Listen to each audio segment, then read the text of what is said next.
Planet X. Roswell alien tells us 65 years ago of Planet X arrival. There was a crash at Roswell, New Mexico, and all the aliens were killed on impact except one female named Airl, A-I-R-L. She was an officer, an engineer, and a pilot who could remember over 1 million of her own lifetimes. That's fascinating, and you might want to know why we can't remember any of our own previous lifetimes, most of us anyway. She told us that when we die, we receive a high-voltage shock, and this erases our memory. We can't remember who we are. We can't remember all of our past lives. And then we are returned to Earth as a prisoner. Sometimes the talents and skills that we have developed will carry over, and you have someone like Mozart who can sit down at the piano and play it at 3 years old, and people call him a genius. But Errol explained that these skills were learned in a previous life. This is only one of the things that Errol told us about ourselves and about life. I always suspected that the government was lying about Roswell, and then I found this book and I read it. I knew a lot about Roswell before reading this book, so when these pieces of the puzzle came into my possession, they fit. I knew that there was a nurse, and I knew that she had vanished. I knew about the bodies in the caskets that were arranged. I had a lot of details about this event, and I left it alone for many years, and then I found this book, and I read it. And when something fits like this, it has an impact on you, an impact of truth. I knew that many people were threatened at the time of Roswell. They were told that if they revealed anything that they knew, that their whole family would be murdered. These threats came from our military. They disregarded our constitutional rights, and many people were murdered to keep this quiet. I had no idea why these people were murdered, and I had no idea why there would have to be such secrecy about this. Now I know that the powers that be do not want us to know that there's life out there in the universe, because we might get ideas about being free, and they might lose their captive control over us. This is about money. This is about slavery, and this book makes it clear. The book also gives you answers to questions about all those things you've wondered about all your life. Who are we? How did we get here? What is the purpose of life? Is there a God? All of these are answered in this book. The alien could not speak English. She knew 343 foreign languages, but English was not one of them. So she communicated telepathically with a human named Matilda O'Donnell McElroy. Miss McElroy was a nurse and just 23 years old at the time. She was the only female at the crash site, and she was the driver of the Jeep carrying high-level military personnel. McElroy was asked to attend to give medical assistance to the injured passengers of the alien craft, and when she arrived they were all dead, except one. Because of this alien's rank, the alien had a high-fidelity body, which means electronic. She did not breathe. She did not eat. She was telepathic. She could understand what everyone around her was thinking, like hearing their thoughts.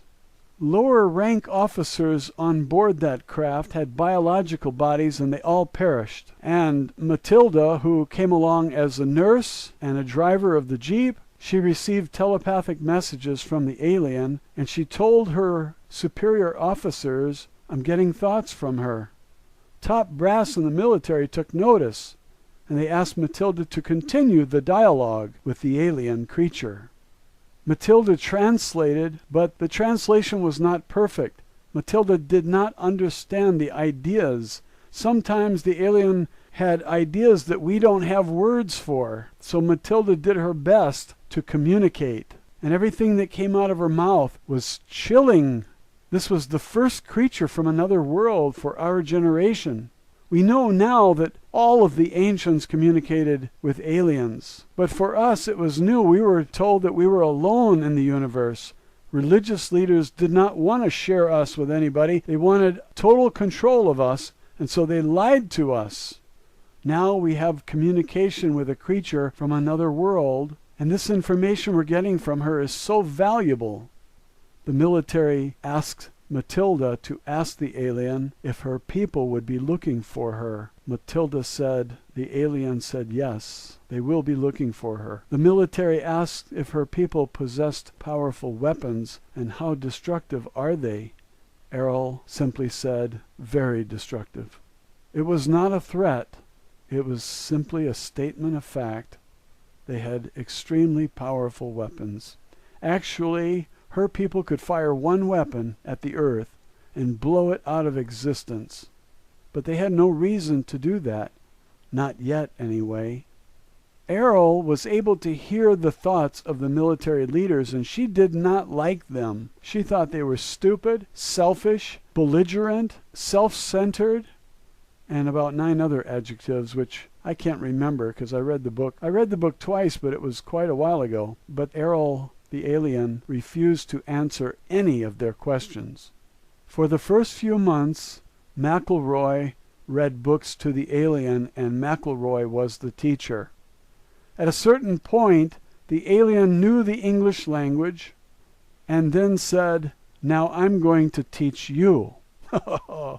And the instruction reversed at that point. Errol told us the history of our Earth. She told us what she had learned about our human species over the last 10,000 years when she first came into this galaxy. She said that her species owns our galaxy and about 25% of the entire universe. They are an extremely old civilization, extremely powerful, and nobody to mess around with. She told us that our planet has been used as a prison planet and that it's ruled by a nasty group. She called them the Old Empire. She called her own empire the Domain. And these words were used because they're the only English words that fit the word that they used, the Domain.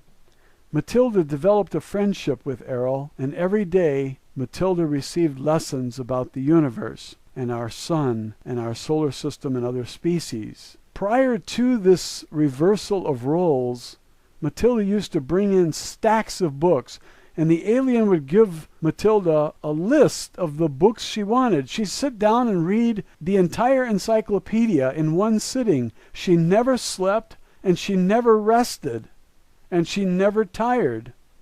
And her mind could recall every word that she read, because she was basically a computer.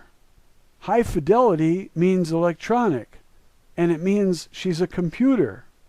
And her soul took possession of an inanimate body. They call it a doll body in the book. But she was basically a doll, a thinking doll, an electronic computer that doesn't breathe, doesn't sleep, doesn't rest, doesn't eat, doesn't drink. So you can imagine how valuable it was to have a conversation with her. We learned all about the plants and animals and how they came to exist on Earth, and the companies that provided them, one called Bugs and Blossoms. That was the name of the company translated into our language, Bugs and Blossoms. And they designed these animals and flowers and plants. They were the ones who designed the animals to eat other animals and to be able to reproduce. I think it's very cruel that an animal eats another animal, kills the animal and eats it. This is barbaric. But this is the explanation we received from Errol. About 450 million years ago, life simply sprang into existence, and the scientists couldn't understand how that could have happened, because we were taught that everything comes from something else and it evolves. But about 450 million years ago, there was just poof, life. Where did it come from? It didn't come from anything that existed before. It was just here. Now, 450 million years is not very long for Errol, because She said that our sun is 20 trillion years old, and that all the suns in this area are 20 trillion years old. Our scientists are telling us it's only 5 billion years old, and that it will burn out in another 5 billion years. When the words of an alien come into direct conflict with the words of our own scientists, who do you believe? Read the book in order to consider the other idea. So Errol told us the entire history of our Earth and our sun. I don't want to get into too much detail because it spoils the reading of the book, but when you see this book unfold chapter by chapter, it's pretty fascinating, and everybody who's read it has been in awe. Errol was murdered by our military because they were afraid of the power her people had over us, and the military have kept this stupid act of murder from the people for the past 65 years. It's one of the reasons why they don't want us to know the full story about aliens. They don't want us to know that they murdered the most valuable find ever. We could have the secrets to perfect health, longevity, prosperity, peace, interstellar space travel, and what did the military do? They murdered her. And Errol knew the day before they were going to murder her, and she told Matilda, tomorrow I will leave. And they came in, and they grabbed her, and they forced her to a table, and they electrocuted her, and they killed her. And in all the confusion, they forgot, the military forgot, to confiscate all the top secret documents that were in Matilda's possession. And so she hung on to them for about 60 years. And just before she died, she sent them along to a science fiction writer who had one brief telephone conversation with her 10 years earlier. She sent them to him and she said, I'm giving these to you because I'm tired of hiding and I think the people should know. And she said, I'm dying, I'm old, and I don't care anymore. They have threatened me all my life, and it's time to give this to the people. She advised Lawrence Spencer to put these in a science fiction novel, put this truth in a science fiction novel. And if he had done that, it would have come across as science fiction instead of fact. He wisely ignored this advice, and he edited the original papers and published them in their raw form for you to see under the book title Alien Interview.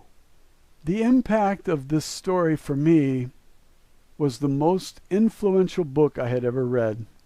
It answered so many questions about who we are and why we are here. After reading this book, I want to escape this prison planet by any means possible. But Errol told us we can't escape. We're imprisoned here. That they catch our soul when we die, and they send us through this process, and that's what the tunnel is all about. You don't have a choice.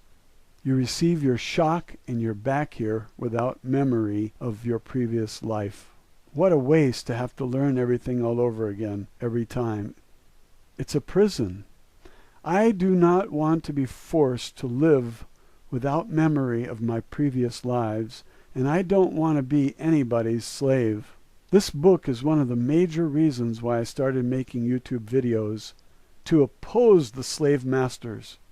And I believe that our slave masters are not just humans. I believe that there's an alien force behind them, and they're an evil force. Not all aliens are evil. I think most of them are benign, benevolent, and a few of them are malignant for us. I believe there will be a war between us and the aliens, which Errol calls the Old Empire.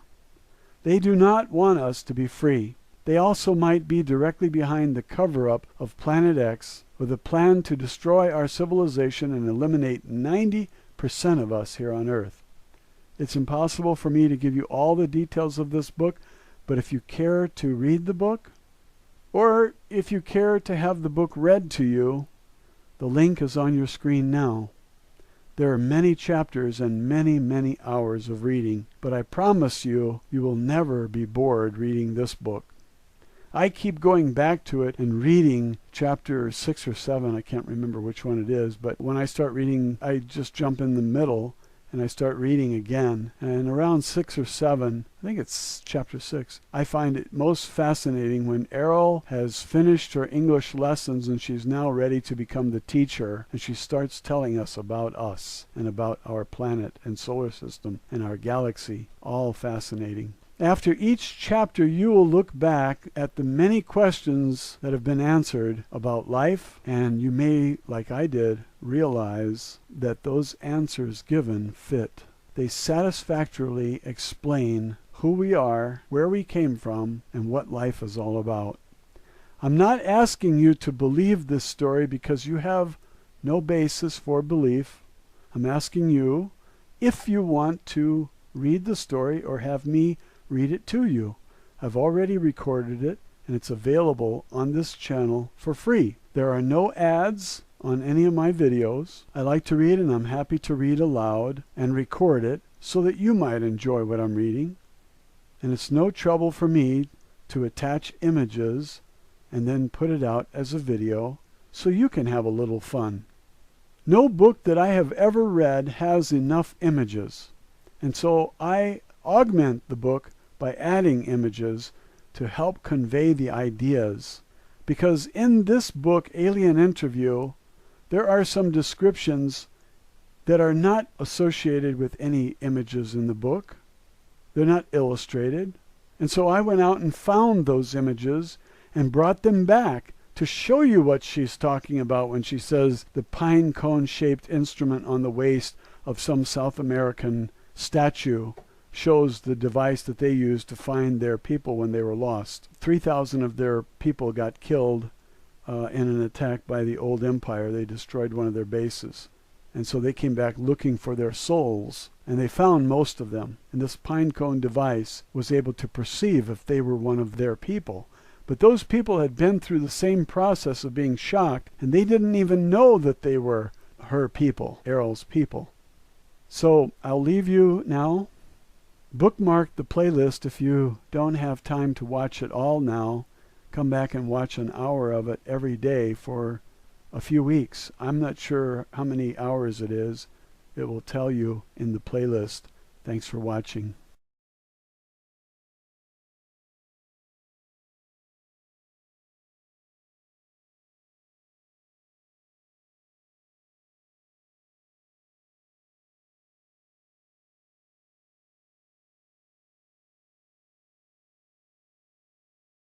Roswell, Alien Interview, Introduction, The Mystery of UFOs and Extraterrestrials.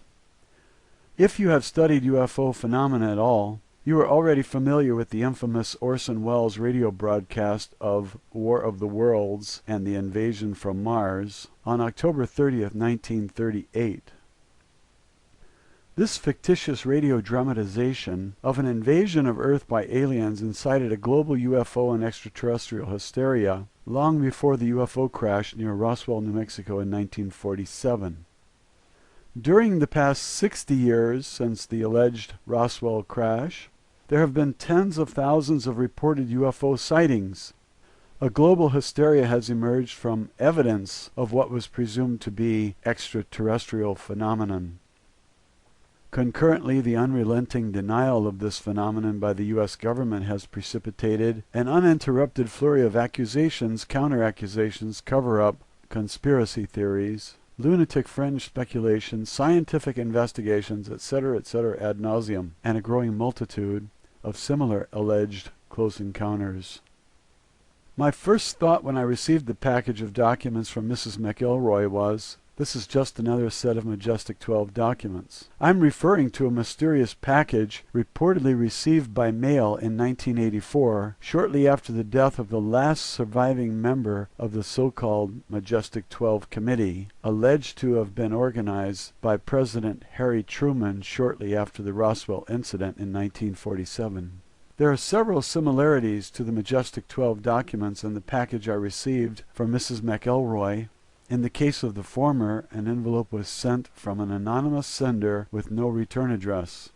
It contained an undeveloped roll of film, that's all.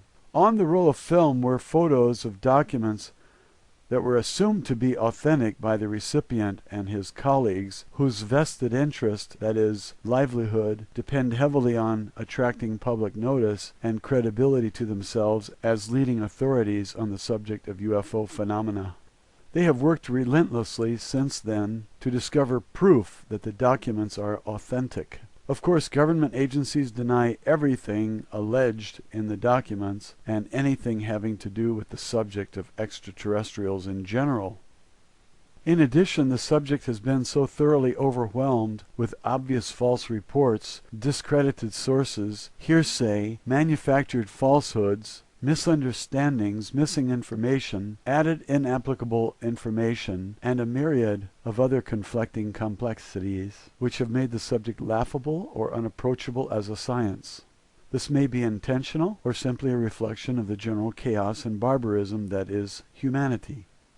As for government denials and cover-ups, the events of September 11, 2001 have made it abundantly apparent to me that the U.S. government has destroyed any vestige of trust the American people and the world may have harbored even through the Vietnam War, Watergate, and many similar betrayals in the honesty of the American government, military, and intelligence community by blatantly lying to its own people about almost anything and everything. In spite of vast numbers of UFO sightings, innumerable reports of alien abductions, and close encounters with extraterrestrials that pervade nearly all of prehistoric and recorded human history, I found only one underlying, unifying, undisputable, axiomatic common denominator that permeates all of this data. Assuming that the subjective reality or beliefs of individuals is acceptable evidence, there has been no universally agreed upon proof that UFOs and/or extraterrestrial life forms exist, whether based on government admission, physical evidence, circumstantial or subjective data. There are several deductions I can infer from the lack of agreement, government admission, or physical evidence that such things are real, that if verified may lead to a workable solution to the mystery. Domain deduction. In spite of an enormous collection of subjective, circumstantial, and objective evidence of extraterrestrial activity on and around Earth, the existence, intentions, and the activities of extraterrestrials remain hidden and mysterious. Domain deduction. Universally agreed upon proof of extraterrestrial life based on subjective data, government admission, physical and circumstantial evidence are subject to conflicting vested interests which has made such proof unattainable. Collectively, these deductions beg the obvious question: if extraterrestrial life forms exist, why is there no consistent, forthright, open, interactive communication between mankind and extraterrestrials? Fortunately, subjective reality does not require evidence or proof. Therefore, I decided to write this book in order to pass along a subjective communication I received from Mrs. McElroy to other people who may be interested in it. Personally, I'm not assuming anything I received from Mrs. McElroy is in any way authentic, with the exception of the envelope and the paper inside the envelope. I cannot substantiate any of it. Indeed, I can't truly verify that there ever was such a person as Mrs. McElroy, other than a voice I heard over the phone in 1998. The voice could have been anyone.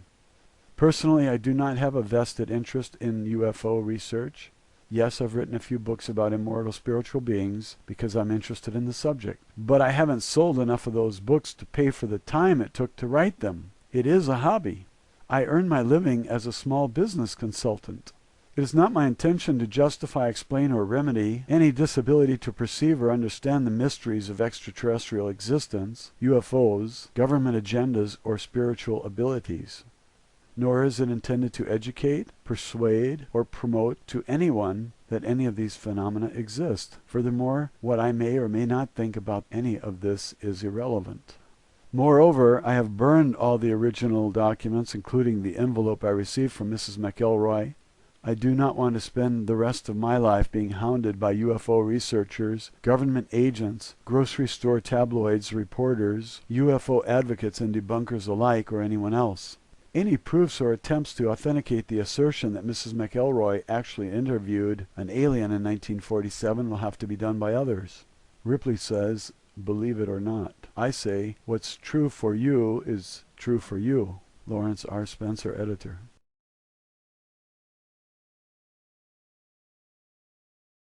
Chapter 1. My first interview with the alien. Matilda O'Donnell McElroy personal note. By the time the alien had been returned to the base, I had already spent several hours with her. As I mentioned, Mr. Cavett told me to stay with the alien since I was the only person among us who could understand her communication. I could not understand my ability to communicate with the being. I had never before that time experienced telepathic communication with anyone. The non-verbal communication I experienced was like the understanding you might have when a child or dog is trying to get you to understand something, but much, much more direct and powerful. Even though there were no words spoken or signs made, the intention of the thoughts were unmistakable to me. I realized later that although I received the thought, I did not necessarily interpret its meaning exactly. I think that the alien being was not willing to discuss technical matters due to the nature of her position as an officer and pilot with the duty to maintain the security and confidentiality required by her own unit or organization. Any soldier who is captured by the enemy in the line of duty has a responsibility to withhold vital information, even in the face of interrogation or torture, of course. But in spite of that, I have always felt that the alien being was not really trying to hide anything from me. I just never got that feeling. Her communication always seemed honest and sincere to me, but I suppose you can never know for sure. I definitely feel that I shared a unique bond with the alien. It was a kind of trust or empathy that you have with a patient or a child. I think it was because the alien could understand that I was really interested in her and had no harmful intention. Nor would I allow any harm to come to her if I could prevent it. This was true too. I refer to the alien as her. Actually, the being was not sexual in any way, either physiologically or psychologically. She did have a rather strong feminine presence and demeanor. However, in terms of psychology, the being was asexual and had no internal or external reproductive organs. Her body was more like the body of a doll or robot. There were no internal organs as the body was not constructed of biological cells. It did have a kind of circuit system or electrical nervous system that ran throughout the body, but I could not understand how it worked. In stature and appearance, the body was quite short and petite, about 40 inches tall. The head was disproportionately large relative to arms, legs, and torso, which were thin. There were 3 fingers on each of 2 hands and feet, which were somewhat prehensile. The head had no operational nose or mouth or ears. I understand that a space officer does not need these, as space has no atmosphere to conduct sound. Therefore, sound-related sensory organs are not built into the body, nor does the body need to consume food, hence the absence of a mouth. The eyes were quite large. I was never able to determine the exact degree of visual acuity of which the eyes were capable, but I observed that her sense of sight must have been extremely acute. I think the lens of the eyes, which were very dark and opaque, may have also been able to detect waves or particles beyond the visual spectrum of light. I suspect that this may have included the full range of the electromagnetic spectrum, or more, but I don't know this for sure. When the being looked at me, her gaze seemed to penetrate right through me, as though she had X-ray vision. I found this a little embarrassing at first, until I realized she had no sexual intentions. In fact, I don't even think she ever even had the thought that I was male or female. It became very obvious after a short time with the being that her body did not require oxygen, food, or water, or any other external source of nutrition or energy. As I learned later, this being supplied her own energy, which animated and operated the body. It seemed a little bit eerie at first, but I got used to the idea. It's really a very simple body. There's not much to it compared to our own bodies. Errol explained to me that it was not mechanical, like a robot, nor was it biological. It is animated directly by her as a spiritual being. Technically, from a medical standpoint, I would not say that Errol's body could not be called alive. Her dull body is not a biological life form, with cells and so forth. It had a smooth skin or covering which was gray in color. The body was highly tolerant to changes in temperature, atmospheric conditions, and pressure. The limbs were quite frail, without musculature. In space there is no gravity, so very little muscle strength is needed. The body was used almost entirely on a spacecraft or in low or no gravity environments. Since Earth has a heavy gravity, the body was not able to walk around very well, as the legs were not really suited to that purpose. The feet and hands were quite flexible and agile, however. Overnight before my first interview with the alien, the area had been transformed into a buzzing hive of activity. There were a dozen men working on setting up lights and camera equipment. A motion picture camera and microphone and tape recorder was there, also set up in the interview room. I don't know why a microphone was needed, since there were no verbal communications possible with the alien. There was also a stenographer and several people busy typing on typewriters. I was informed that an expert foreign language interpreter and a code-breaking team had been flown to the base during the night to assist with my efforts to communicate with the alien.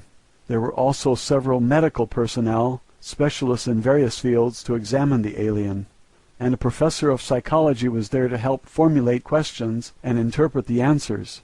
As I was just a nurse, I was not considered to be a qualified interpreter, even though I was the only one there who could understand anything the alien was thinking. There were many subsequent conversations between us. Each interview resulted in an exponential increase in the understanding between us, as I will discuss later on in my notes. This is the first transcript, with the answers to a list of questions provided to me by the intelligence officer at the base, which I debriefed to the stenographer immediately following the interview. Official transcript of interview, top secret.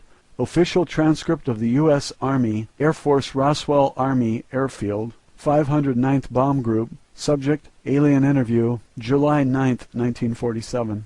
Question, are you injured? Answer, no. Question, what medical assistance do you require? Answer, none. Question, do you need food or water or other sustenance? Answer, no.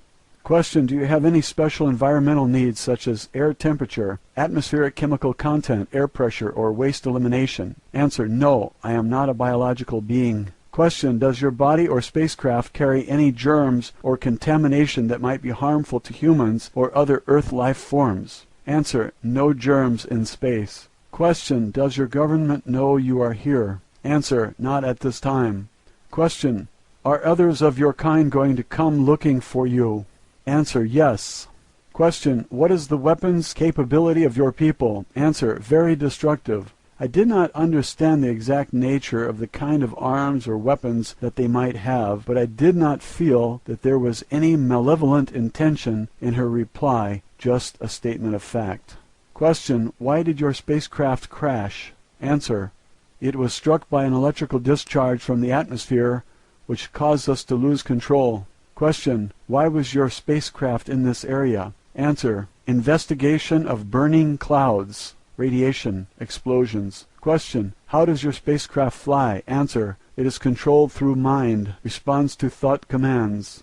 Mind or thought command are the only English language words I can think of to describe the thought. Their bodies, and I think the spacecraft, are connected directly to them through some kind of electrical nervous system that they control with their own thoughts. Question, how do your people communicate with each other? Answer, through mind, thought. The words mind and thought combined together are the closest English language words I can think of to describe the idea at this time. However, it is very obvious to me that they communicate directly from the mind, just as she is communicating with me. Question, do you have a written language or symbols for communication? Answer, yes. Question, what planet are you from? Answer, the home, birthplace world of the domain.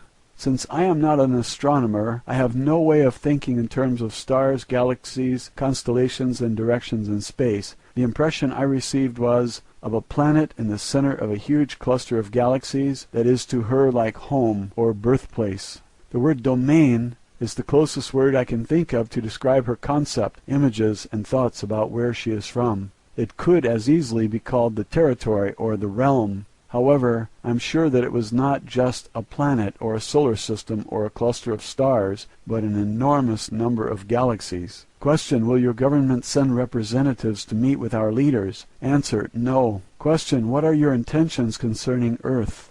Answer, preserve, protect property of the domain. Question, what have you learned about Earth governments and military installations? Answer, poor, small, destroyed planet. Question: why haven't your people made your existence known to the people of Earth? Answer: watch, observe, no contact. I got the impression that contact with people on Earth was not permitted, but I could not think of a word or idea that communicated the impression I got exactly. They are just observing us. Question: have your people visited Earth previously? Answer: periodic, repeating observations. Question: how long have you known about Earth? Answer: long before humans. I'm not sure if the word prehistoric would be more accurate, but it was definitely a very long period of time before human beings evolved. Question: what do you know about the history of civilization on Earth? Answer: small interest, attention, small time.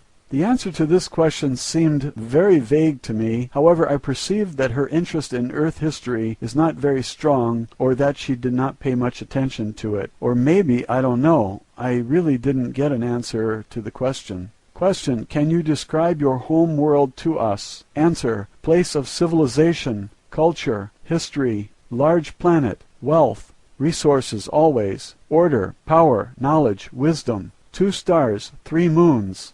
Question: what is the state of development of your civilization? Answer: ancient, trillions of years, always, above all others, plan, schedule, progress, win, high goals, ideas. I use the number trillions because I am sure that the meaning was a number larger than many billions. The idea of the length of time she communicated is beyond me. It's really closer to the idea of infinity in terms of Earth years. Question: do you believe in God?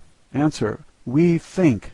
It is. Make it continue. Always. I am sure that the alien being does not understand the concept of God or worship as we do. I assume that the people in her civilization were all atheists. My impression was that they think very highly of themselves and are very prideful indeed. Question: what type of society do you have? Answer: order, power, future always, control, grow. These are the closest words I can use to describe the idea she had about her own society or civilization.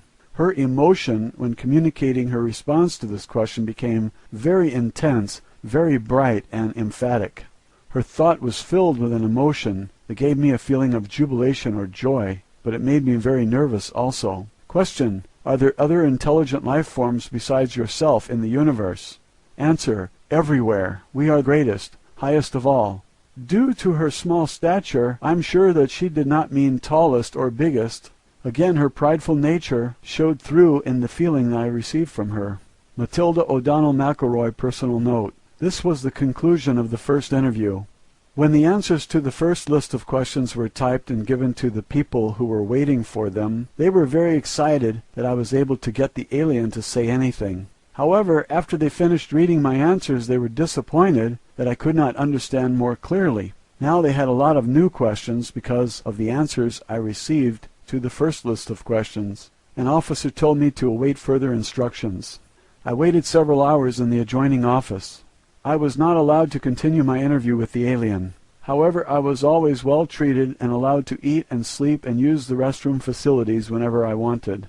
Eventually, a new list of questions was written for me to ask the alien. I gathered that quite a few other agents, government and military officials had arrived at the base by this time. They told me that several other people would be in the room with me during the next interview, so they could prompt me to ask for more detail during the interview. However, when I attempted to conduct the interview with these people in the room, I received no thoughts, emotions, or any other perceptible communication from the alien. Nothing. The alien just sat in a chair without moving. We all left the interview room.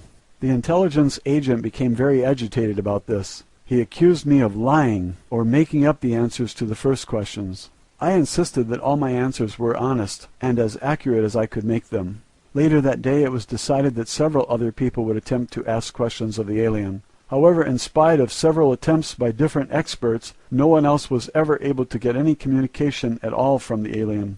Over the next several days, a psychic research scientist from back east was flown to the base to interview the alien. Her name was Gertrude something or other. I don't remember the last name. On another occasion, an Indian clairvoyant named Krishnamurti came to the base to try to communicate with the alien. Neither one was successful at getting the alien to communicate anything. I was personally not able to communicate telepathically with either of these people either. although I did not think that Mr. Krishnamurti was a very kind and intelligent gentleman. Finally, it was decided that I should be left with the alien by myself to see if I could get any answers.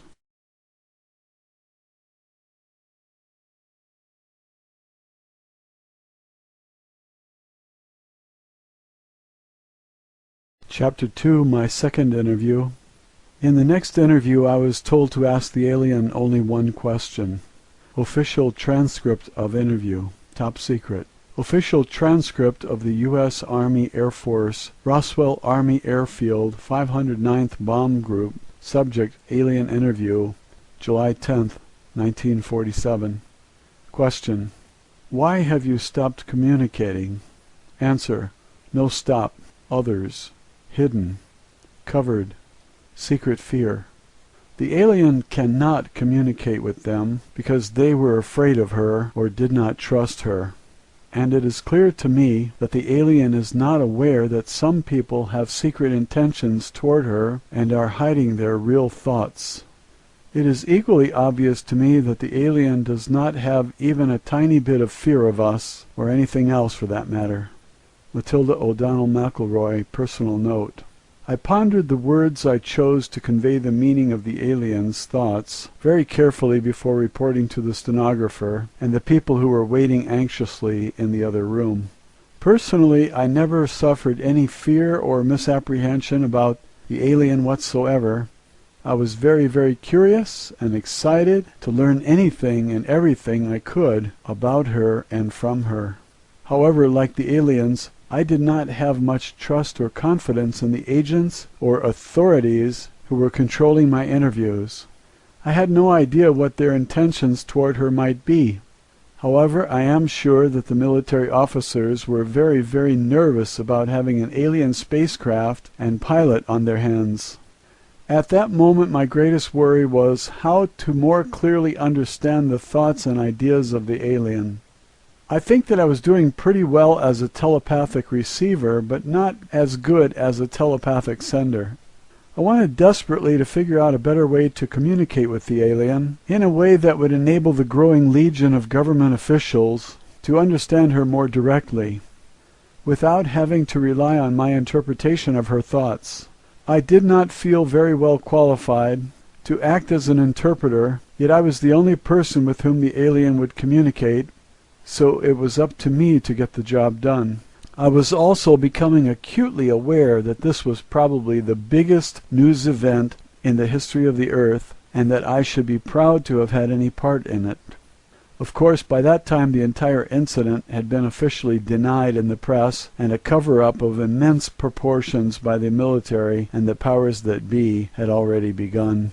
However, I was beginning to feel the pressure of the responsibility for being the first person on Earth, as far as I knew, to communicate with an extraterrestrial life form. I think I know how Columbus must have felt when he discovered a new world the size of a continent on one small planet, but I was able to discover an entirely new unexplored universe. While I waited for my next instructions from my superiors, I went to my quarters under escort of several heavily armed MPs. Several other men dressed in black suits and ties accompanied me also. They were still there when I got up in the morning. After breakfast, which was brought to me in my own quarters, they escorted me back to the office at the base that was used for the interview.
Roswell, Alien Interview, Chapter 3, My Third Interview, Matilda O'Donnell McElroy, Personal Note.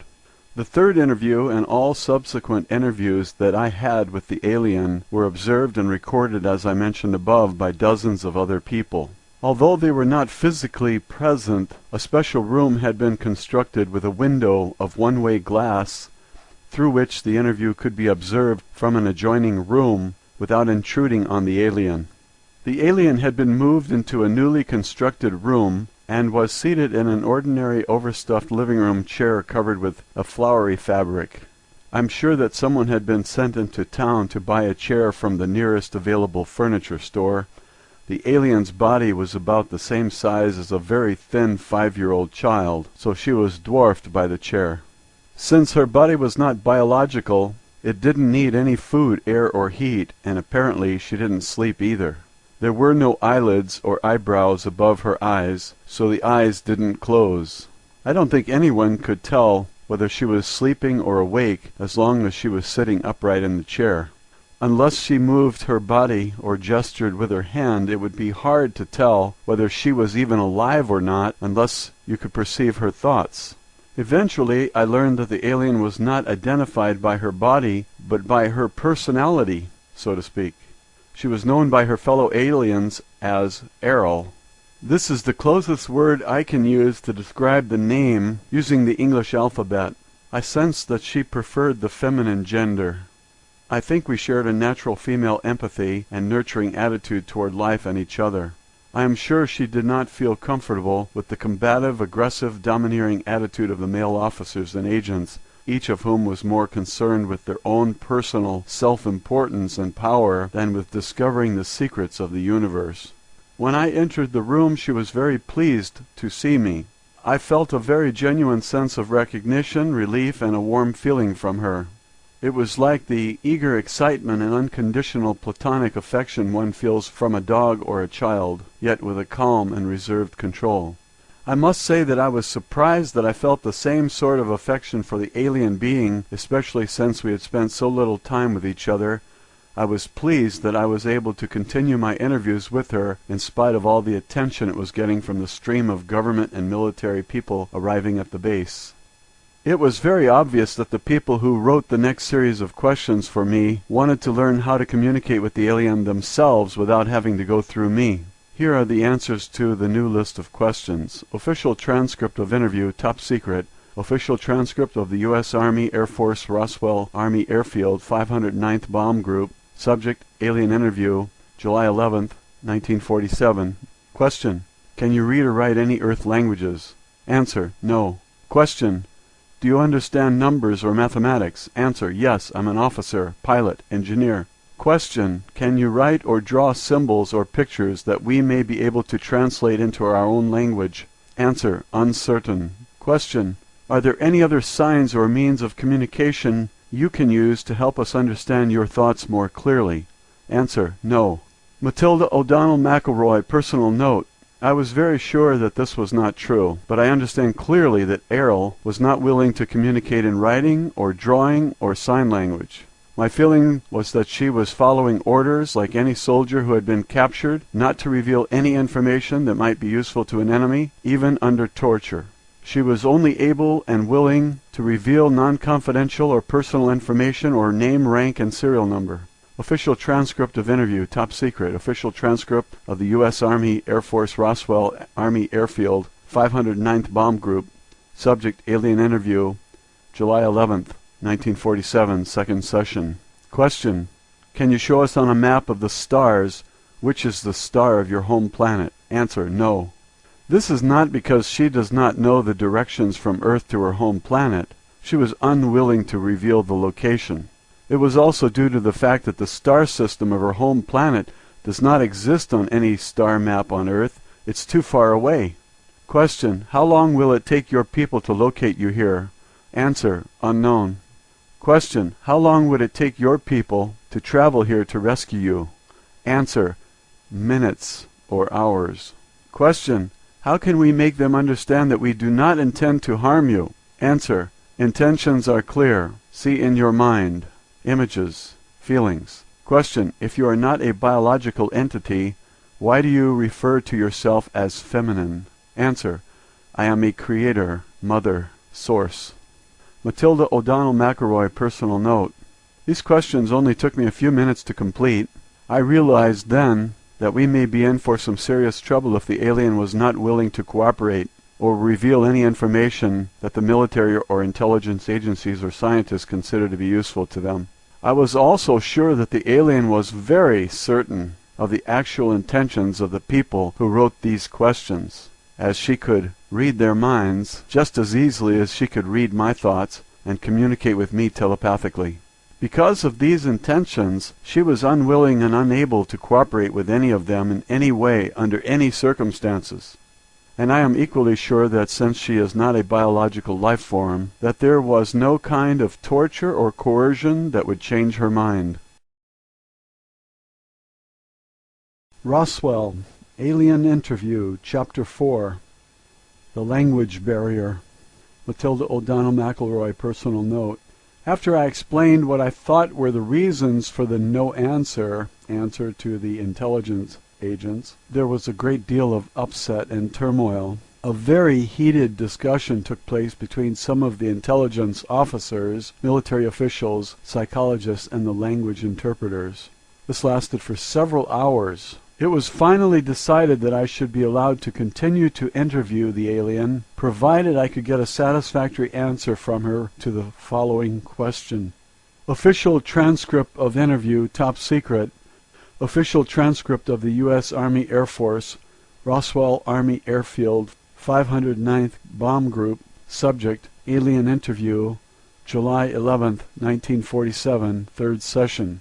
Question. What assurance or proof do you require from us that will make you feel safe enough to answer our questions? Answer. Only she speaks, only she hears.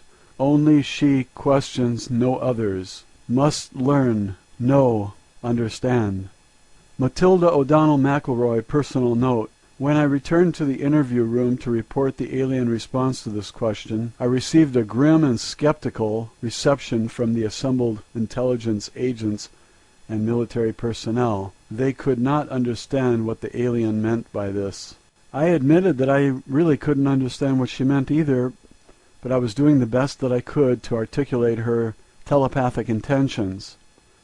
I told the officials that perhaps the communication problem had to do with my inability to understand the telepathic language of the alien clearly enough to be satisfactory.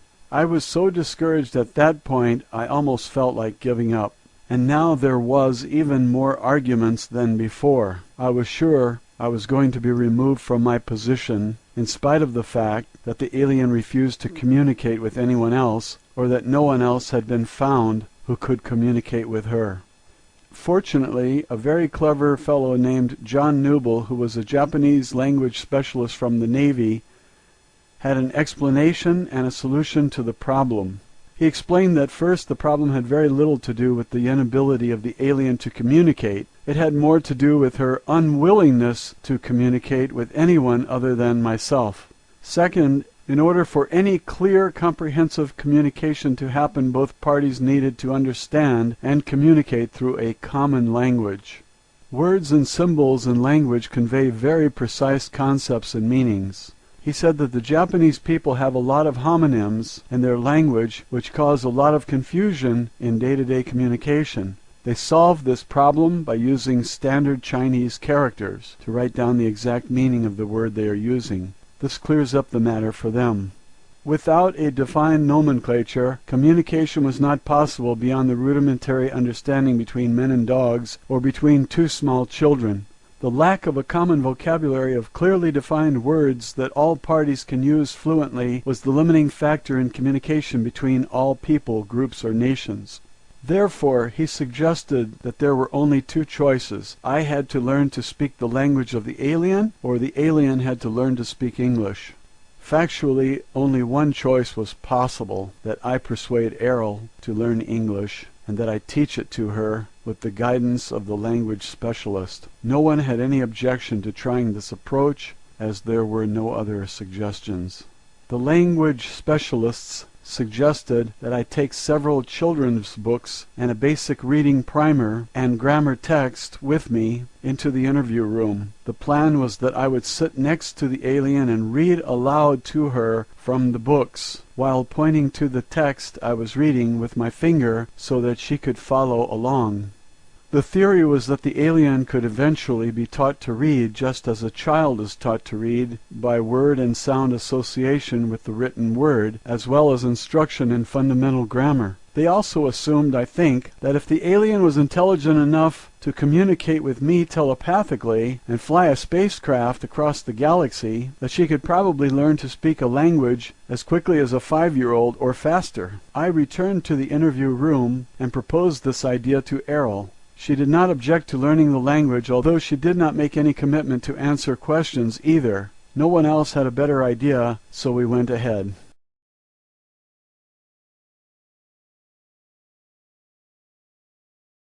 Roswell, Alien Interview, Chapter 5, Reading Lessons, Matilda O'Donnell McElroy Personal Note. I began the reading lessons with the first pages of a book that had been used to teach pioneer children in the 1800s on the frontiers of America. It is called McGuffey's Eclectic Reader, Primer through 6th. Since I am a nurse and not a teacher, the language expert who gave me the books also gave me an extensive briefing, a course that took an entire day, on how to use the books to teach the alien. He said the reason he chose these particular books was because the original 1836 version of these books were used for 3/4 of a century to teach about 4/5 of all American school children how to read. No other books ever had so much influence over American children for so long. McGuffey's educational course begins in the primer by presenting the letters of the alphabet to be memorized in sequence. Children were then taught step by step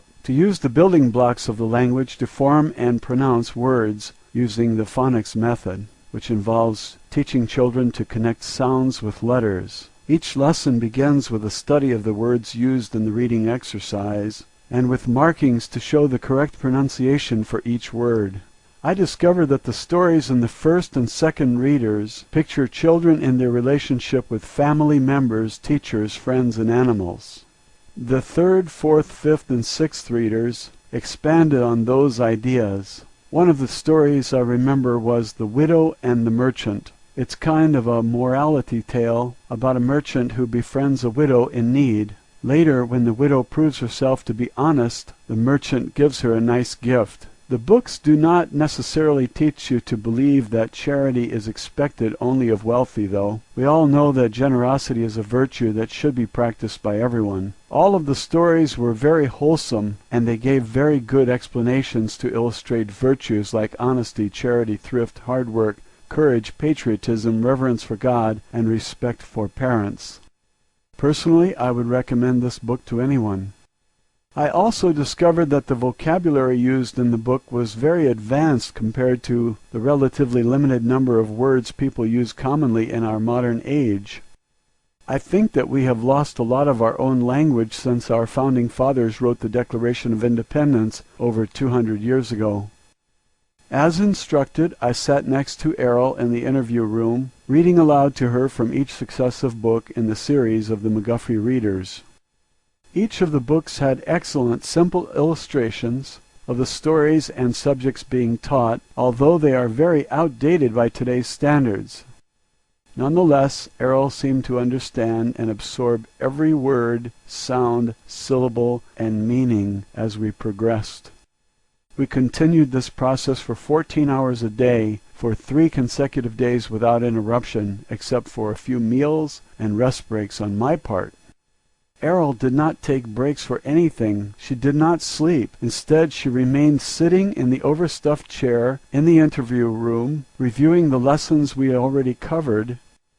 When I returned each morning to begin where we'd left off, she had already memorized the previous lessons and was well into the next pages.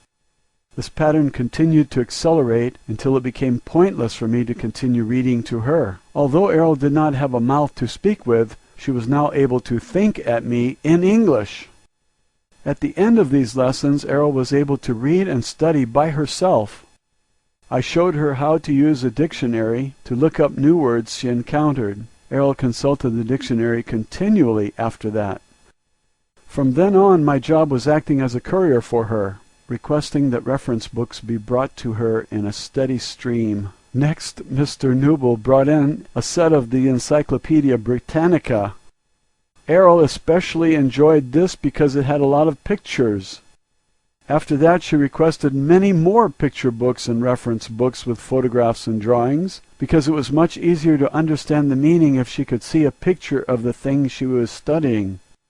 Over the next 6 days, books were brought in from libraries all over the country, I presume, because it wasn't more than a few more days before she had read through several hundred of them. She studied every subject I could imagine, and many other very technical things I never wanted to know anything about, like astronomy, metallurgy, engineering, mathematics, various technical manuals, and so forth. Later she began to read fiction books, novels, poetry, and the classics of literature. Errol also asked to read a great many books on the subjects in the humanities, especially history. I think she must have read at least 50 books about human history and archaeology. Of course, I made sure that she received a copy of the Holy Bible also, which she read from cover to cover without comment or questions. Although I continued to stay with Errol for 12 to 14 hours each day, most of that time during the following week had been spent without much communication between us, except for an occasional question she asked me.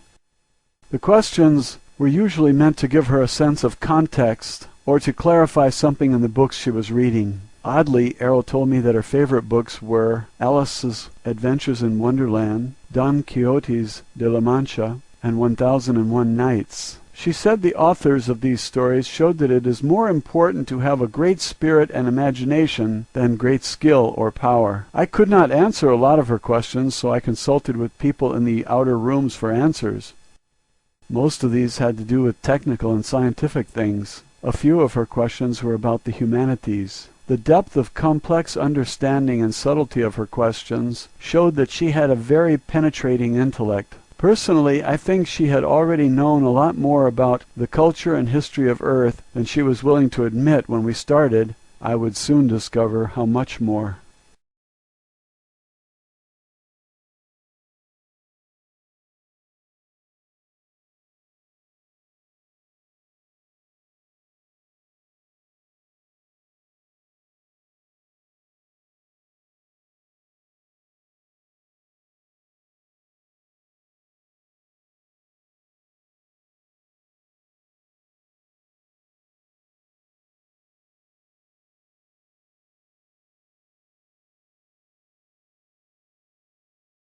Roswell, Alien Interview, Chapter 6, My Education Begins.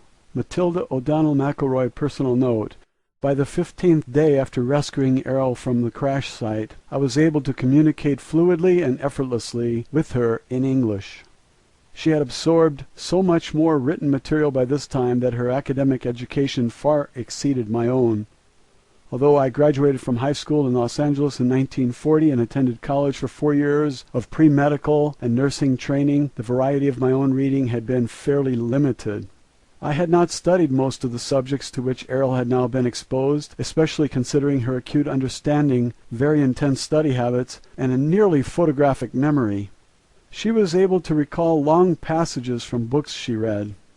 She was especially fond of sections of her favorite stories from classic literature like The Adventures of Huckleberry Finn, Tales from Gulliver's Travels, and Peter Pan, and The Legend of Sleepy Hollow. By this time Errol had become the teacher and I was the student. I was about to learn what men of Earth don't know and have no way of knowing. The throng of scientists and agents who observed us through the one-way glass of our interview room, whom Errol and I now referred to as the gallery, were growing increasingly impatient to ask her questions. But Errol continued to refuse to allow any questions to be asked of her by anyone other than myself, even vicariously through me as an interpreter or in writing. On the afternoon of the 16th day, Errol and I sat next to each other as she read.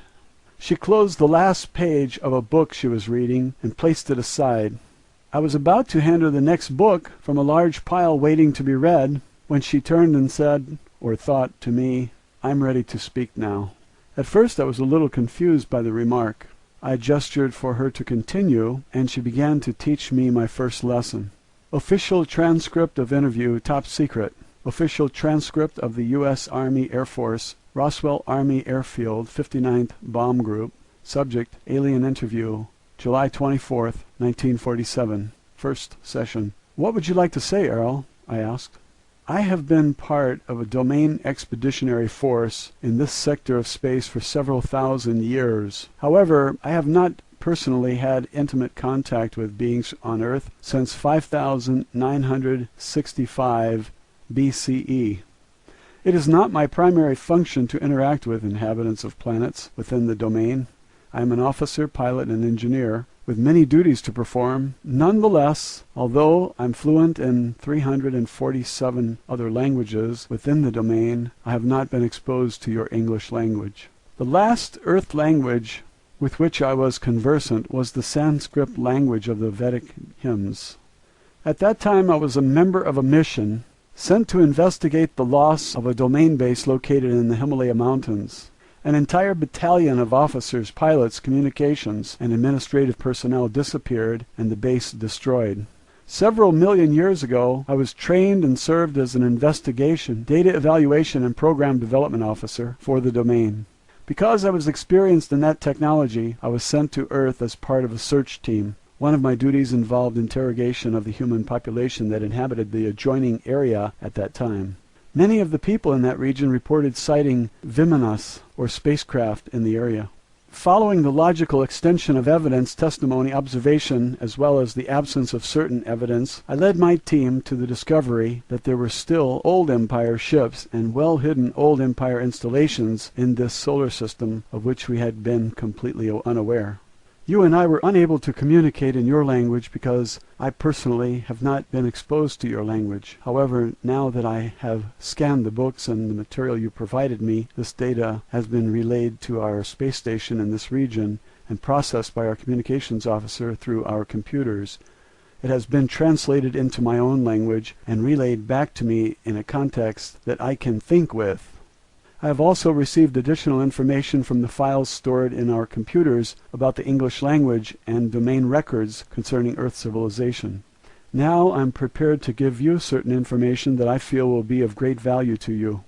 I will tell you the truth. Although truth is relative to all other truth, I wish to share with you, as honestly and accurately as possible, truth as I see it, within the boundaries of my integrity to myself, to my race, and without violating my obligations to the organization I serve and have sworn to uphold and protect. Okay, I thought. Will you answer questions from the gallery now? No, I will not answer questions. I will provide information to you that I think will be beneficial to the well-being of the immortal spiritual beings who comprise humanity, and that will foster the survival of all the myriad life forms and the environment of Earth, as it is a part of my mission to ensure the preservation of Earth. Personally, it is my conviction that all sentient beings are immortal spiritual beings. This includes human beings. For the sake of accuracy and simplicity, I will use a made-up word, is-be, because the primary nature of an immortal being is that we live in a timeless state of is, and the only reason for their existence is that they decide to be. No matter how lowly their station in a society, every is-be deserves the respect and treatment that I myself would like to receive from others. Each person on Earth continues to be an is-be, whether they are aware of the fact or not. Matilda O'Donnell McElroy, personal note. I will never forget this conversation. Her tone was very matter-of-fact and emotionless. However, for the first time I sensed the presence of a warm and real personality in Errol. Her reference to immortal spiritual beings struck me like a flash of light in a dark room. I had never before considered that a human being could be an immortal being. I thought that status or power was reserved solely for the Father, the Son, and the Holy Ghost. And because I am a devout Catholic and subject to the word of the Lord Jesus and the Holy Father, I have never thought of a woman as an immortal spiritual being either, not even the Holy Mother Mary. Yet when Errol thought that thought, I became vividly aware for the first time that she personally was an immortal spiritual being, and so are we all. Errol said that she sensed that I was confused about the idea. She said she would demonstrate to me that I am also an immortal spiritual being. She said, "Be above your body." Immediately I realized that I was outside of my body, looking down from the ceiling at the top of my body's head. I was also able to see the room around me, including Errol's body, sitting in the chair next to my own body. After a moment I realized the simple but shocking reality that I am not a body. In that moment a black veil lifted, and for the first time in my life, and for a very long time into the past, I realized that I am not my soul, but that I am me, a spiritual being. This was an unexplainable epiphany, but one that fills me with joy and relief I cannot recall having experienced ever before. As for the immortal part, I do not understand her meaning, as I have always been taught that I am not immortal, a spirit perhaps, but certainly not immortal. After a moment, I'm not sure how long, Errol asked me if I had a better understanding of the idea. Suddenly, I was back inside my body again and said out loud, "Yes, I see what you mean." I was so taken aback by the experience that I had to get up from my chair and walk around the room for a few minutes. I made an excuse that I needed to get a drink of water and go to the restroom, which I did. In the restroom I looked at myself in the mirror. I used the toilet, refreshed my makeup, and straightened my uniform. After 10 or 15 minutes, I felt more normal again and returned to the interview room. After that, I felt as though I was no longer an interpreter for Errol. I felt as though I was a kindred spirit. I felt like I was safe at home with a trusted friend or a family member, as close as any I had ever had. Errol sensed and understood my confusion about the concept of personal immortality. She began her first lesson with me by explaining this to me. Official transcript of interview continued. Errol told me her reasons for coming to Earth and for being in the area of the 509th Bomber Squadron. She was sent by her superior officers to investigate the explosions of nuclear weapons, which have been tested in New Mexico. Her superiors ordered her to gather information from the atmosphere that could be used to determine the extent of radiation and potential harm this might cause to the environment. During her mission, the spacecraft was struck by a lightning, which caused her to lose control and crash. The spacecraft is operated by ISBs, who use doll bodies in much the same way that an actor wears a mask and costume. It is like a mechanical tool through which to operate in the physical world. She, as well as all the other ISBs of the officer class and their superiors, inhabit these doll bodies when they are on duty in space. When they are not on duty, they leave the body and operate, think, communicate, travel, and exist without the use of a body. The bodies are constructed of synthetic materials, including a very sensitive electrical nervous system, to which each ISB adjusts themselves or tune in to an electronic wavelength that is matched uniquely to the wavelength or frequency emitted by each ISB. Each ISB is capable of creating a unique wave frequency which identifies them much like a radio signal frequency. This serves in part as identification like a fingerprint. The doll body acts like a radio receiver for the ISB. No two frequencies or doll bodies are exactly the same. The bodies of each ISB crew member are likewise tuned into and connected to a nervous system built into the spacecraft. The spacecraft is built in much the same way as the doll body. It is adjusted specifically to the frequency of each ISB crew member. Therefore, the craft can be operated by the thoughts or energy emitted by the ISB. It is really a very simple direct control system, so there are no complicated controls or navigation equipment on board the spacecraft. They operate as an extension of the ISB. When the lightning bolt struck the spacecraft, this caused a short circuit and consequently disconnected them from the control of the ship momentarily, which resulted in the crash. Errol was and still is an officer, pilot, and engineer in an expeditionary force which is part of a space opera civilization which refers to itself as the Domain. This civilization controls the vast number of galaxies, stars, planets, moons, and asteroids throughout an area of space that is approximately 1/4 of the entire physical universe. The continuing mission of her organization is to secure, control, and expand the territory and resources of the Domain. Errol pointed out that their own activities were very similar in many ways to the European explorers who discovered and claimed the New World for the Holy Father, the Pope, and for the kings of Spain, Portugal, and later Holland, England, France, and so forth. Europe benefited from the property acquired from the native inhabitants. However, the native inhabitants were never consulted with or asked for their permission to become a part of the domain of the European nations, and the soldiers and priests they sent to acquire territory and wealth in order to advance their interests. Errol said she read in a history book that the Spanish king regretted the brutal treatment of the native inhabitants by his soldiers. He feared retribution from the gods he worshipped, as described in the various testaments of the Bible. He asked the Pope to prepare a statement called the Requirement, which was supposed to be read to each of the newly encountered native inhabitants. The king hoped that the statement, whether it was accepted or rejected by the natives, would absolve the king of all responsibility for the resulting slaughter and enslavement of these people. He used this statement as justification to confiscate their lands and possessions by his soldiers and the Pope's priests. Apparently, the Pope, personally, did not have any feelings of guilt or responsibility in the matter. Errol thought that such actions were those of a coward, and that it is no surprise that the territory of Spain was diminished so quickly. Only a few years later the king was dead, and his empire had been assimilated by other nations. Errol said that this sort of behavior does not occur in the domain. Their leaders assume full responsibility for the actions of the domain and would not denigrate themselves in this fashion. Nor do they fear any gods or have any regret for their actions. This idea reinforces my earlier suggestion that Errol and her people are probably atheists.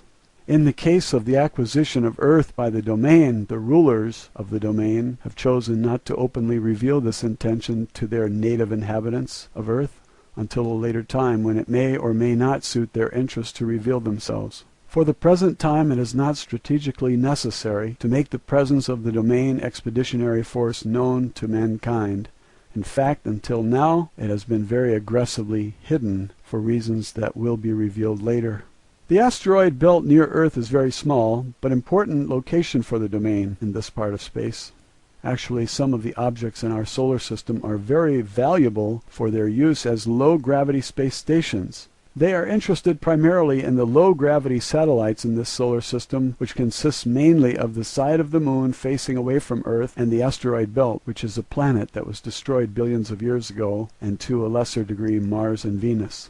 Dome structures synthesized from gypsum or underground bases covered by electromagnetic force fields are easily constructed to house the domain forces. Once an area of space is acquired by the domain and becomes a part of the territory under its control, it is treated as the property of the domain. The space station near the planet Earth is important only because it lay along a path of the domain expansion route toward the center of the Milky Way galaxy and beyond. Of course, everyone in the domain is aware of this, except for the people of Earth. Roswell, Alien Interview, Chapter 7, A Lesson in Ancient History. Matilda O'Donnell McElroy, Personal Note. My instruction with Errol continued through the night until dawn of the next morning. I must say that I was fascinated, skeptical, shocked, alarmed, dismayed, and disgruntled by the lesson I was getting from Errol. I could never have imagined any of what she was telling me, not even in my wildest dreams and nightmares. The next afternoon, after I had slept, showered, and eaten, I was debriefed about my interview session the previous evening by members of the gallery who recorded my account of what Errol told me. There was a stenographer present for the session as usual, to whom I debriefed after each interview, and there were also 6 or 7 men who asked for clarification of my statements. As always, there was constant pressure applied to me to use my influence with Errol to persuade her to answer specific questions prompted by members of the gallery. I did my best to reassure everyone that I would give my very best efforts to do so. Nevertheless, only 3 things happened every day thereafter. Errol resolutely refused to answer any questions that she sensed had been posed by or suggested to me by the gallery. 2. Errol continued to instruct me in the subject matter of her own choice. 3. Every evening after my interview with or instruction from Errol, she would give me a new list of subject matter about which she wanted more information. Each evening I presented this list to the gallery. The The next day Errol received a large stack of books, magazines, articles, and so forth. She would study all these during the night while I slept. This pattern repeated every day during the remainder of the time I spent with her. The subject matter of my next interview or lesson from Errol continued with a brief history of Earth, our solar system, and nearby space from the perspective of the domain. Official transcript of interview, top secret. Official transcript of the U.S. Army Air Force Roswell Army Airfield 509th Bomb Group.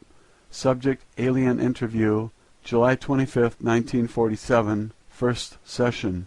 Before you can understand the subject of history, you must first understand the subject of time. Time is simply an arbitrary measurement of the motion of objects through space. Space is not linear. Space is determined by point of view of an ISB when viewing an object.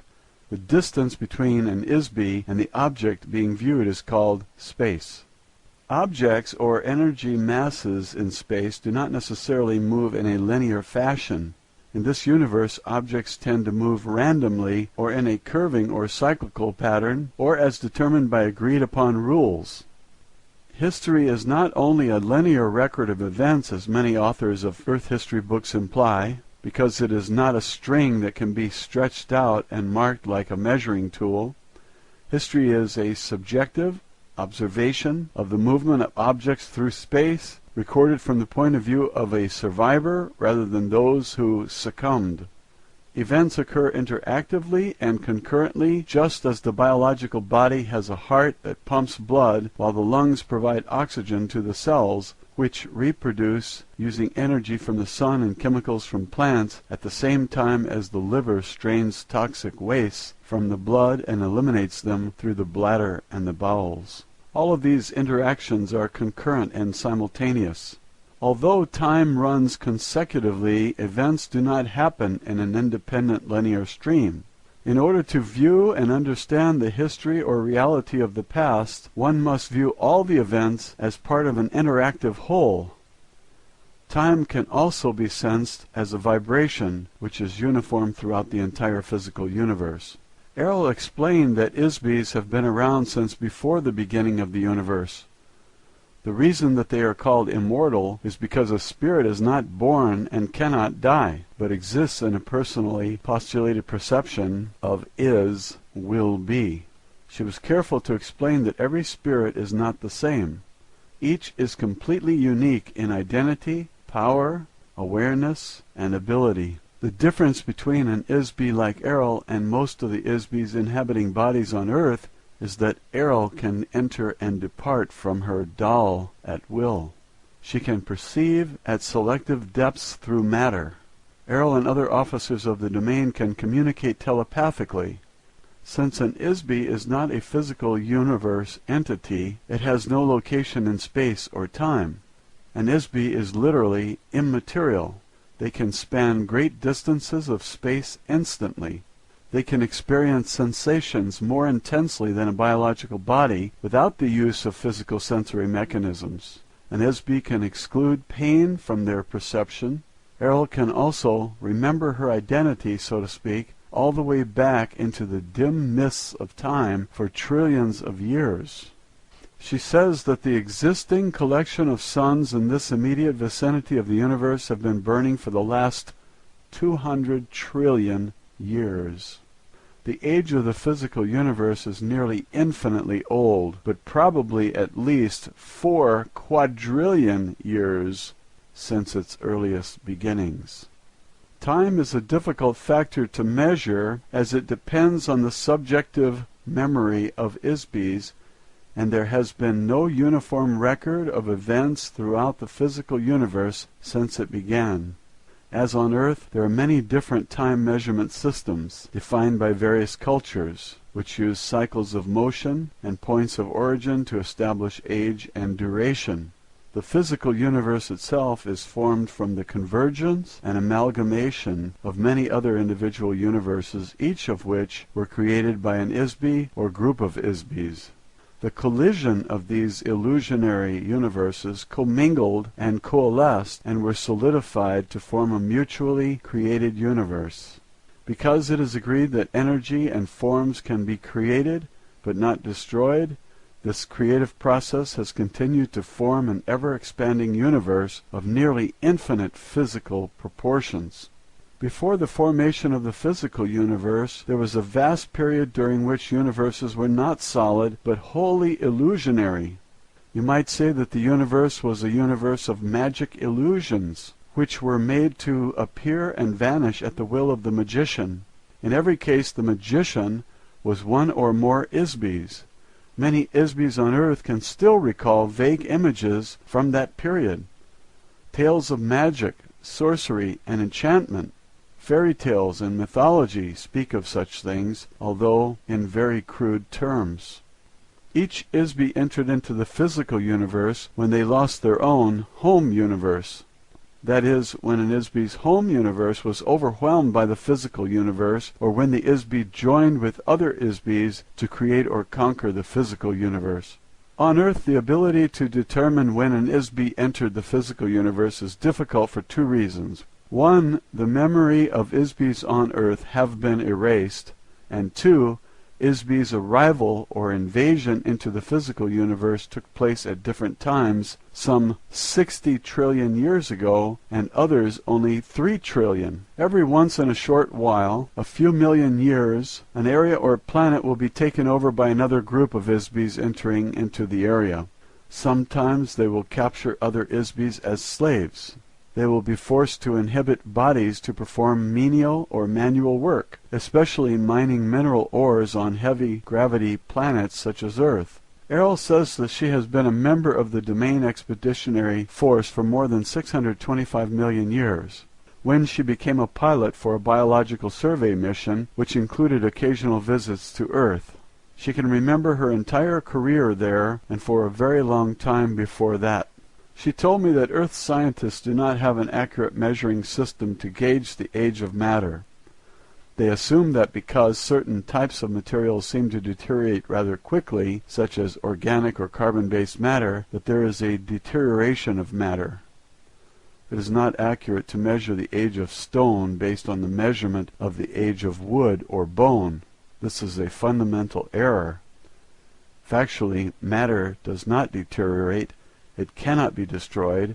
Matter can only be altered in form, but it is never truly destroyed.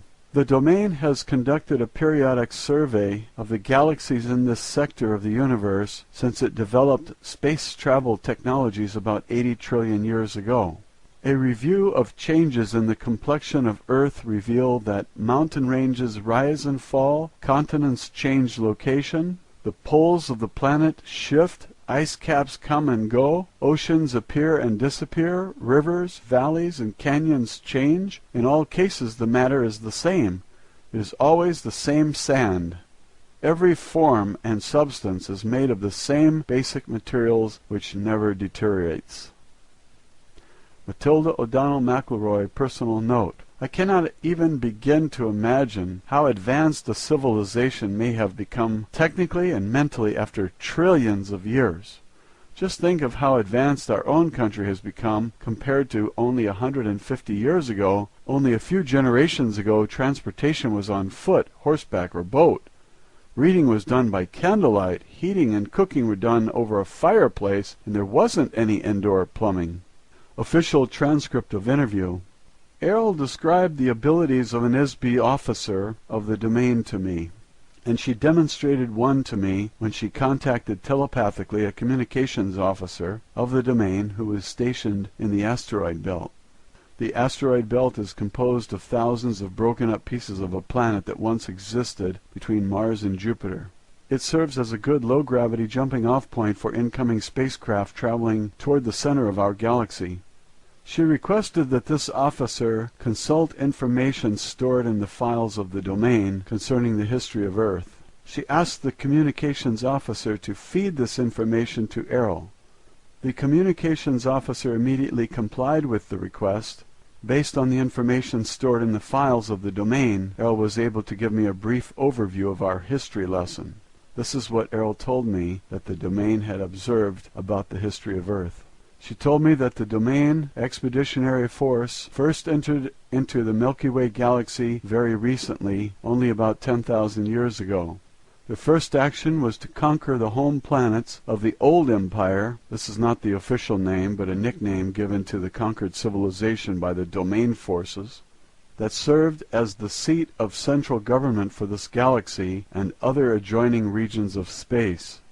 These planets are located in the stars systems in the tail of the Big Dipper constellation. She did not mention which stars exactly. About 1,500 years later, the Domain began the installation bases for their own forces along the path of invasion which leads towards the center of the galaxy and beyond. About 8,200 years ago, the Domain forces set up a base on Earth in the Himalaya Mountains near the border of modern Pakistan and Afghanistan. This was a base for the battalion of the Domain Expeditionary Force, which included about 3,000 members. They set up a base under or inside the top of the mountain. The mountain top was drilled into and made hollow to create an area large enough to house the ships and personnel of that force. An electronic illusion of the mountain top was created to hide the base by projecting a false image from inside the mountain against a force screen. The ships could then enter and exit through the force screen, yet remain unseen by Homo sapiens. Shortly after they settled there, the base was surprised by an attack from a remnant of the military forces of the Old Empire. Unbeknownst to the Domain, a hidden underground base on Mars, operated by the Old Empire, had existed for a very long time. The Domain base was wiped out by a military attack from the Mars base, and the ISBs of the Domain Expeditionary Force were captured. You can imagine that the Domain was very upset about losing such a large force of officers and crew, so they sent other crews to Earth to look for them. Those crews were also attacked. The captured ISBs from the Domain forces were handled in the same fashion as all other ISBs who have been sent to Earth. They were each given amnesia, had their memories replaced with false pictures and hypnotic commands, and sent to Earth to inhabit biological bodies. They are still a part of the human population today. After a very persistent and extensive investigation into the loss of their crews, the Domain discovered that Old World Empire has been operating a very extensive and very carefully hidden base of operations in this part of the galaxy for millions of years. No one knows exactly how long. Eventually the spacecraft of the Old Empire forces and the Domain engaged each other in open combat in the space of the solar system. According to Errol, there was a running battle between the Old Empire forces and the Domain until about 1235 AD, when the Domain forces finally destroyed the last of the spacecraft of the Old Empire force in this area.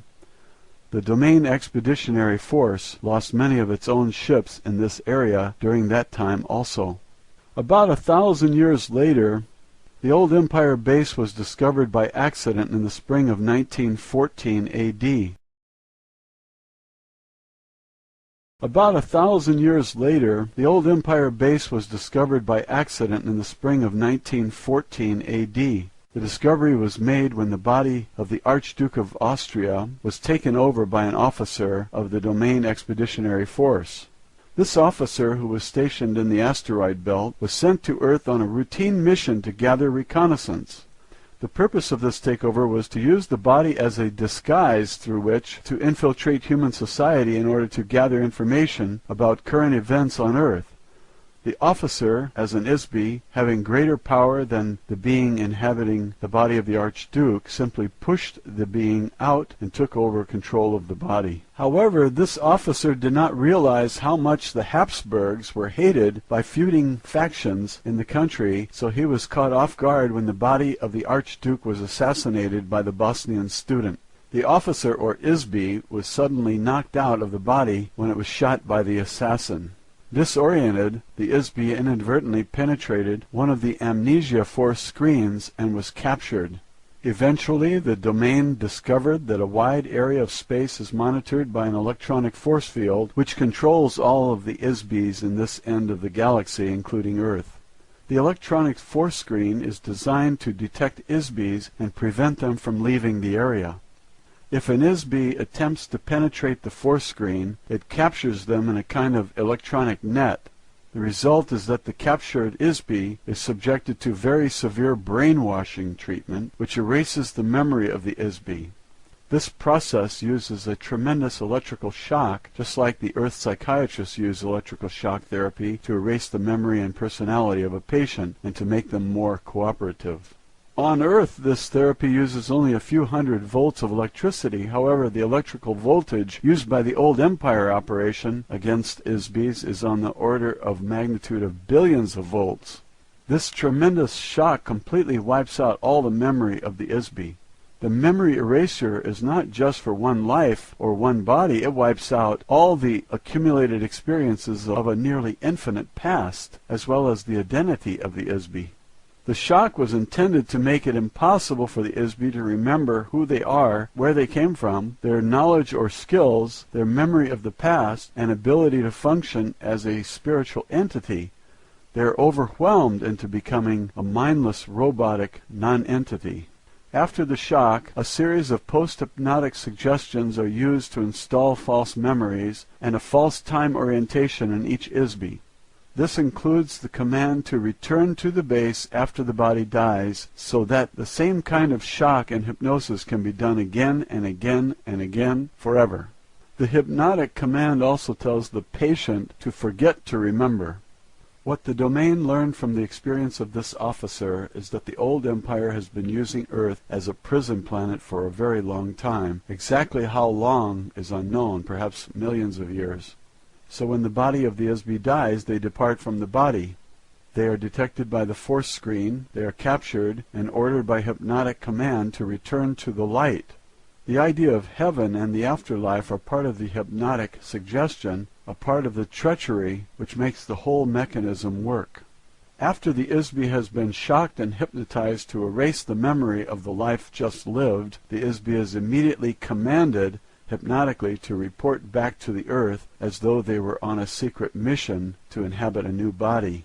Each ISB is told that they have a special purpose for being on Earth, but of course there is no purpose for being in a prison, at least not for the prisoner. Any undesirable ISBs who are sentenced to Earth were classified as untouchable by the Old Empire.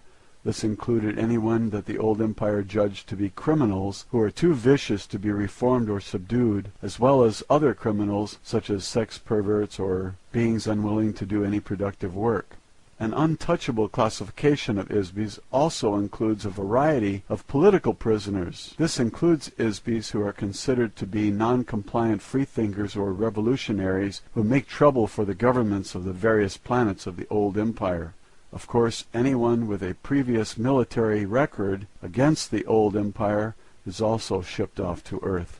A list of untouchables includes artists, painters, singers, musicians, writers, actors, and performers of every kind. For this reason, Earth has more artists per capita than any other planet in the Old Empire. Untouchables also include intellectuals, inventors, and geniuses in almost every field.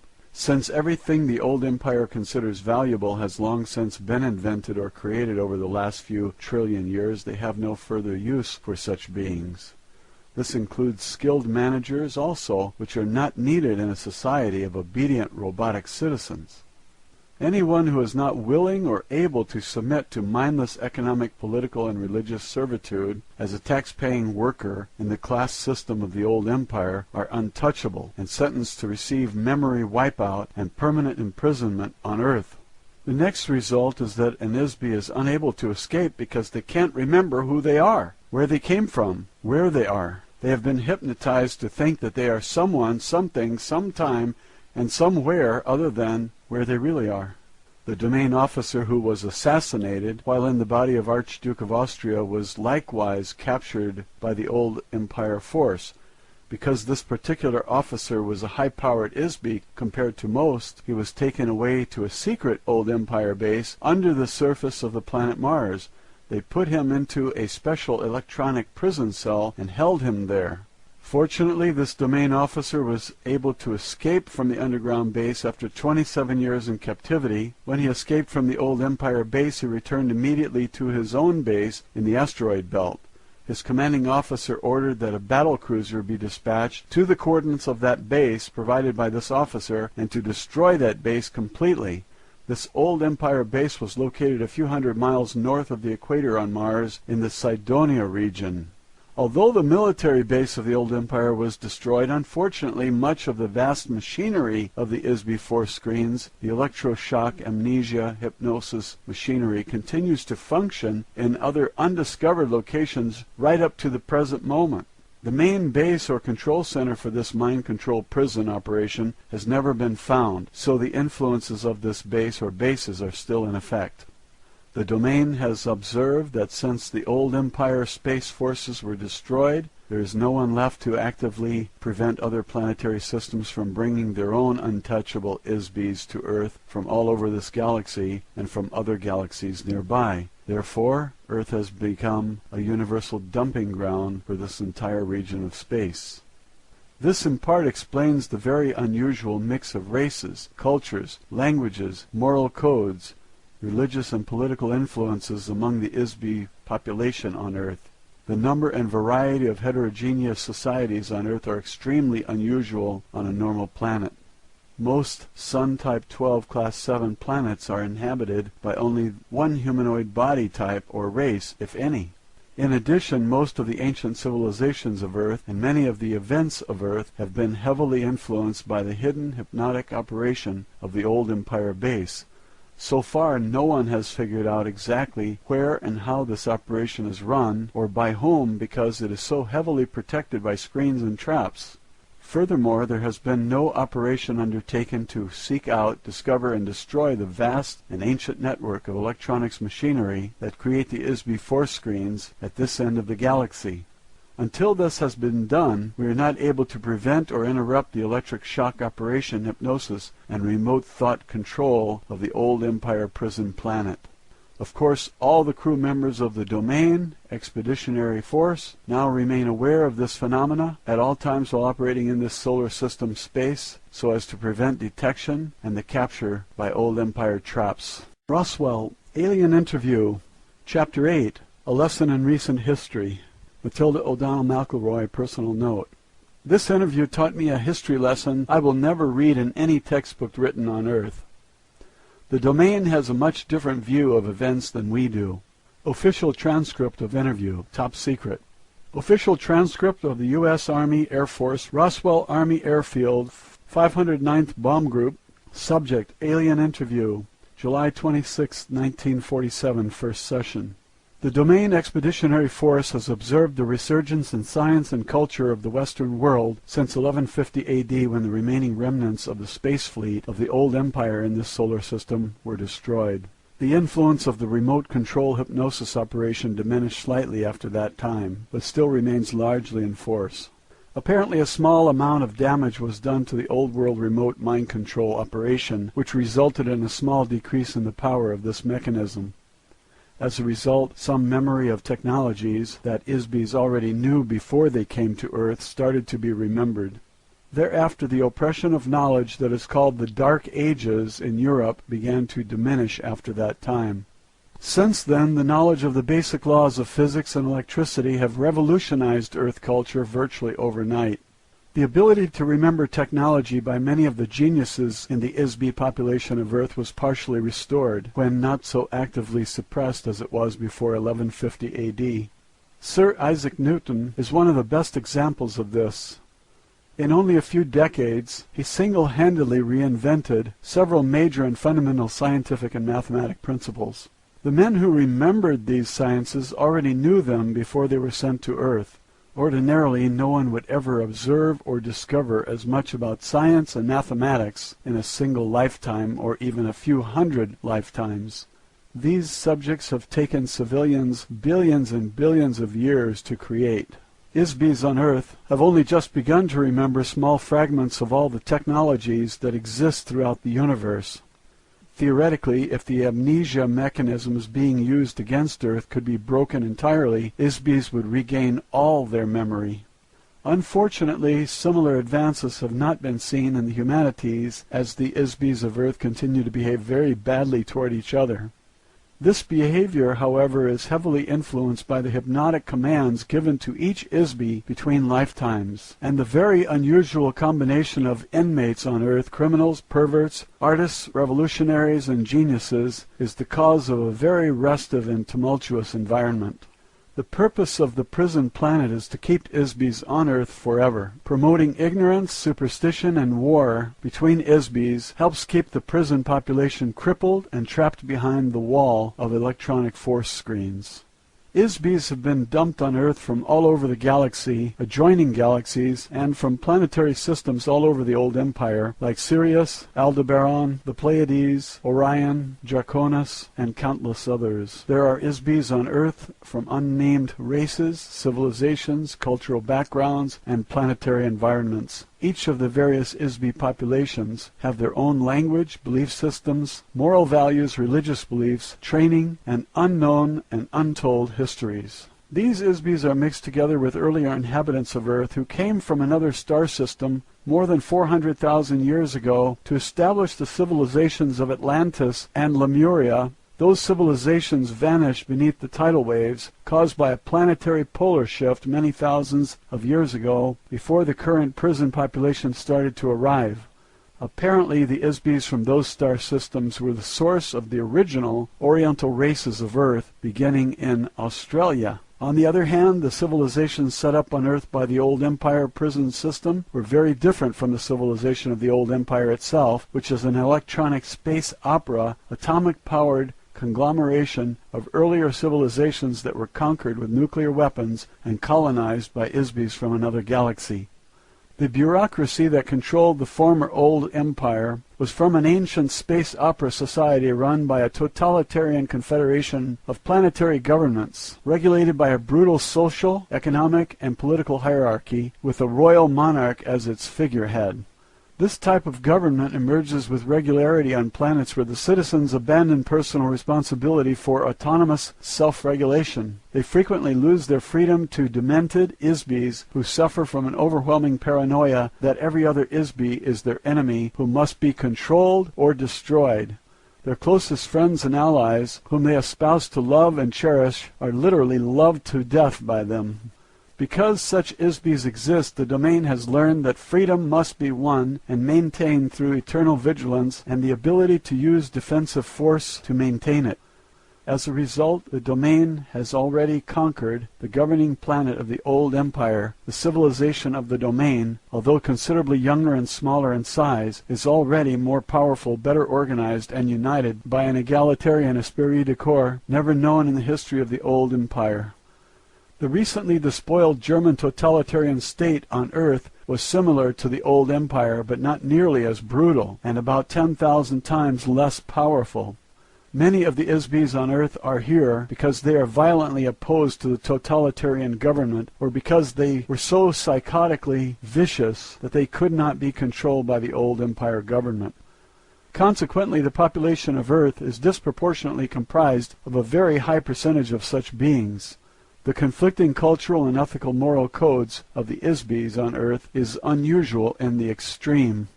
The domain conquest of the central old empire planets was fought with electronic cannon. The citizens of the planet forming the core of government for the old empire are a filthy, degraded, slave society of mindless, tax-paying workers who practice cannibalism.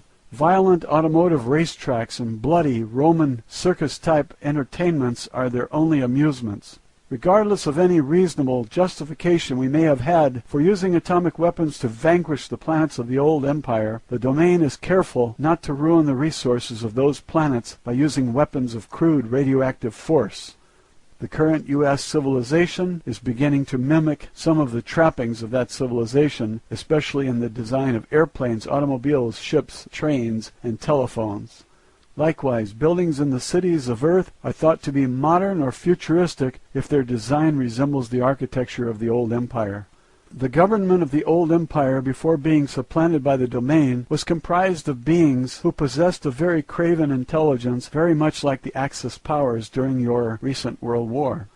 Those beings manifested precisely the same behavior as the galactic government that exiled them to external imprisonment on Earth. They were a gruesome reminder of the ageless maxim that an Isbi will often manifest the treatment they have received from others. Kindness fosters kindness, cruelty begets cruelty. One must be able and willing to use force tempered with intelligence to prevent harm to the innocent. However, extraordinary understanding, self-discipline, and courage are required to effectively prevent brutality without being overwhelmed by the malice that motivated the brutality. Only a demonic, self-serving government would employ a logic or science to conceive that an ultimate solution to any problem is to murder and permanently erase the memory of every artist, genius, skilled manager, and inventor, and cast them into a planetary prison, together with political opponents, killers, thieves, perverts, and disabled beings of an entire galaxy. Once the Isbis expelled from the old empire arrived on Earth, they were given amnesia and hypnotically tricked into thinking that something else had happened to them. The next step was to implant the Isbis into biological bodies on Earth. The bodies became the human populations of false civilizations which were designed and installed in the minds of the Isbis to look completely unlike the old empire. All of the Isbis of India, Egypt, Babylon, Greece, Rome, and medieval Europe were guided to a pattern and build the cultural elements of these societies based on standard patterns developed by the Isbis of many earlier similar civilizations on Sun-type 12 Class 7 planets that have existed for trillions of years throughout the universe. In the earliest times, the Isbis sent to prison Earth lived in India. They gradually spread into Mesopotamia, Egypt, Mesoamerica, Archaea, Greece, Rome, medieval Europe, and to the New World. They were hypnotically commanded to follow the pattern of a given civilization by the old empire prison operators. This is an effective mechanism to disguise the actual time and location from the Isbis imprisoned on Earth. The languages, customs, and culture of each false civilization are intended to reinforce amnesia because they do not remind the Isbis on Earth of the original old empire planets from which they were deported. On the very far back track of time, these types of civilizations tended to repeat themselves over and over because the Isbis who created them became familiar with certain patterns and styles and stayed with them. It is a lot of work to invent an entire civilization complete with culture, architecture, language, customs, mathematics, moral values, and so forth. It is much easier to replicate a copy based on a familiar and successful pattern. A Sun-type 12 Class 7 planet is the designation given to a planet inhabited by carbon-oxygen-based life forms. The class of the planet is based on the size and radiation intensity of the star, the distance of the planetary orbit from the star, and the size, density, and gravity and chemical composition of the planet. Likewise, flora and fauna are designated and identified according to the star type and class of the planet they inhabit. On the average, the percentage of planets in the physical universe with a breathable atmosphere is relatively small. Most planets do not have an atmosphere upon which life forms feed, as on Earth, where the chemical composition of the atmosphere provides nutrition to plants and other organisms which in turn support other life forms. When the domain force brought the Vedic hymns to the Himalayas region 8,200 years ago, some human societies already existed. The Aryan people invaded and conquered India, bringing the Vedic hymns to the area. The Vedas were learned by them, memorized, and carried forward verbally for 7,000 years before being committed to written form. During that span of time, one of the officers of the Domain Expeditionary Force was incarnated on Earth as a Vishnu. He is described many times in the Rig Veda. He is still considered to be a god by the Hindus. Vishnu fought in the religious wars against the old empire forces. He is a very able and aggressive Isbi, as well as a highly effective officer, who has since been reassigned to other duties in the domain. This entire episode was orchestrated as an attack and revolt against the Egyptian pantheon installed by old empire administrators. The conflict was intended to help free humankind from implanted elements of the false civilization that focused attention on many gods and superstitious ritual worship demanded by the priests who managed them. It is all part of the mental manipulation by the old empire to hide their criminal actions against the Isbis on Earth. A priesthood, or prison guards, were used to help reinforce the idea that an individual is only a biological body and is not an immortal spiritual being. The individual has no identity. The individuals have no past lives. The individual has no power. Only the gods have power, and the gods are the contrivance of the priests who intercede between men and the gods they serve. Men are slaves to the dictates of the priests, who threaten eternal spiritual punishment if men do not obey them. What else would one expect on a prison planet where all the prisoners have amnesia and the priests themselves are prisoners? The intervention of the domain force on Earth has not been entirely successful due to the secret mind control operation of the old empire that still continues to operate. A battle was waged between the old empire forces and the domain through religious conquest between 1500 BCE and about 1200 BCE. The domain forces attempted to teach the concept of an individual, immortal spiritual being to several influential beings on Earth. One such instance resulted in a very tragic misunderstanding, misinterpretation, and misapplication of the concept.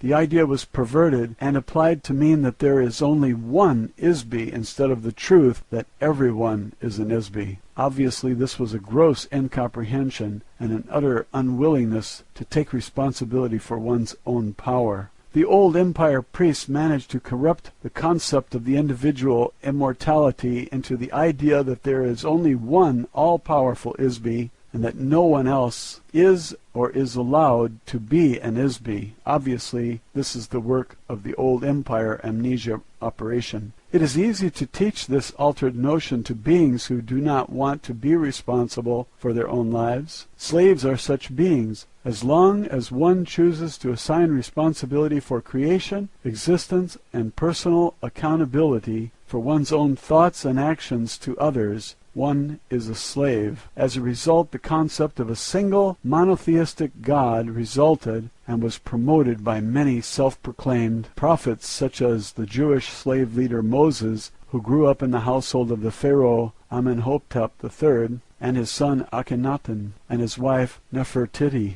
as well as his son Tutankhamun.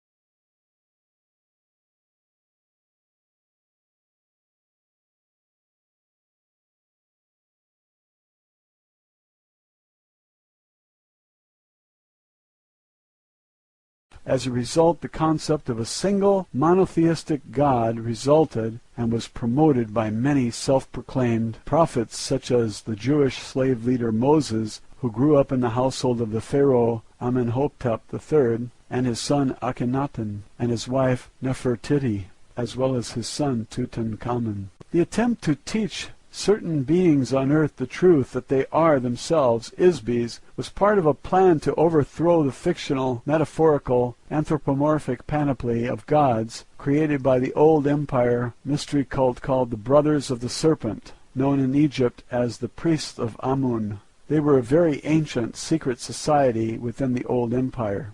The Pharaoh, Akhenaten, was not a very intelligent being and was heavily influenced by his personal ambition for self-glorification. He altered the concept of the individual spiritual being and embedded the concept in the sun god Aten. His pitiful existence was soon ended. He was assassinated by Maya and Paranefer, two of the priests of Amun, or Amen, which the Christians still say, who represented the interests of the old empire forces. The idea of one God was perpetuated by the Hebrew leader Moses while he was in Egypt.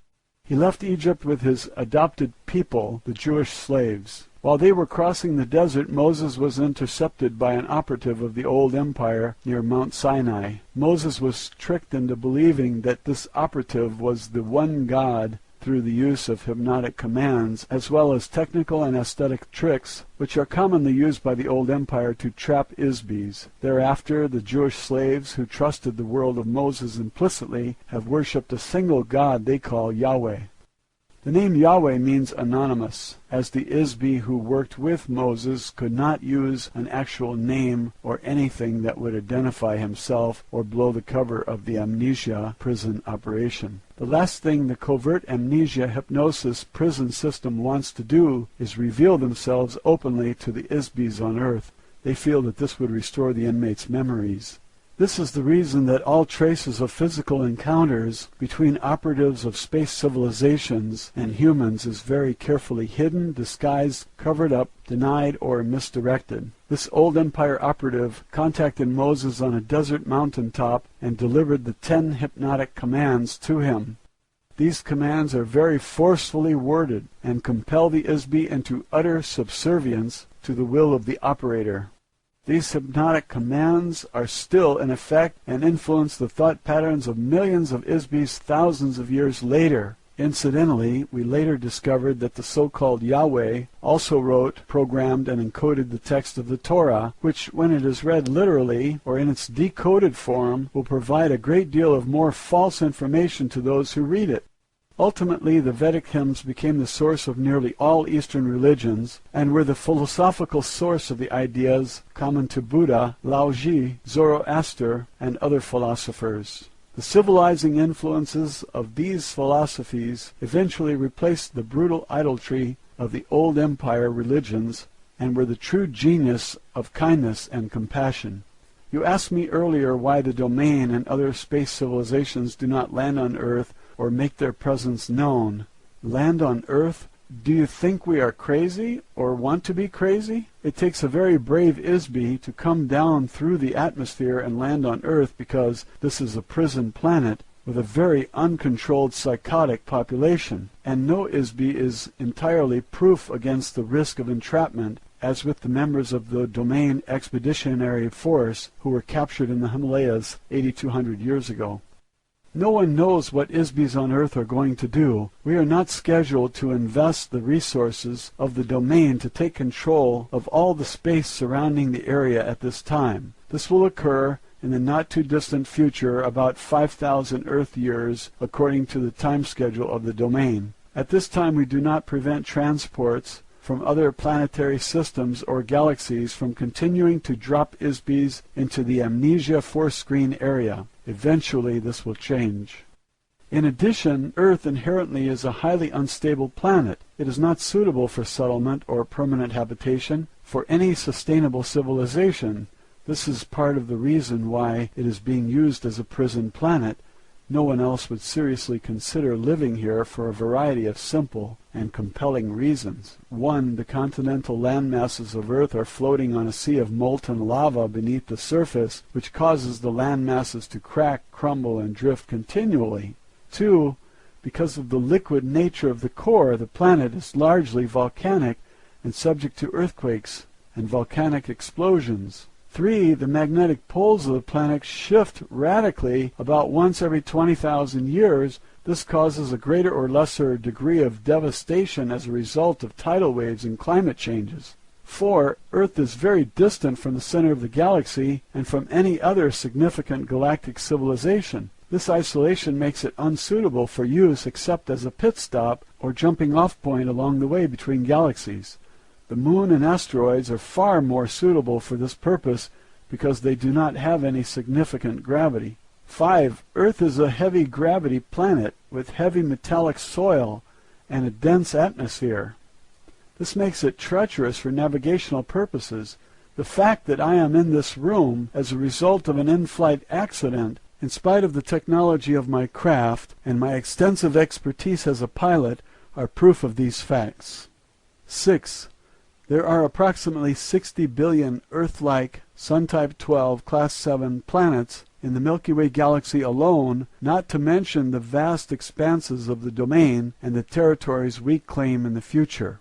It is difficult to stretch our resources to do much more than a periodic reconnaissance of Earth, especially when there are no immediate advantages to invest resources here. On Earth, most beings are not aware that they are ISBs, or that there are spirits of any kind.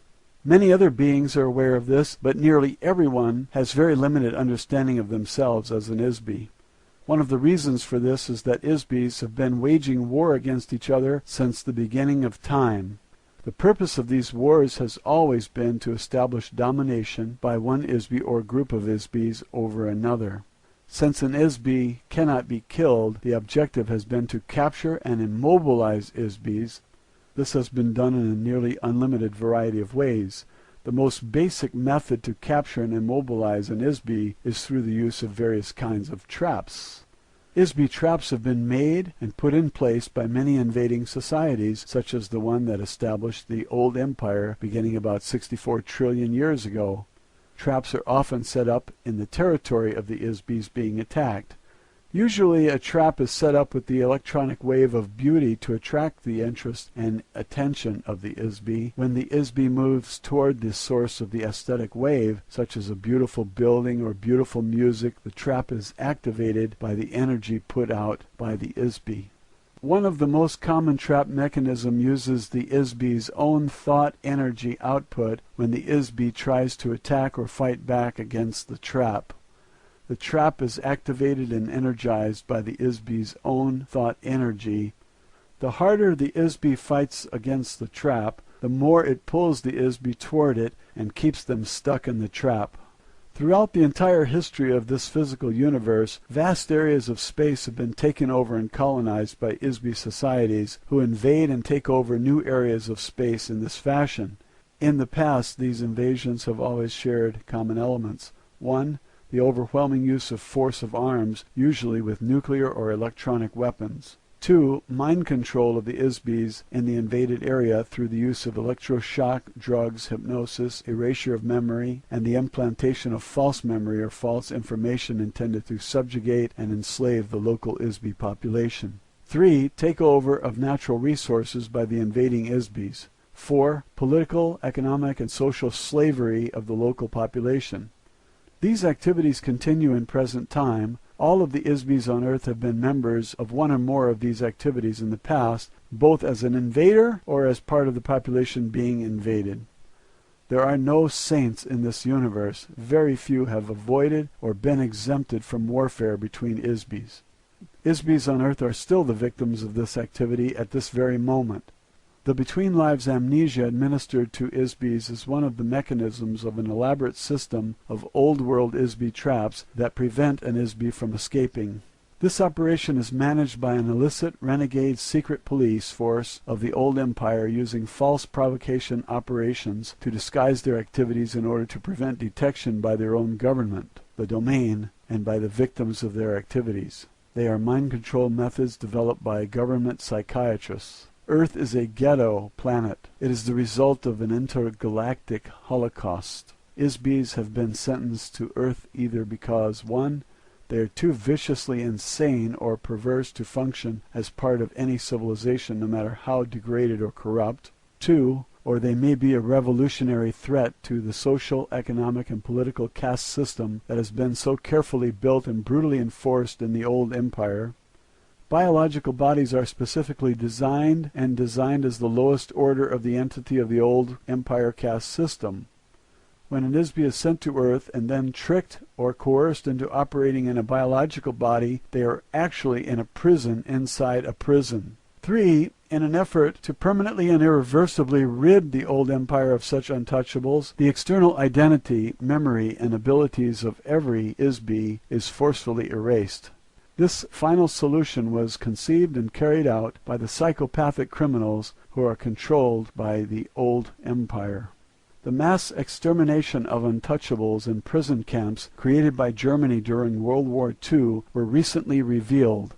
Likewise, the ISBs of Earth are the victims of spiritual eradication and eternal slavery inside frail biological bodies inspired by the same kind of craven hatred in the old empire. The kind and creative inmates of Earth are continuously tortured by butchers and lunatics who are controlled by the old empire prison operators.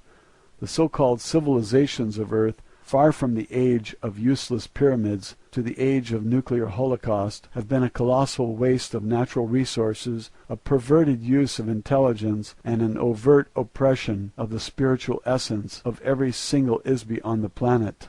If the domain sent ships to every corner of the universe in search of hell, their quest could end on Earth. What greater brutality can be inflicted on anyone than to erase the spiritual awareness, identity, ability, and memory that is in the essence of oneself? The domain has as yet been unable to rescue the 3,000 ISBs of the Expeditionary Force Battalion either. They are forced to inhabit biological bodies on Earth. We have been able to recognize and track most of them for the past 8,000 years. However, our attempts to communicate with them are usually futile, as they are unable to remember their true identity. The majority of lost members of the Domain Force have followed the general progression of Western civilization from India into the Middle East, then to Chaldea and Babylon, into Egypt, through Achaia, Greece, Rome, into Europe, to the Western Hemisphere, and then around the world. The members of the Lost Battalion and many other ISBs on Earth could be valuable citizens of the domain, not including those who are vicious criminals or perverts. Unfortunately, there has been no workable method conceived to emancipate the ISBs from Earth. Therefore, as a matter of common logic as well as the official policy of the domain, it is safer and more sensible to avoid contact with the ISB population of Earth until such time as the proper resources can be allocated to locate and destroy the old Empire Force screen and amnesia machinery and develop a therapy to restore the memory of an ISB.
Roswell, Alien Interview, Chapter 9, A Timeline of Events. Matilda O'Donnell McElroy, Personal Note. For this interview I took written notes because Errol gave me a lot of dates and names that I couldn't possibly remember without writing them down.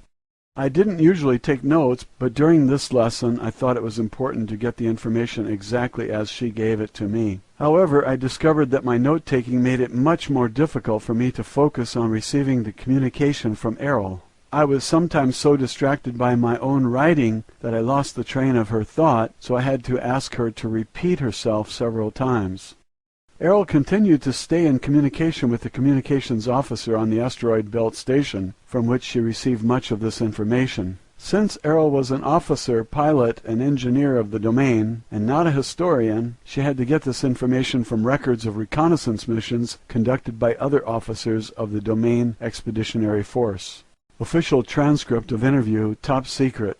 The actual history of Earth is very bizarre. It's so nonsensical that it is incredible to anyone on Earth who attempts to investigate it. A myriad of vital information is missing from it. A huge conglomeration of non-sequitur relics and mythology has been arbitrarily introduced into it.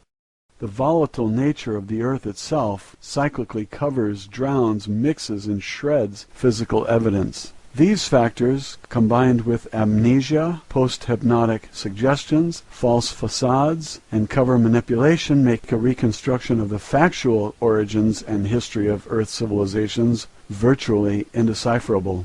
Any investigator, no matter how brilliant, is doomed to wallow in a quagmire of inconclusive assumptions, unworkable hypotheses, and perpetual mystery.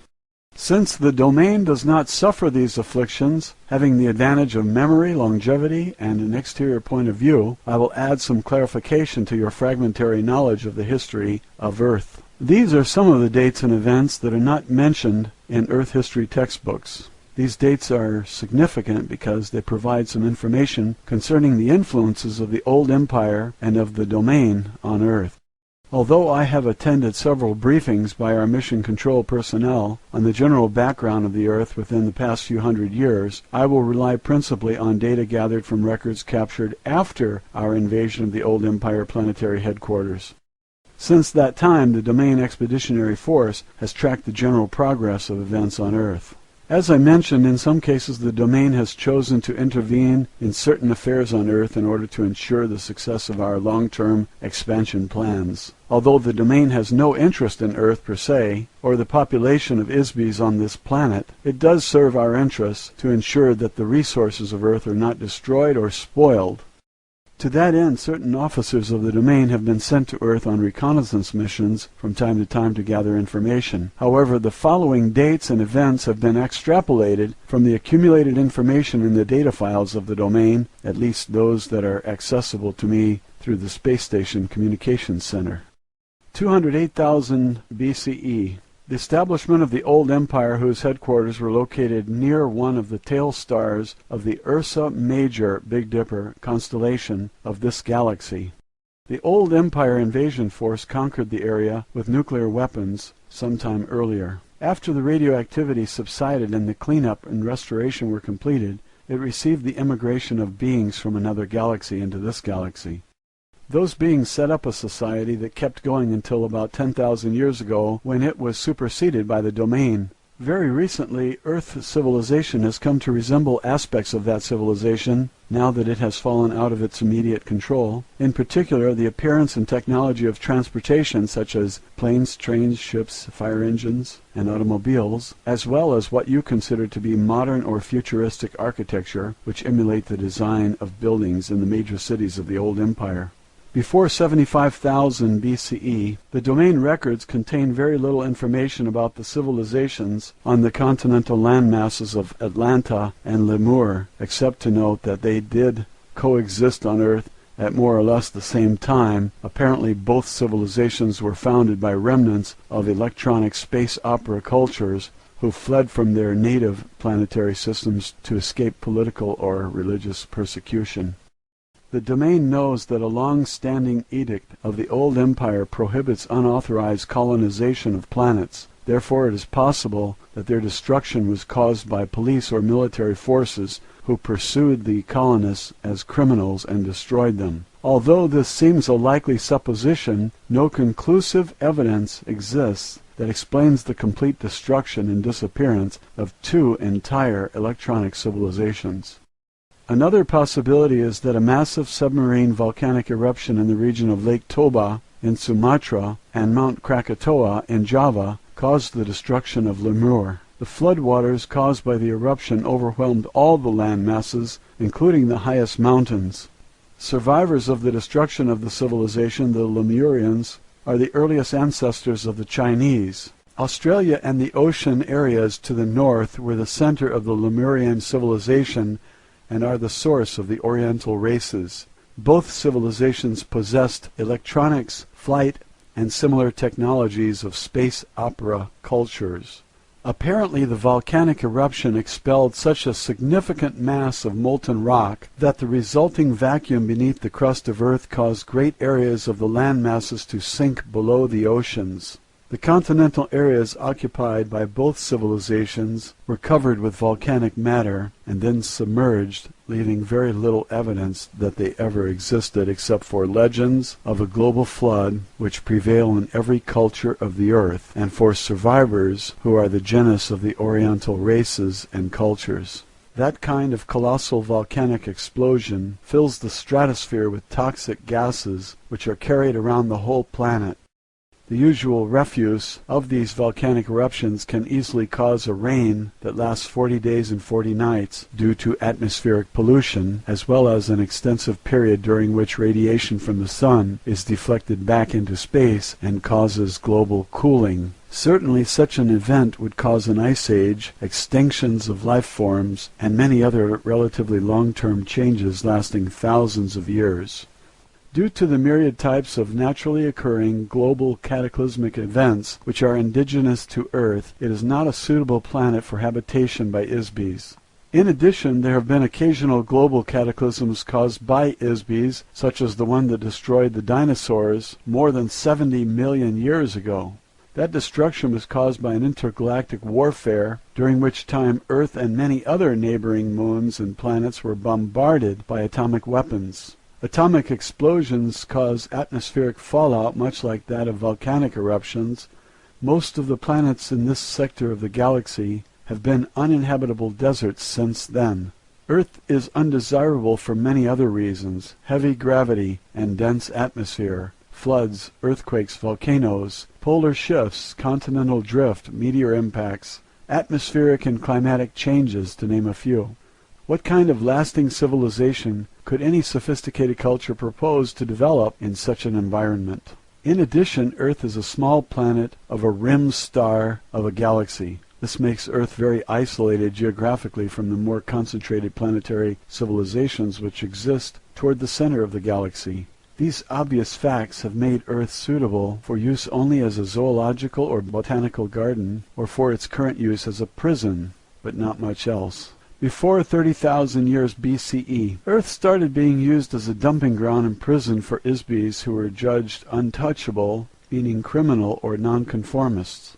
ISBs were captured, encapsulated in electronic traps, and transported to Earth from various parts of the old empire. Underground amnesia stations were set up on Mars and on Earth in the Rwenzori Mountains in Africa, in the Pyrenees Mountains of Portugal, and in steppes of Mongolia.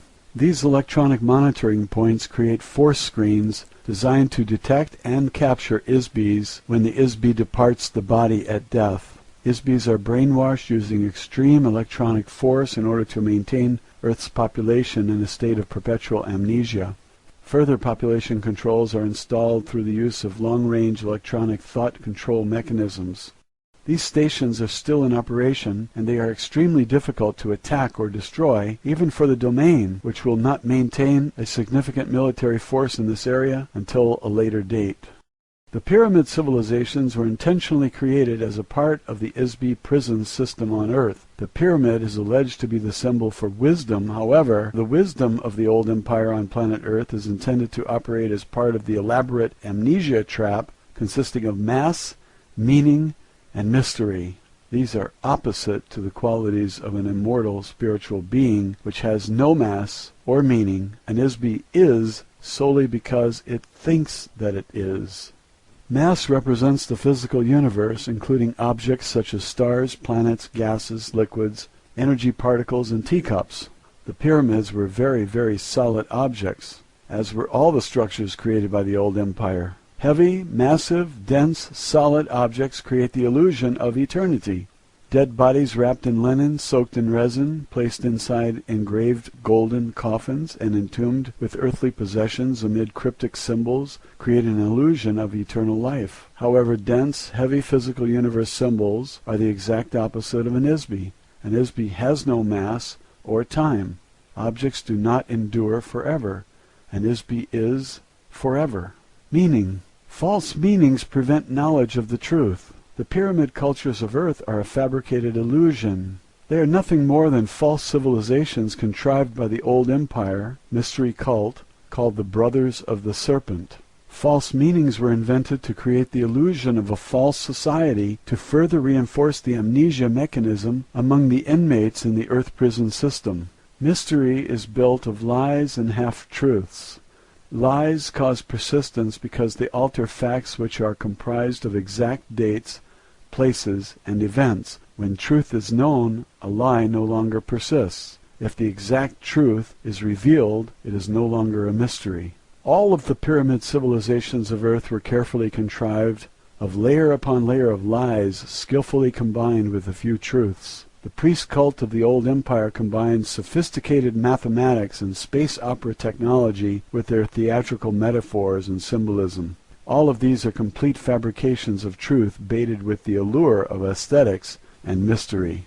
The intricate rituals, astronomical alignments, secret rites, massive monuments, marvelous architecture artistically rendered hieroglyphs and man-animal gods were designed to create an unsolvable mystery for the Isby prison population on Earth. The mystery diverts attention away from the truth that Isbys have been captured, given amnesia, and imprisoned on a planet far, far away from their home. The truth is that every single Isby on Earth came to Earth from some other planetary system.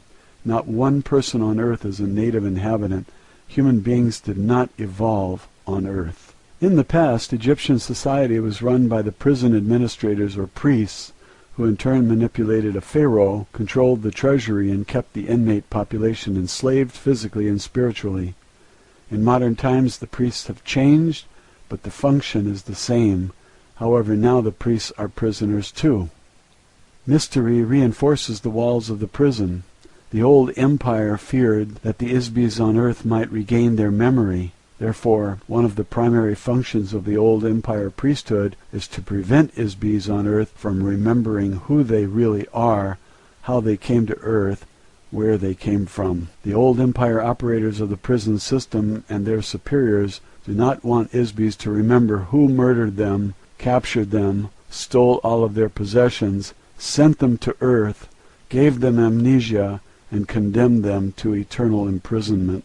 Imagine what would happen if all the inmates in the prison suddenly remembered that they have the right to be free. What if they suddenly realize that they have been falsely imprisoned and rise up as one against the guards? They are afraid to reveal anything that looks like the civilization of the inmates' home planets. A body, a piece of clothing, a symbol, a spaceship, an advanced electronics device, or any other remnant of civilization from a home planet could remind a being and rekindle his memory. Sophisticated technologies of entrapment and enslavement, which were developed over millions of years in the old empire, have been applied to the Isbys on Earth with the intention to create a false facade for the prison. These facades were installed on Earth in totality all at once.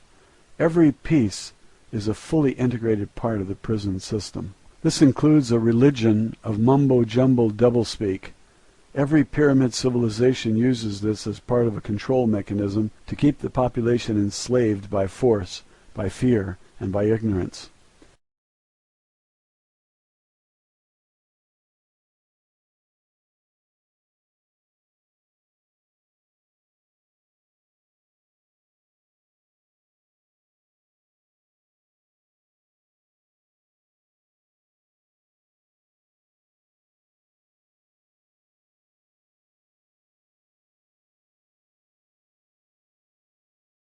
This includes a religion of mumbo-jumbo doublespeak.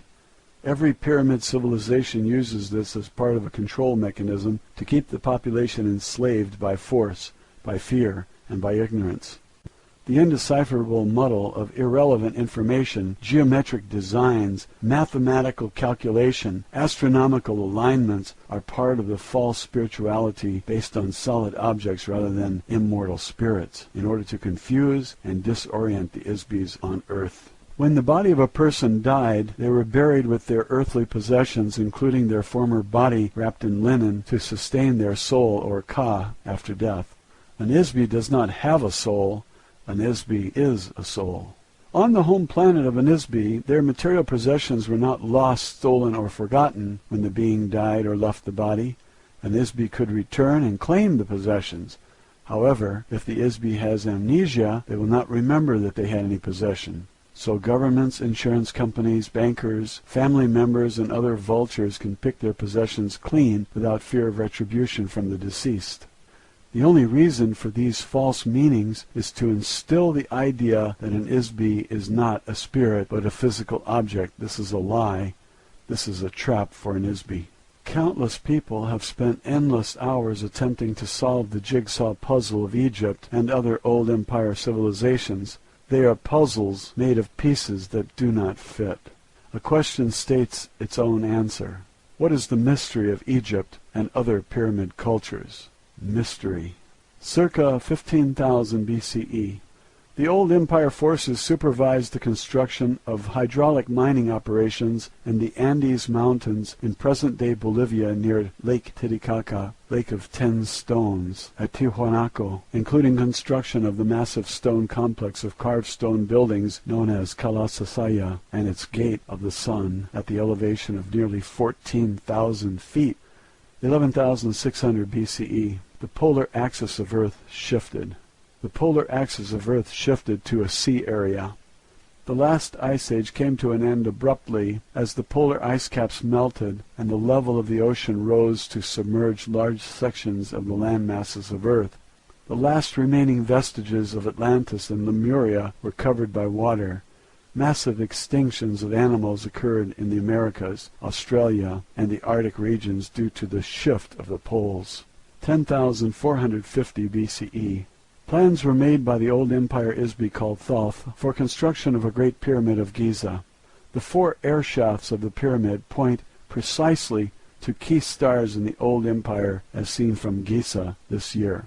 The alignment of the pyramids of Giza on the ground matches perfectly the alignment of the constellation of Orion as seen in the sky from Giza relative to the Nile as the earthly representation of the Milky Way in the sky. 10,400 BCE. According to the Earth historian Herodotus, records from the ruined civilizations of Atlantis, containing electronic technology and other technology of that society, were buried in a vault beneath the paws of the Sphinx. The Greek historian wrote that he was told about this by some of his friends who were priests of Anu, the Sumerian god, at the Egyptian city of Heliopolis. However, it is highly unlikely that any traces of an electronic civilization would be allowed to be left intact on Earth by the old Empire prison system administrators. 8,212 BCE. The Veda or Vedic hymns are a set of religious hymns that were introduced to the societies of Earth. They came forward in spoken tradition, memorized from generation to generation. The hymn to the Dawn Child includes an idea called the cycle of the physical universe, the creation, growth, conservation, decay, and death, or destruction of energy and matter in a space. These cycles produce time. The same set of hymns describes the theory of evolution. Here is a tremendous body of knowledge which contains a great deal of spiritual truth. Unfortunately, it has been incorrectly evaluated by humans and altered with lies and reversals of fact by priests, which are a booby-trap to prevent anyone from using the wisdom to discover a way to escape from the prison planet. 8050 BCE. Destruction of the old Empire home planet government in this galaxy. This was the end of the old Empire as a political entity in the galaxy. However, the vast size of the old Empire will take many thousands of years for the domain to conquer completely. The inertia of the political, economic, and cultural systems of the old Empire will remain in place for some time to come. However, remnants of the old Empire space fleet in the solar system of Earth were finally destroyed in 1230 AD. In addition to operatives of the old Empire who run the Earth prison operation, there were other beings from the old Empire who came to Earth. Since Earth was no longer under the control of the old Empire, after their defeat by the domain forces, there was no police force to control military renegades, space pirates, miners, merchants, and entrepreneurs who came to Earth to exploit the resources of the planet for personal gain and many other nefarious reasons. For example, the history of the earth according to the Jewish people describes the Nephilim. Chapter 6 of the book of Genesis describes the origin of Nephilim. Now it came about, when men began to multiply on the face of the land, and daughters were born to them, that the sons of God saw that the daughters of men were beautiful, and they took wives for themselves, whomever they choose. The Nephilim were on earth in those days, and also afterward, when the sons of God came into the daughters of men, and they bore children to them. Those were the mighty men who were of old, men of renown. The ancient Jewish people who wrote the history book called the Old Testament were slaves, herders, and gatherers. Any modern technology, even a simple flashlight, would seem astounding and miraculous to them. They attributed any unexplainable phenomenon to technology of the workings of a god. Unfortunately, this behavior is universal among all Isbis who have been given amnesia and cannot remember their own experiences, training, technology, personality, or identity. Obviously, if these were men and they mated with Earth women, they were not sons of God. They were Isbis who inhabited biological bodies in order to take advantage of the political situation in the old empire, or simply to indulge in physical sensation. They set up small colonies of their own on Earth beyond the reach of the police and tax authorities. Coincidentally, one of the most serious crimes an Isbi could commit in the old empire was to violate income tax regulations. Income taxes were used as a slavery mechanism and a punishment in the old empire. The slightest error in a tax report made an Isbi untouchable, followed by imprisonment on Earth. 6750 BCE. Other pyramid civilizations were set up by the old empire on Earth. These were established in Babylon, Egypt, China, and Mesoamerica. The Mesopotamian area provided service facilities, communication stations, spaceports, and stone quarry operations for these false civilizations. Ptah was the name given to the first in a succession of administrators from the old empire who represented themselves to Earth population as divine rulers. Ptah's importance may be understood when one learns that the word Egypt is a Greek corruption of the phrase Het-Ka Ptah, or House of the Spirit of Ptah. Ptah was nicknamed the Developer. He was a construction engineer. His high priest was given the title Great Leader of Craftsmen. Ptah was also the god of reincarnation in Egypt. He originated the opening of the mouth ceremony, which was performed by priests at funerals to release souls from their corpses. Of course, when the souls were released, they were captured, given amnesia, and returned to Earth again. The so-called divine rulers who followed Ptah on Earth were called Neter, meaning guardians or watchers by the Egyptians. Their symbol was the serpent, or dragon, which represented a secret priesthood of the old empire called the Brothers of the Serpent. Old empire engineers used cutting tools of highly concentrated light waves to quickly carve and excavate stone blocks. They also used force fields and spacecraft to lift and transport blocks of stone weighing hundreds or thousands of tons each. The placement on the ground of some of these structures will be found to have geodesic or astronomical significance relative to various stars in this galactic region. The buildings are crude and impractical compared to building standards on most planets. As an engineer of the domain, I can attest that makeshift structures like these would never pass inspection on a planet in the domain. Stone blocks such as those used in pyramid civilizations can still be seen, partially excavated in the stone quarries in the Middle East and elsewhere. Most of the structures were hastily built props, much like the false facades of the Western town on a set of a motion picture. They appear to be real and to have some use or value. However, they have no value. They have no useful purpose. The pyramids and all of the other stone monuments erected by the old empire could be called mystery monuments. For what reason would anyone waste so many resources to construct so many useless buildings, to create a mysterious illusion? The fact of the matter is that each one of the divine rulers were Isbis who served as operatives of the old empire. They were certainly not divine, although they were Isbis. 6248 BCE. The beginning of active warfare between the Domain Space Command and the surviving remnants of the old Empire space fleet in this solar system that lasted nearly 7,500 years. It began when an installation was established in the Himalaya Mountains by a battalion of the 3,000 officers and crew members of the Domain Expeditionary Force. The installation was not fortified, as the Domain was not aware that the old Empire maintained Earth as a prison planet. The Domain installation was attacked and destroyed by space forces of the old Empire, who continued to operate in the solar system of Earth. Isbis of the Domain battalion were captured, taken to Mars, given amnesia, and sent back to Earth to inhabit human biological bodies. They are still on Earth. 5965 BCE. Investigations into the disappearance of Domain forces in this solar system led to the discovery of old Empire bases on Mars and elsewhere. The Domain took over the planet Venus as a defensive position against the space forces of the old Empire.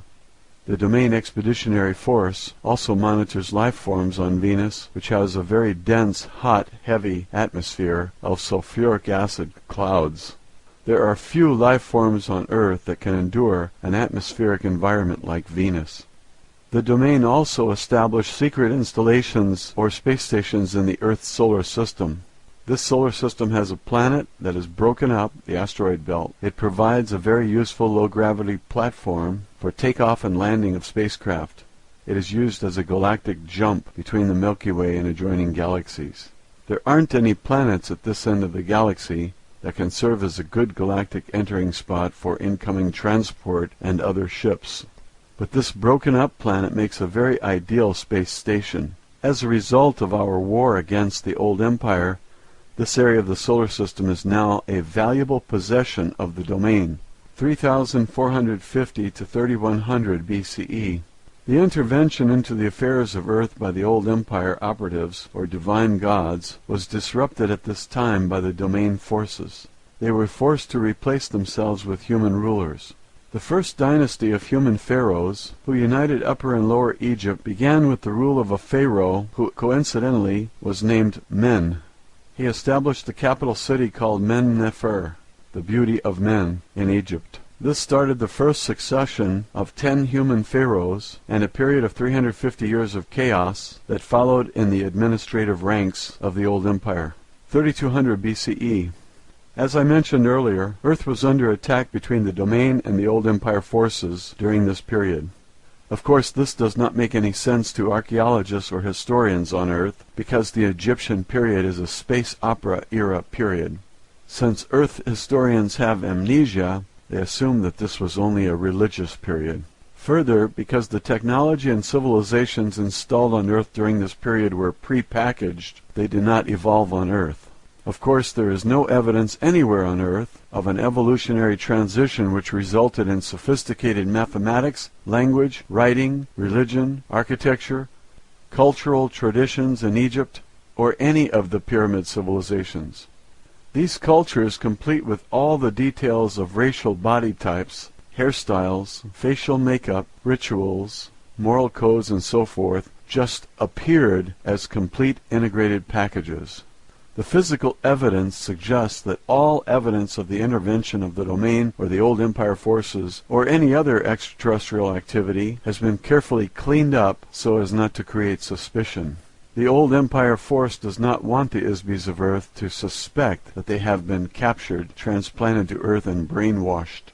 So Earth historians continue to assume that Egyptian priests were not supposed to have ray guns or other technology of the old empire, and they suppose that there was nothing going on Earth except some priests walking around saying Amen, which the Christians still say.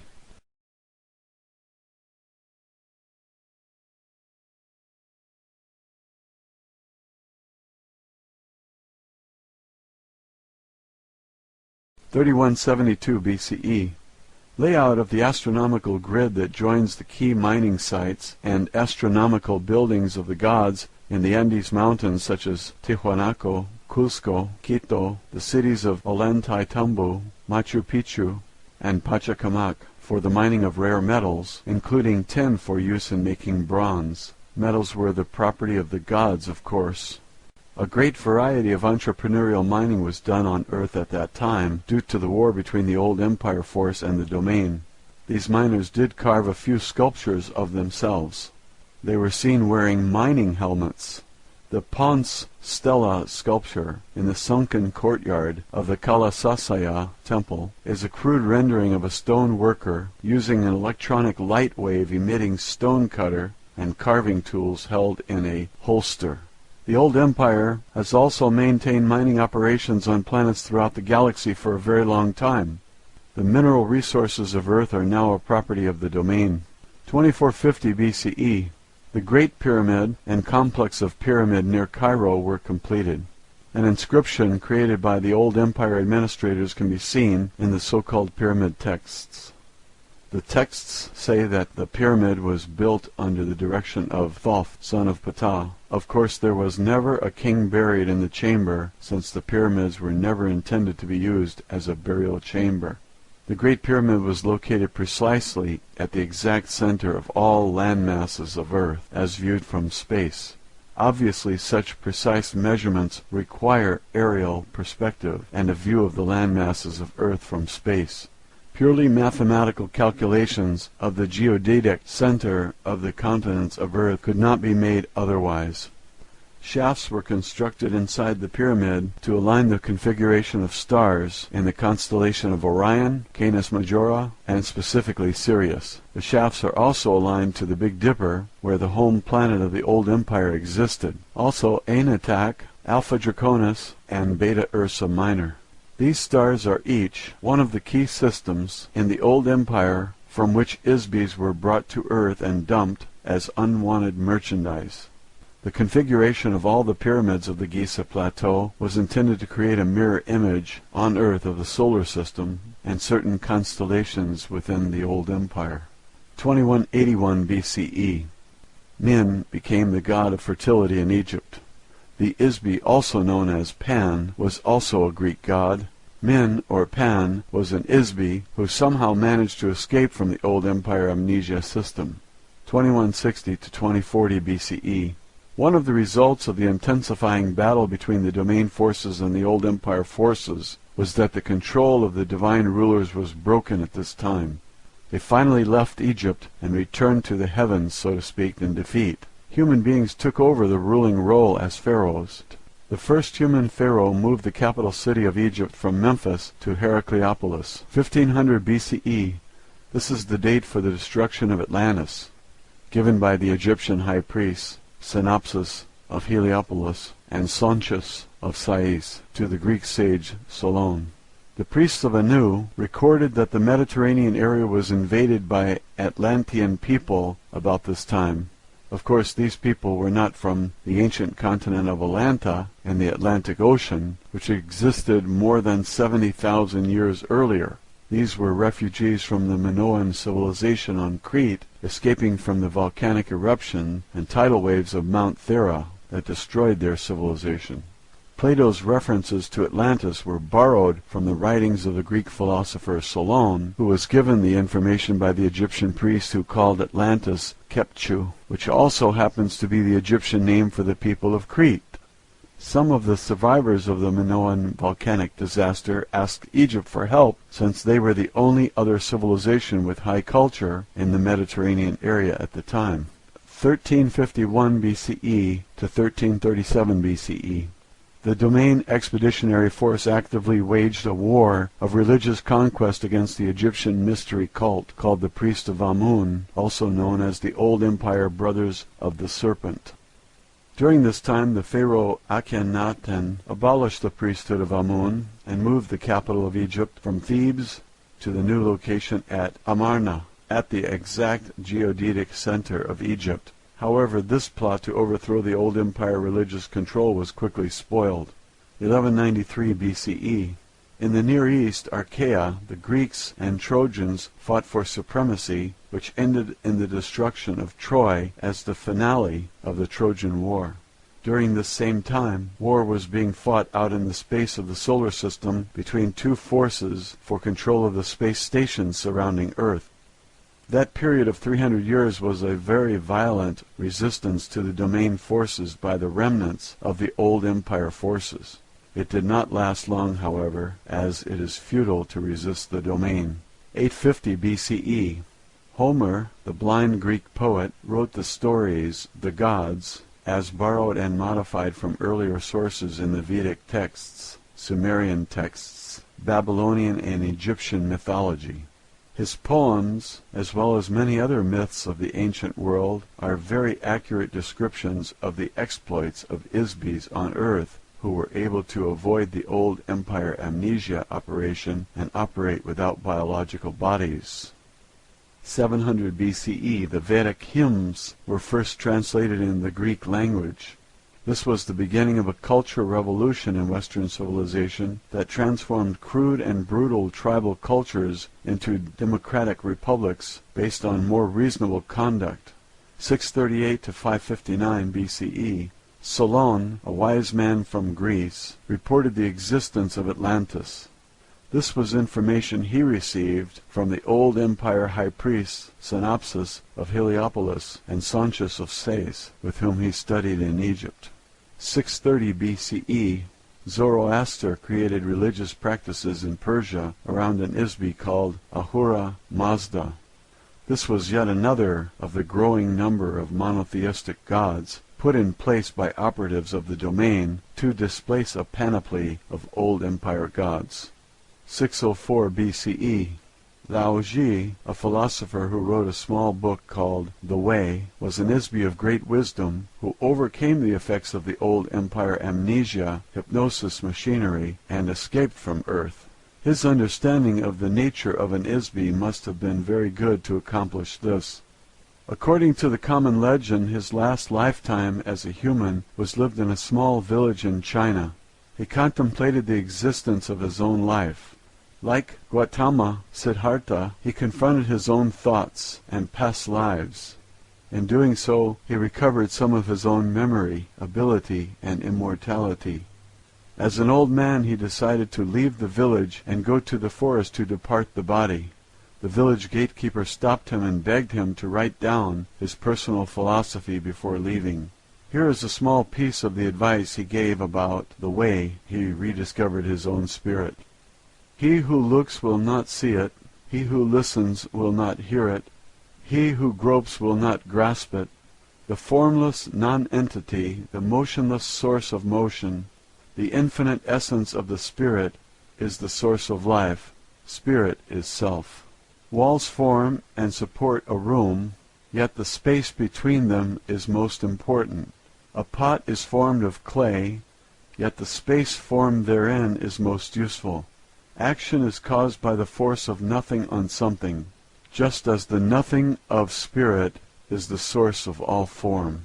One suffers great afflictions because one has a body. Without a body, what afflictions could one suffer? When one cares more for the body than for his own spirit, one becomes the body and loses the way of the spirit. The self, the spirit, creates illusion. The delusion of man is that reality is not an illusion. One who creates illusions and makes them more real than reality follows the path of the spirit and finds the way of heaven. 593 BCE, the Genesis story written by the Jewish people, described angels or sons of God mating with women of earth who bore them children. These were probably renegades from the old empire.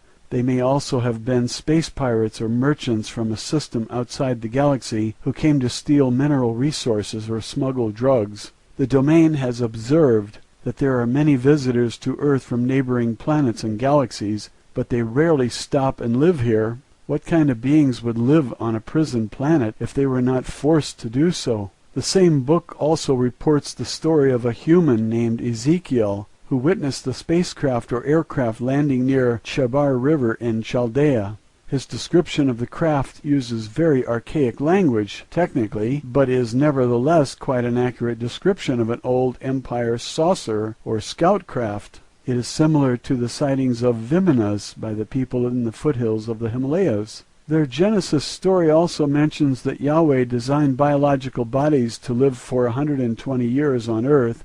Biological bodies on most Sun-type 12 Class 7 planets are usually engineered to last for an average of about 150 years. Human bodies on Earth last only about one-half as long. We suspect this is because the prison administrators have altered the biological material of human bodies on Earth to die more frequently so that the Isbis who inhabit them will recycle through the amnesia mechanism more frequently. It should be noted that much of the Old Testament was written during the captivity of the Jews who were enslaved in Babylon, which was very heavily controlled by priests of the Old Empire. The book introduces a false sense of time and a false concept of the origin of the creation. The serpent is the symbol of the Old Empire. It appears in the beginning of their creation story, or as the Greeks say, Genesis, and causes the spiritual destruction of the first human beings, who are metaphorically represented by Adam and Eve. The Old Testament, clearly influenced by the Old Empire forces, gives a detailed description of the Isbis being induced into biological bodies on Earth. This book also describes many of the old Empire brainwashing activities, including the installation of false memories, lies, superstitions, commands to forget, and all manner of tricks and traps designed to keep ISBs on Earth. Most importantly, it destroys the awareness that humans are immortal spiritual beings. 580 BCE. The oracle at Delphi was one temple in a network of many oracle temples. Each temple was a communication center. The old empire priest designated a local god for each temple. Each of the temples in this network were located at precisely 5 degrees of latitude intervals from the capital city of Thebes throughout the Mediterranean area as far north as the Baltic Sea. The shrines served, among other things, as a grid housing electronic beacons, later called omphalos stones. The grid arrangement of the oracle sites can only be seen from miles above the Earth. The original network of electronic communications beacons were displayed when the priesthood was dispersed and were replaced by carved stones. The symbol of the old empire priesthood is the python, dragon, or serpent.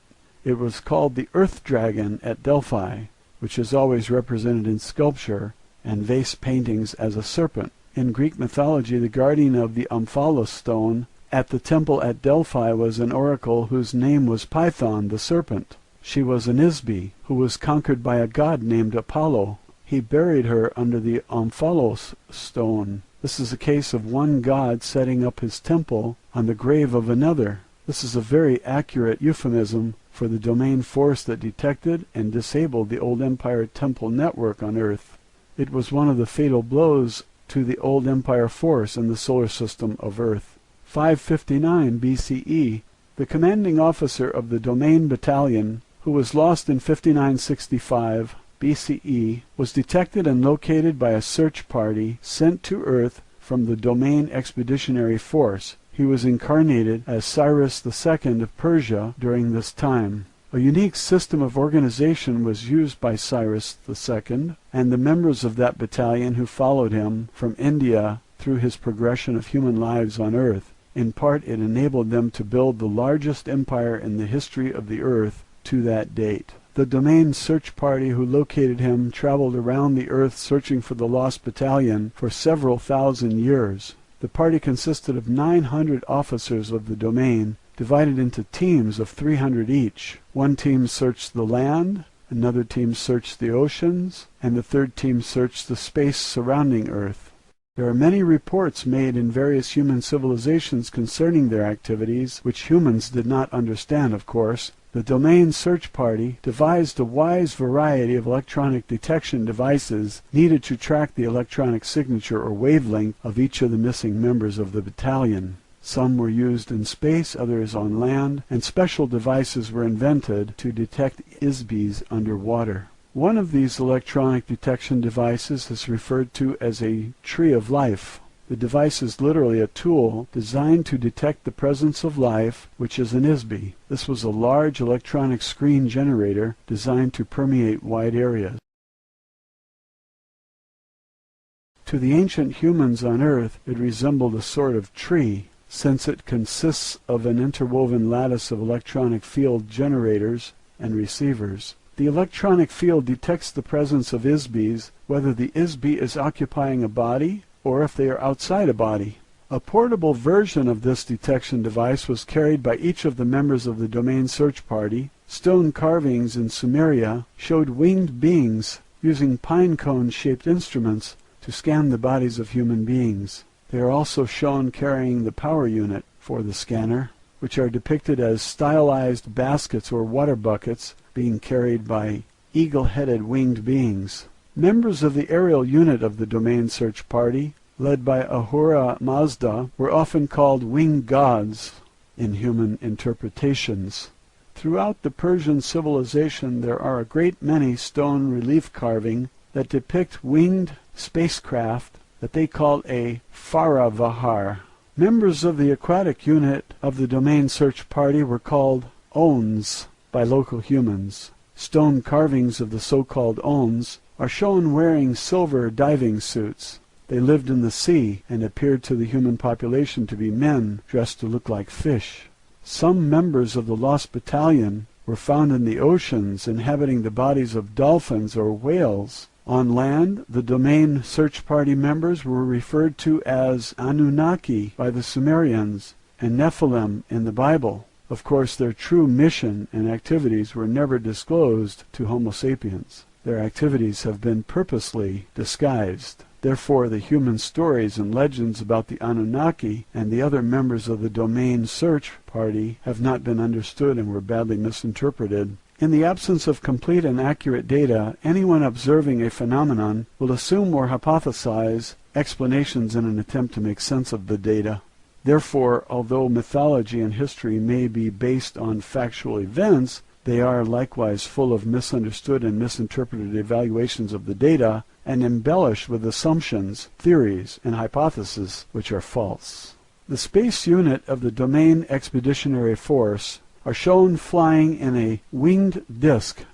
This is an allusion to the spiritual power of the ISBs as well as to the spacecraft used by the Domain Search Party. The commander of the Lost Battalion, as Cyrus II, was an ISB who was regarded as a messiah on Earth by both the Jews and the Muslims. In less than 50 years he established a highly ethical and humanitarian philosophy which pervaded all of Western civilization. His territorial conquests, organization of people, and monumental building projects were unprecedented before or since. Such sweeping accomplishments in a short period of time could only have been achieved by a leader and a team of trained officers, pilots, engineers, and crew members of a unit of the domain acting as a team who had been trained and worked together for thousands of years. Although we have discovered the location of many of the ISBs in the Lost Battalion, the domain has been unable to restore their memory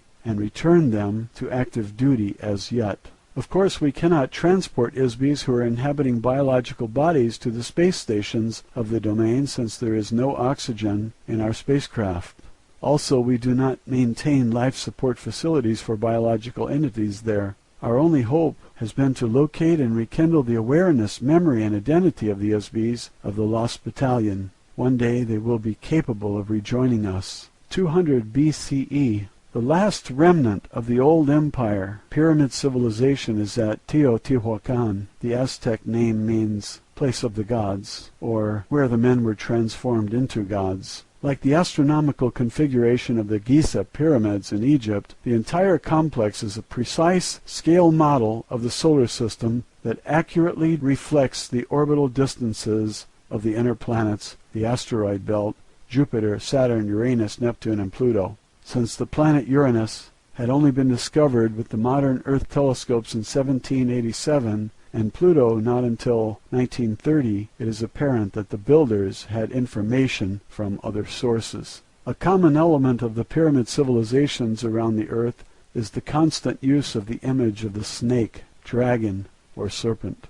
This is because the beings who planted these civilizations here want to create an illusion that the gods are reptilian. This is also part of an illusion designed to perpetuate amnesia. The beings who placed false civilizations on Earth are ISBs just like you. Many of the biological bodies inhabited by ISBs in the old empire are very similar in appearance to the bodies on Earth. The gods are not reptiles, although they often behave like snakes.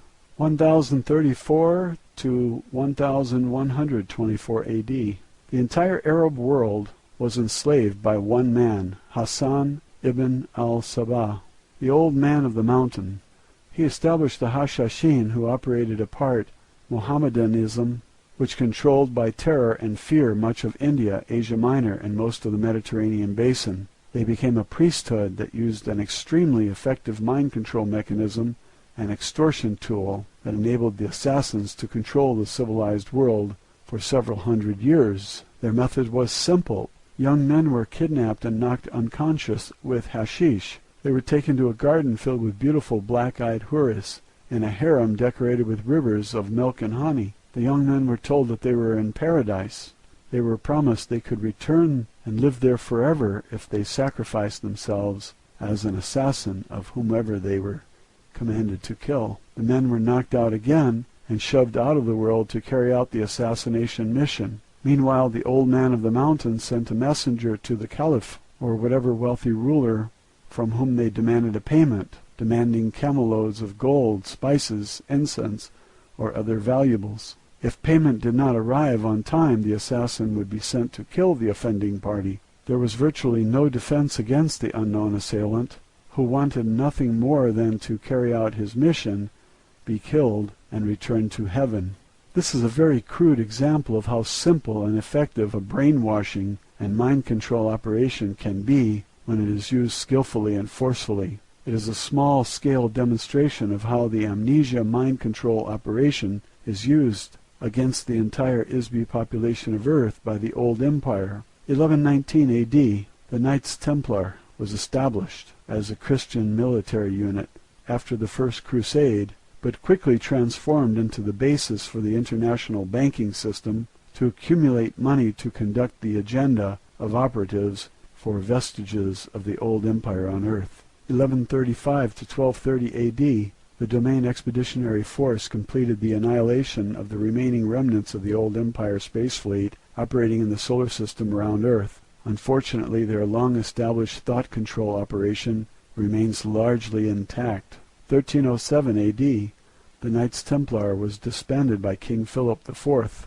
of France, who was deeply in debt to the order. He pressured Pope Clement V to condemn the order's members, have them arrested, tortured them into giving false confessions, and burned them at the stake in an effort to erase his debt by seizing all of their wealth. The majority of the Templars fled to Switzerland, where they established an international banking system which secretly controls the economy of Earth. Old empire operatives act as an unseen influence on international bankers. The banks are operated covertly as an on-combatant provocateur to covertly promote and finance weapons and warfare between the nations of Earth. Warfare is an internal mechanism of control over the inmate population.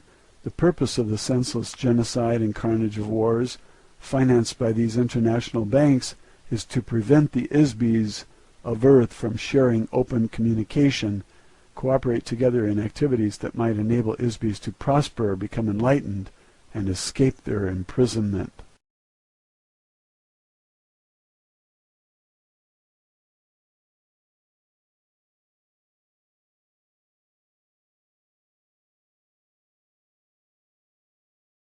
Roswell, Alien Interview, Chapter 10, A Lesson in Biology. Matilda O'Donnell McElroy, personal note. My debrief was also tape recorded as a backup and to add clarification to the stenographic notes. I debriefed immediately after my interview so that everything that was said was still fresh in my mind. When I recounted these stories to the gallery stenographer, I was still reeling a bit. The perspective on Earth history from the point of view of the domain is very strange, to say the least. I wasn't sure if my uncomfortable feeling came from being disoriented or if it came from being reoriented. Either way, I felt unsteady and confused. Yet at the same time, there was a ring of truth to it. I was elated and incredulous at the same time. The stenographer looked askance at me more than a few times as she recorded the history lesson I passed on to her. I'm sure she thought I'd lost my mind. Maybe she was right. However, if my mind had been filled with hypnotic suggestions and false memories by the old empire, as Errol suggested, perhaps losing my mind would be a good idea. I didn't have much time to ponder my personal thoughts about these things at the time. It was my duty to get all the information I could from Errol and pass it on to the stenographer as soon as Errol was finished. My job was not to analyze the information, just report it as accurately as possible. The analysis would be left to the men in the gallery, or whomever else was receiving copies of the transcripts. I also delivered a list of books and materials requested by Errol to the agent in the gallery room, so these could be gathered and delivered to Errol. Each night after I left Errol, she spent the rest of the night reading or scanning the materials which had been delivered to her. The members of the gallery each received a transcript of the stenographic dictation to study, each looking for information that was of interest to them. In the morning after breakfast, I reported back to the interview room to continue my interviews or lessons with Errol. Official transcript of interview, top secret, official transcript of the U.S. Army Air Force, Roswell Army Airfield, 509th Bomb Group, subject alien interview, July 28, 1947, first session. The origins of this universe and life on Earth, as discussed in the textbooks I have read, are very inaccurate. Since you serve your government as a medical personnel, your duties require that you understand biological entities, so I am sure that you will appreciate the value of the material I will share with you today. The texts of books I have been given on the subjects related to the function of life forms contain information that is based on false memories, inaccurate observation, missing data, unproven theories, and superstition. For example, just a few hundred years ago your physicians practiced bloodletting as a means to release supposed ill humors from the body in an attempt to relieve or heal a wide variety of physical and mental afflictions. Although this has been corrected somewhat, many barbarisms are still being practiced in the name of medical science. In addition to the application of incorrect theories concerning biological engineering, many primary errors that Earth scientists make are the result of an ignorance of the nature and relative importance of ISBs as the source of energy and intelligence which animate every life form. Although it is not a priority of the domain to intervene in the affairs of Earth, the Domain Communications Office has authorized me to provide you with some information in an effort to provide more accurate and complete understanding of these things, and thereby enable you to discover more effective solutions to the unique problems you face on Earth. The correct information about the origins of biological entities has been erased from your mind, as well as from the minds of your mentors. In order to help you regain your own memory, I will share with you some factual material concerning the origin of biological entities. I asked Errol if she was referring to the subject of evolution. Errol said, "No, not exactly." You will find evolution mentioned in the ancient Vedic hymns. The Vedic texts are like folk tales or common wisdoms and superstitions gathered throughout the systems of the domain. These were compiled into verses like a book of rhymes. For every statement of truth, the verses contain many half-truths, reversals of truth, and fanciful imaginings blended without qualification or distinction. The theory of evolution assumes that the motivational source of energy that animates every life form does not exist. It assumes that an inanimate object or chemical concoction can suddenly become alive or animate accidentally or spontaneously, or perhaps an electrical discharge into a pool of chemical ooze will magically spawn a self-animated entity. There is no evidence whatsoever that this is true, simply because it's not true. Dr. Frankenstein did not really resurrect the dead into a marauding monster, except in the imagination of the Isbys, who wrote a fictitious story one dark and stormy night. No Western scientist ever stopped to consider who, what, where, when, or how this animation happens. Complete ignorance, denial, or unawareness of the spirit as the source of life force required to animate inanimate objects or cellular tissue is the sole cause of failures in Western medicine. In addition, evolution does not occur accidentally. It requires a great deal of technology, which must be manipulated under the careful supervision of Isbys. Very simple examples are seen in the modification of farm animals or in the breeding of dogs. However, the notion that human biological organisms evolved naturally from earlier ape-like forms is incorrect. No physical evidence will ever be uncovered to substantiate the notion that modern humanoid bodies evolved on this planet.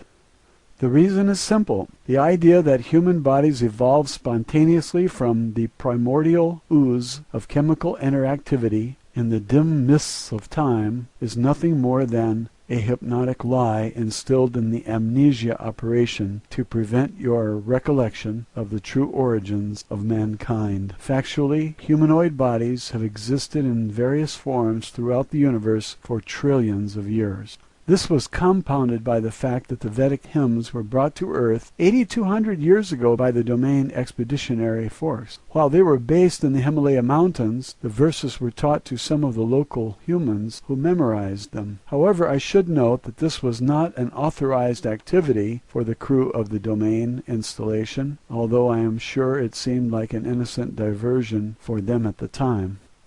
The verses were passed along verbally from one generation to the next for thousands of years in the foothills and eventually spread throughout India. No one in the domain credits any of the material in the Vedic hymns as factual material, any more than you would use Grimm's fairy tales as a guide for rearing children. However, on a planet where all of the Isbys have had their memory erased, one can understand how these tales and fantasies could be taken seriously. Unfortunately, the humans who learned the Vedic verses passed them along to others, saying that they came from the gods. Eventually, the content of the verses were adopted verbatim as truth. The euphemistic and metaphorical content of the Veda were accepted and practiced as dogmatic fact. The philosophy of the verses were ignored, and the verses became the genesis of nearly every religion practiced on the planet except Hinduism. As an officer, pilot, and engineer of the domain, I must always assume a very pragmatic point of view. I could not be effective or accomplish my missions if I were to use philosophical dogma or rhetoric as my operations manual. Therefore, our discussion of history is based on actual events that occurred long before any Isbys arrived on Earth, and long before the old empire came into power. I can relate part of this history from my personal experience. Many billions of years ago, I was a member of a very large biological laboratory in a galaxy far from this one. It was called the Arcadia Regeneration Company. I was a biological engineer working with a large staff of technicians. It was our business to manufacture and supply new life forms to uninhabited planets. There were millions of star systems with millions of uninhabited planets in the region at that time. There were many other biological laboratory companies at that time also. Each of them specialized in producing different kinds of life forms depending on the class of the planet being populated. Over a long span of time, these laboratories developed a vast catalog of species throughout the galaxies. The majority of the basic genetic material is common to all species of life.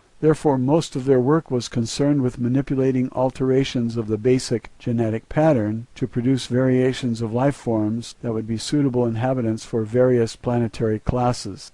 The Arcadia Regeneration Company specialized in mammals for forested areas and birds for tropical regions. Our marketing staff negotiated contracts with various planetary governments and independent buyers from all over the universe. The technicians created animals that were compatible with the variations in the climate, atmospheric and terrestrial density, and chemical content. In addition, they were paid to integrate our specimens with biological organisms engineered by other companies already living on a planet. In order to do this, our staff was in communication with other companies who created life forms. There were industry trade shows, publications, and a variety of other information supplied through an association that coordinated related projects. As you can imagine, our research required a great deal of interstellar travel to conduct planetary surveys. This is when I learned my skills as a pilot. The data gathered was accumulated in huge computer databases and evaluated by biological engineers. A computer is an electronic device that serves as an artificial brain or complex calculating machine. It is capable of storing information, making computations, solving problems, and performing mechanical functions. 1947. In most of the galactic systems of the universe, very large computers are commonly used to run the routine administration, mechanical services, and maintenance activities of the entire planet or planetary system. Based on the survey data gathered, designs and artistic renderings were made for new creatures. Some designs were sold to the highest bidder. Other life forms were created to meet the customized requests of our clients. The design and technical specifications were passed along an assembly line through a series of cellular, chemical, and mechanical engineers to solve the various problems. It was their job to integrate all the component factors into a workable, functional, and aesthetic finished product.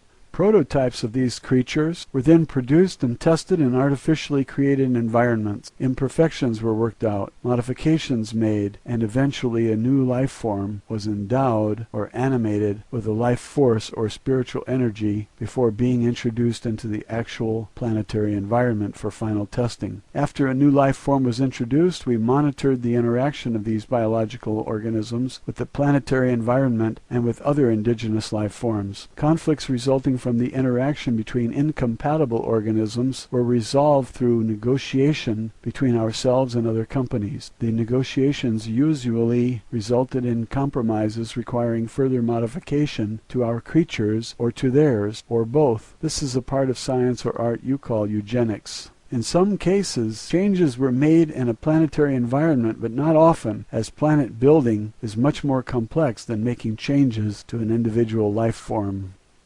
Coincidentally, a friend and engineer with whom I used to work with at the Arcadia Regeneration Company a long time after I left the company told me that one of the projects they contracted to do in more recent times was to deliver life forms to Earth to replenish them after a war in this region of the galaxy devastated most of the life on the planets in this region of space. This would have been about 70 million years ago.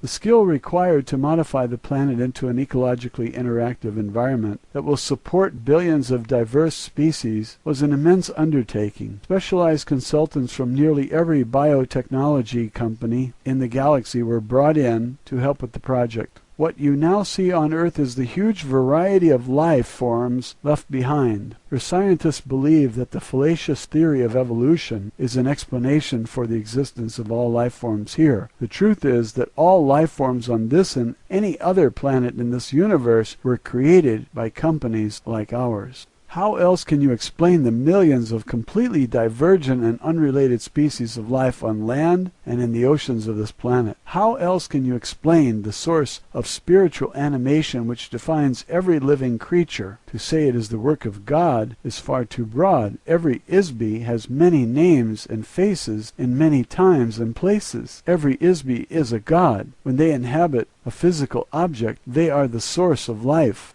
For example, there are millions of species of insects. About 350,000 of these are species of beetles. There may be as many as 100 million species of life forms on Earth at any given time. In addition, there are many times more extinct species of life on Earth than there are living life forms. Some of these will be rediscovered in the fossil or geological records of Earth. The current theory of evolution of life forms on Earth does not consider the phenomena of biological diversity. Evolution by natural selection is science fiction. One species does not accidentally or randomly evolve to become another species, as the Earth textbooks indicate, without manipulation of genetic material by an Isby. A simple example of Isby intervention is the selective breeding of a species on Earth.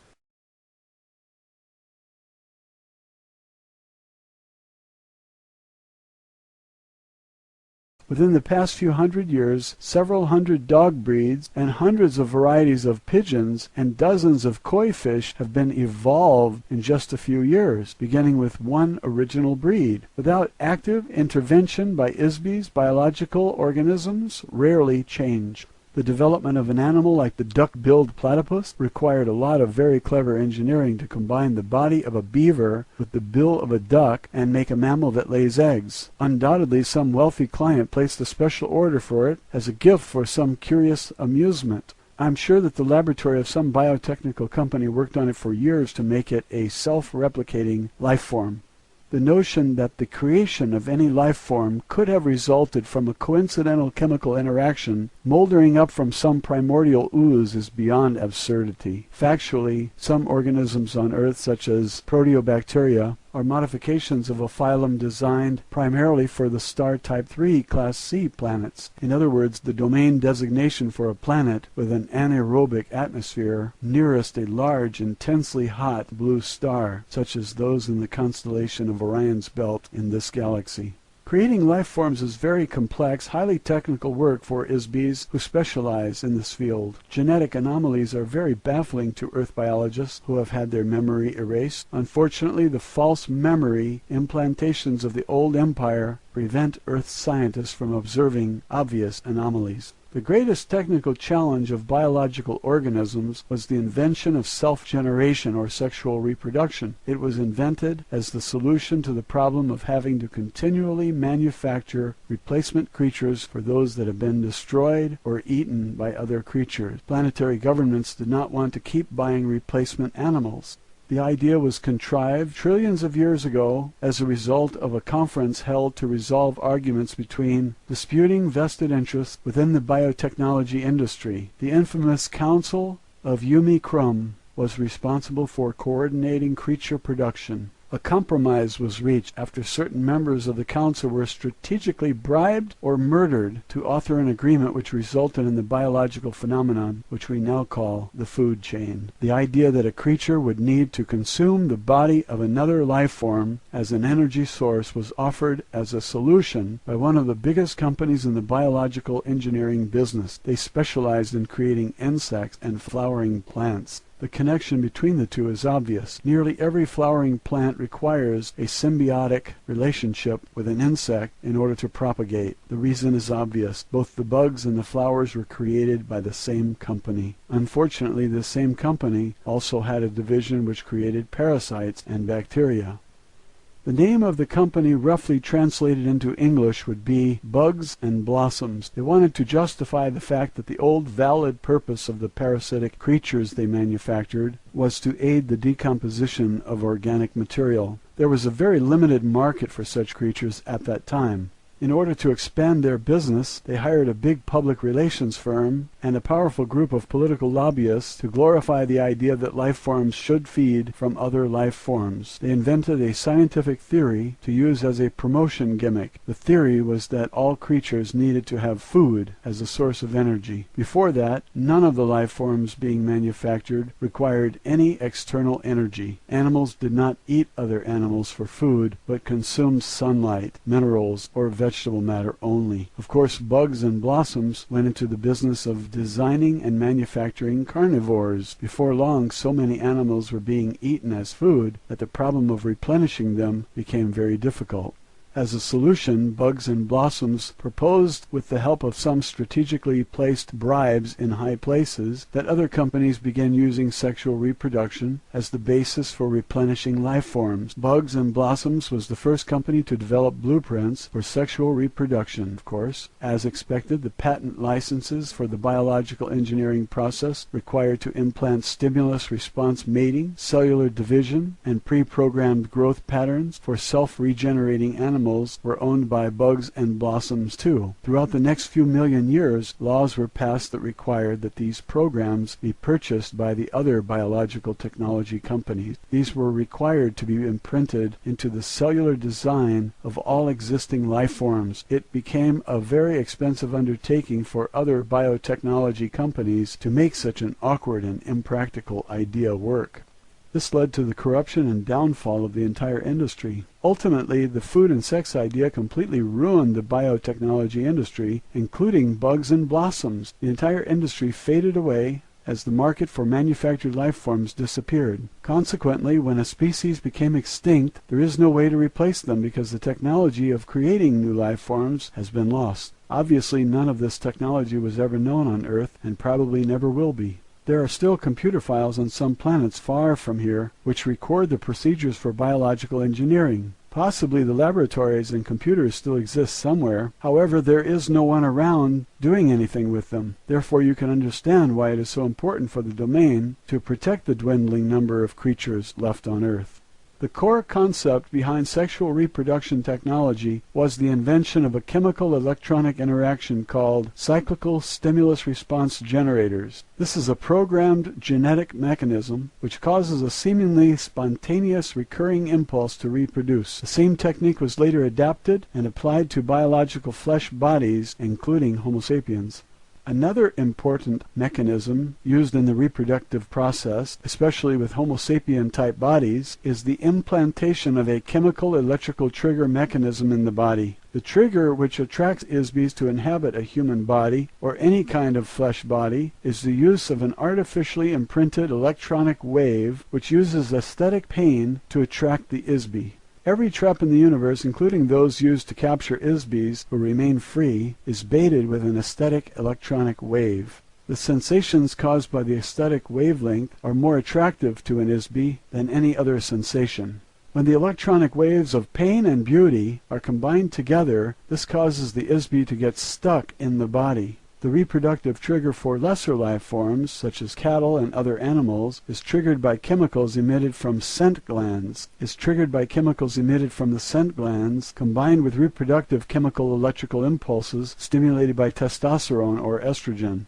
These are also interactive with nutrition levels, which cause the life form to reproduce more when deprived of food sources. Starvation promoted reproductive activity as a means of perpetuating survival through future generations when the current organism fails to survive. These fundamental principles have been applied throughout all species of life. The debilitating impact and addiction to the sexual aesthetic pain electronic wave is the reason that the ruling class of the domain do not inhabit flesh bodies. This is also why officers of the domain forces only use doll bodies. This wave has proven to be the most effective trapping device ever created in the history of the universe as far as I know. The civilizations of the domain and the old empire both depend on this device to recruit and maintain a workforce of ISBs who inhabit flesh bodies on planets and installations. These ISBs are the working class beings who do all the slavish, manual, undesirable work on planets.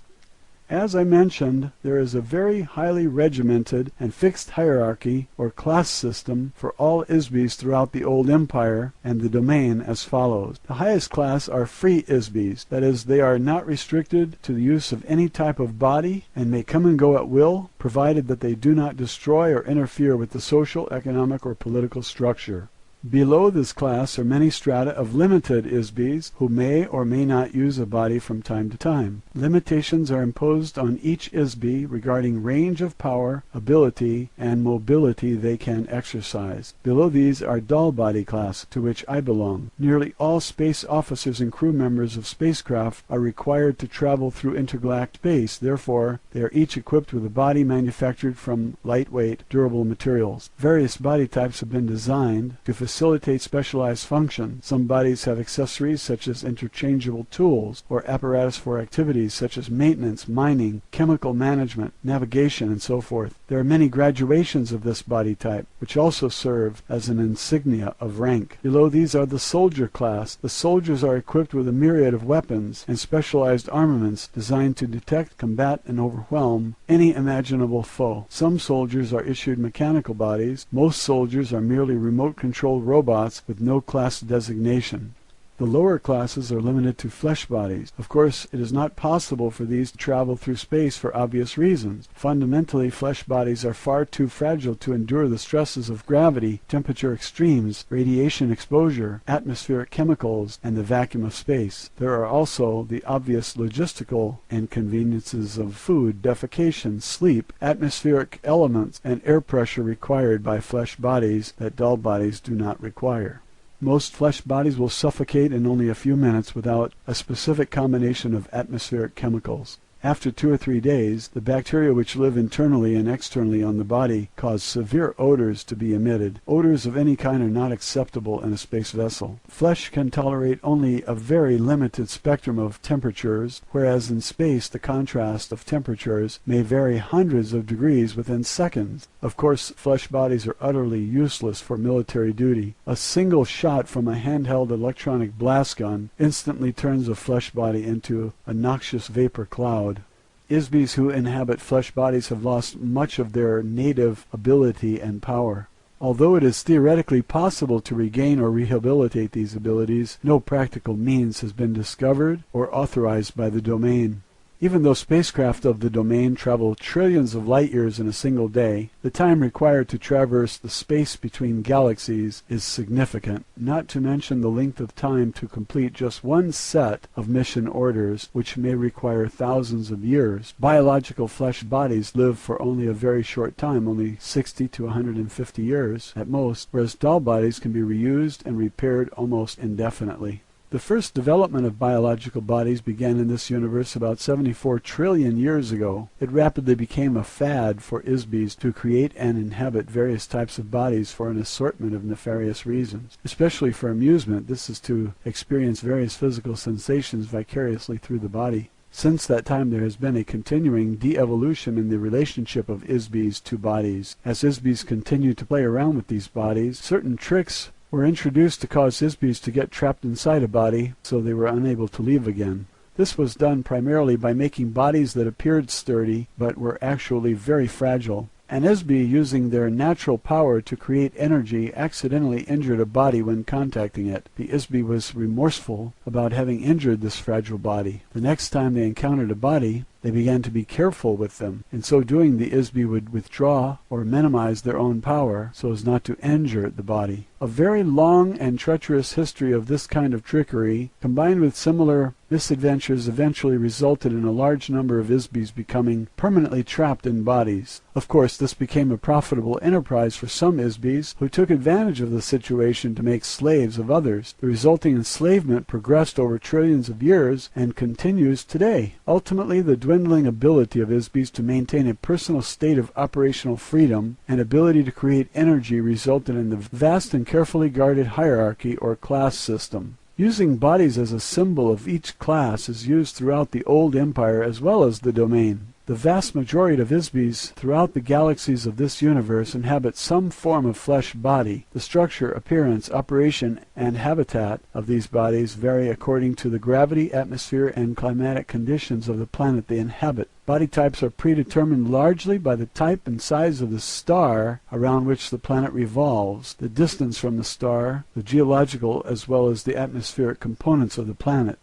On the average, these stars and planets fall into gradients of classification which are fairly standard throughout the universe. For example, Earth is identified roughly as a Sun Type 12 Class 7 planet. This is a heavy gravity, nitrogen-oxygen atmosphere planet with biological life forms in proximity to a single yellow, medium-sized, low-radiation sun or Type 12 star. The proper designations are difficult to translate accurately due to the extreme limitations of astronomical nomenclature in the English language. There are as many varieties of life forms as there are grains of sand on the beach. You can imagine how many different creatures and types of bodies have been manufactured by millions of companies such as bugs and blossoms for all the myriad planetary systems during the course of 74 trillion years. Matilda O'Donnell McElroy, personal note. When Errol finished telling me this story, there was a long, silent pause while I muddled through all this in my mind. Had Errol been reading science fiction books and fantasy stories during the night? Why would she tell me something so incredibly far-fetched? If there had not been a 40-inch tall alien with gray skin and 3 fingers on each hand and foot sitting directly across from me, I would not have believed a single word of it. In retrospect, over the 60 years since Errol gave me this information, Earth doctors have begun to develop some of the biological engineering technology that Errol told me about right here on Earth. Heart bypasses, cloning, test tube babies, organ transplants, plastic surgery, genes, chromosomes, and so on. One thing is for sure, I have never looked at a bug or flower in the same way since then, not to mention my religious belief in Genesis. Roswell Alien Interview, Chapter 11, A Lesson in Science. Matilda O'Donnell McElroy, personal note. The transcript of this interview is verbatim. There is nothing more I can add to it. It says everything. Official transcript of interview, top secret. Official transcript of the U.S. Army Air Force, Roswell Army Airfield, 509th Bomb Group. Subject, alien interview, July 29, 1947, first session. Today, Errol told me some very technical things. I took a few notes to remind myself so I can repeat what she said as closely as possible. She began with an analogy about scientific knowledge. Can you imagine how much progress could have been made on Earth if people like Johannes Gutenberg, Sir Isaac Newton, Benjamin Franklin, George Washington Carver, Nikola Tesla, Jonas Salk, and Richard Trevithick, and many thousands of similar geniuses and inventors were living today. Imagine what technical accomplishments might have been developed if men like these never died. What if they were never given amnesia and made to forget everything they knew? What if they continued to learn and work forever? What level of technology and civilization could be attained if immortal spiritual beings like these were allowed to continue to create in the same place at the same time for billions or trillions of years? Essentially, the domain is one civilization that has existed for trillions of years with relatively uninterrupted progress. Knowledge has been accumulated, refined, and improved upon in nearly every field of study imaginable and beyond imagining. Originally, the interaction of ISB illusions or inventions created the very fabric of the physical universe, the microcosm and the macrocosm. Originally, the interaction of ISB illusions or inventions created the very fabric of the physical universe, the microcosm and the macrocosm. Every single particle of the universe has been imagined and brought into existence by an ISB. Everything created from an idea, a thought, with no weight or size or location in space. Every speck of dust in space, from the size of the tiniest subatomic particle to the size of a sun or Magellanic cloud, the size of many galaxies, was created from the nothingness of a thought. Even the tiniest individual cells were contrived and coordinated to enable a microbial entity to sense and navigate through infinitesimally small spaces. These also came from an idea thought up by an ISB. You and every ISB on Earth have participated in the creation of this universe, even though you are now confined to a fragile body made of flesh. You live only 65 short rotations of your planet around a star. You have been given overwhelming electric shock treatments to wipe out your memory. You must learn everything all over again each lifetime, in spite of all these circumstances. You are who you are and will always be, and deep down you still know that you are and what you know. You are still the essence of you. How else could anyone understand the child prodigy? An ISB who plays concertos on a piano at 3 years of age without formal training? Impossible if they do not simply remember what they have already learned from thousands of lives spent in front of a keyboard in times untold or on planets far away. They may not know how they know, they just know. Humankind has developed more technology in the past 100 years than in the past 2,000 years. Why? The answer is simple. The influence of the old empire over the mind and over the affairs of mankind has been diminished by the domain. A renaissance of invention of Earth began in 1250 A.D. with the destruction of the old Empire's space fleet in the solar system. During the next 500 years, Earth may have the potential to regain autonomy and independence, but only to the degree that humankind can apply the concentrated genius of the ISBs on Earth to solve the amnesia problem. However, on a cautionary note, the inventive potential of the ISBs who have been exiled to this planet is severely compromised by the criminal elements of the Earth population, specifically politicians, warmongers, and irresponsible physicists who create unlimited weapons such as nuclear bombs, chemicals, disease, and social chaos. These have the potential to extinguish all life forms on Earth forever. Even the relatively small explosions that were tested and used in the past 2 years on Earth have the potential to destroy all life, if deployed in sufficient quantity. Larger weapons could consume all the oxygen in the global atmosphere in a single explosion. Therefore, the most fundamental problems that must be solved in order to ensure that Earth will not be destroyed by technology are social and humanitarian problems. The greatest scientific minds of Earth, in spite of mathematical or mechanical genius, have never addressed these problems. Therefore, do not look to scientists to save Earth or the future of humanity. Any so-called science that is solely based on the paradigm that existence is composed of energy and objects moving through space is not a science. Such beings utterly ignore the creative spark originated by an individual ISB and collective work of the ISBs who continually create physical universe and all universes. Every science will remain relatively ineffective or destructive to the degree that it omits or devaluates the relative importance of the spiritual spark that ignites all creation and life. Unfortunately, this ignorance has been carefully and forcefully instilled in human beings by the old empire to ensure that ISBs on this planet will not be able to recover their innate ability to create space, energy, matter, and time, or any other component part of universes. As long as awareness of the immortal, powerful, spiritual self is ignored, humanity will remain imprisoned until the day of its own self-destruction and oblivion. Do not rely on the dogma of physical sciences to master the fundamental forces of creation any more than you would trust the chanted incantations of an incense-burning shaman. The next result of both of these is entrapment and oblivion. Scientists pretend to observe, but they only suppose what they see and call it fact. Like the blind man, a scientist cannot learn to see until he realizes that he's blind. The facts of earth science do not include the source of creation. They include only the result or byproducts of creation. The facts of science do not include any memory of the nearly infinite past experience of existence. The essence of creation and existence cannot be found through the lens of a microscope or telescope or by any other measurement of the physical universe. One cannot comprehend the perfume of a flower or the pain felt by an abandoned lover with meters and calipers. Everything you will ever know about the creative force and ability of a God can be found within you, an immortal spiritual being. How can a blind man teach others to see the nearly infinite gradients that comprise the spectrum of light?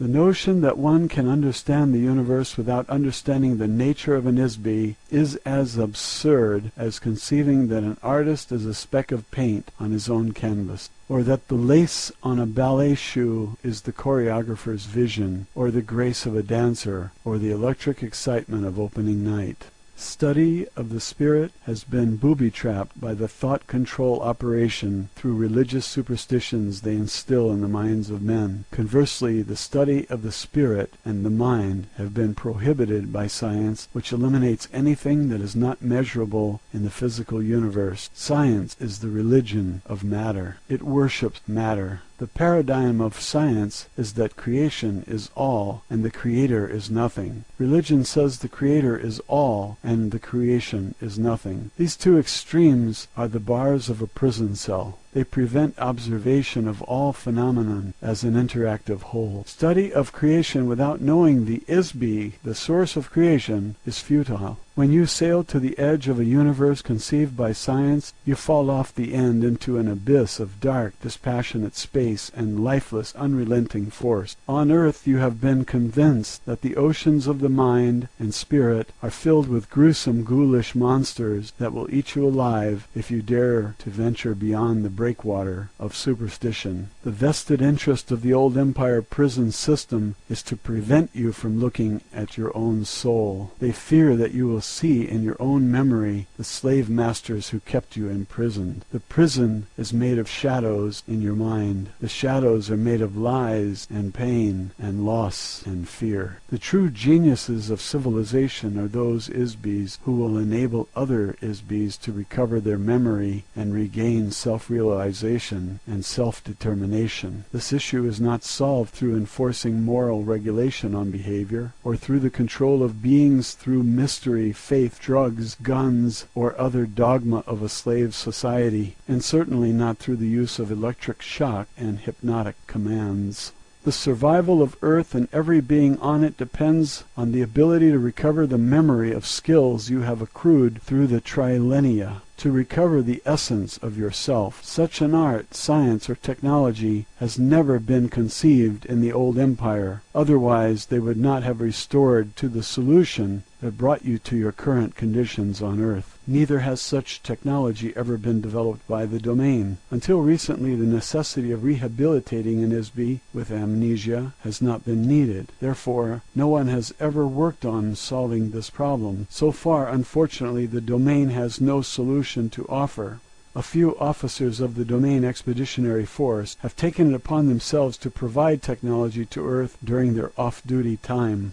these officers leave their doll at the space station and as an ISB assume or take over a biological body on Earth. In some cases, an officer can remain on duty while they inhabit and control other bodies at the same time. This is a very dangerous and adventurous undertaking. It requires a very able ISB to accomplish such a mission and return to the base successfully. One officer who did this recently while continuing to attend his official duties was known on Earth as the electronics inventor Nikola Tesla. It is my intention, although is not a part of my mission orders, to assist you in your efforts to advance scientific and humanitarian progress on Earth. My intention is to help other ISBs to help themselves. In order to solve the amnesia problem on Earth, you will need much more advanced technology, as well as social stability to allow enough time for research, and need much more advanced technology as well as social stability to allow enough time for research and development of techniques to free the ISB from the body and to free the mind of the ISB from amnesia. Although the domain has a long-term interest in maintaining Earth as a useful planet, it has no particular interest in the human population of Earth other than its own personnel here. We are interested in preventing the destruction as well as accelerating the development of technologies that will sustain the infrastructures of the global biosphere, hydrosphere, and atmosphere. To this end, you will discover on very careful and thorough examination that my spacecraft contains a wide assortment of technology that does not exist on your Earth.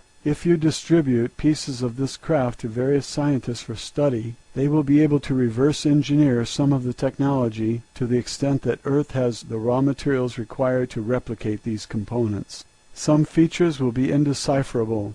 Other features cannot be duplicated as Earth does not have the natural resources required to replicate them. This is especially true of the metals used to construct the craft. Not only do these metals not exist on Earth, the refining process required to produce these metals took billions of years to develop.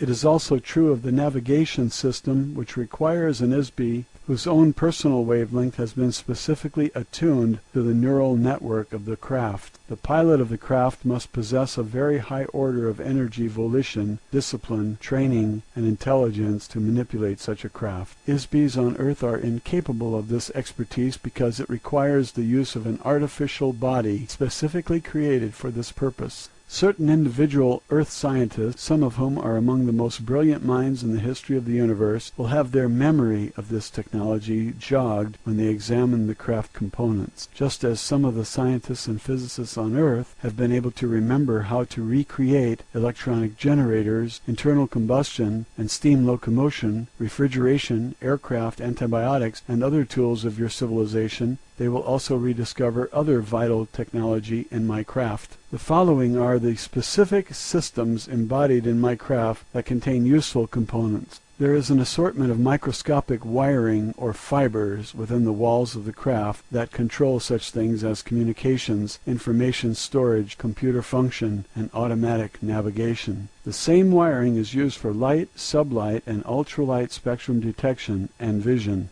The fabrics of the interior of the craft are far superior to any on Earth at this time and have hundreds of thousands of applications. You will also find mechanisms for creating, amplifying, and channeling light particles or waves as a form of energy. As an officer, pilot, and engineer of the domain forces, I am not at liberty to discuss or convey the detailed operation or construction of the craft in any way other than what I have just disclosed. However, I am confident that there are many competent engineers on Earth who will develop useful technology with these resources. I am providing these details to you in the hope that the greater good of the domain will be served.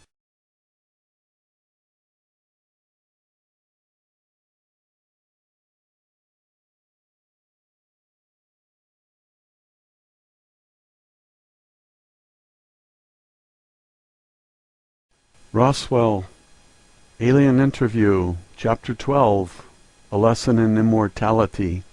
Matilda O'Donnell McElroy, Personal Note. I think the following transcript is pretty much self-explanatory. Official transcript of interview, top secret. Official transcript of the U.S. Army Air Force, Roswell Army Airfield, 509th Bomb Group. Subject, Alien Interview. July 30th, 1947, first session. Immortal spiritual beings, which I refer to as ISBs for the sake of convenience, are the source and creators of illusions. Each one individually and collectively, in their original unfettered state of being, are an eternal, all-powerful, all-knowing entity. ISBs create space by imagining a location. The intervening distance between themselves and the imagined location is what we call space. An ISB can perceive the space and objects created by other ISBs. ISBs are not physical universe entities. They are a source of energy and illusion. ISBs are not located in space or time, but can create space, place particles in space, create energy, and shape particles into various forms, cause the motion of forms, and animate forms. Any form which is animated by an ISB is called life. An ISB can decide to agree that they are located in space or time, and that they themselves are an object, or any other manner of illusion created by themselves or another or other ISBs.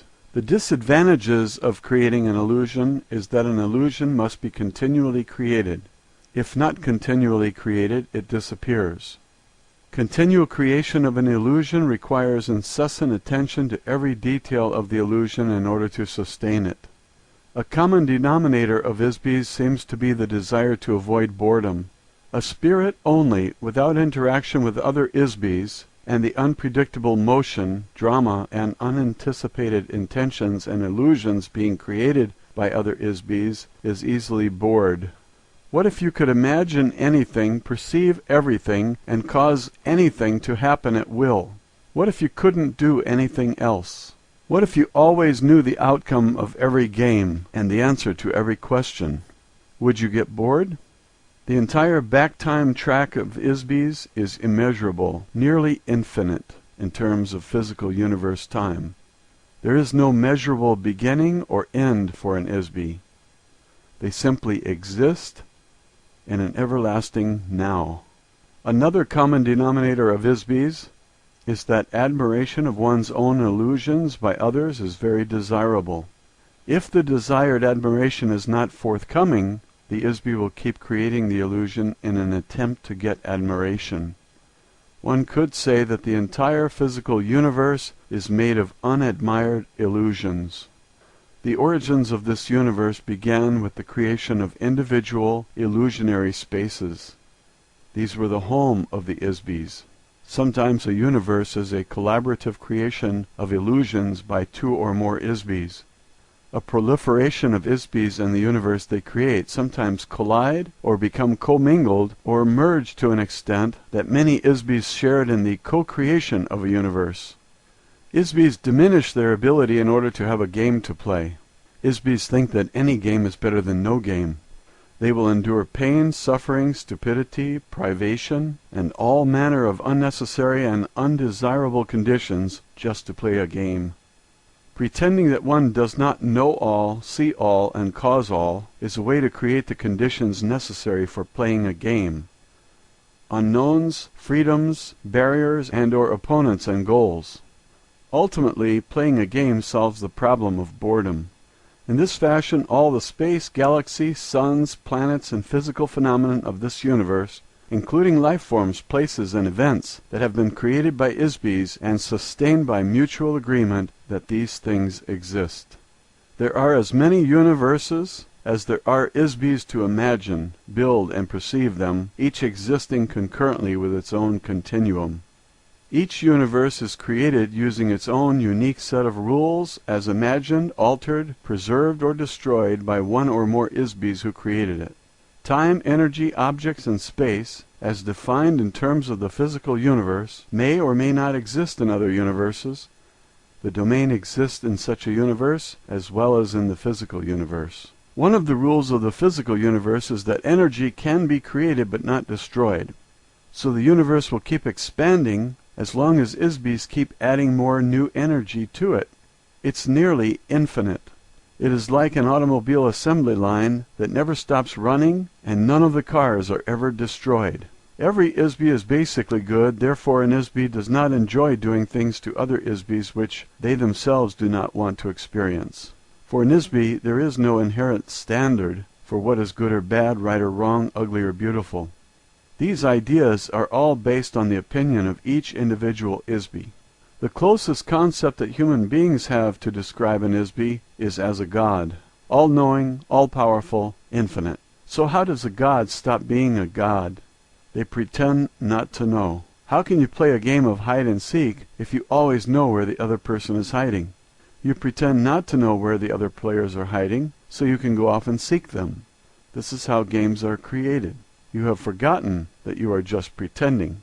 In so doing, ISBs become entrapped and enslaved inside a maze of their own devising. How does one create a cage, lock one's own self inside the cage, throw away the key, and forget there is a key or cage, and forget there is an inside or outside, and even forget that there is a self? Create the illusion that there is no illusion, the entire universe is real, and that no other universe exists or can be created. On Earth, the propaganda taught and agreed upon is that the gods are responsible and that human beings are not responsible. You are taught that only God can create universes, so the responsibility for every action is assigned to another ISB or God, never oneself. No human being ever assumes personal responsibility for the fact that they themselves, individually and collectively, are gods. This fact alone is the source of entrapment for every ISB.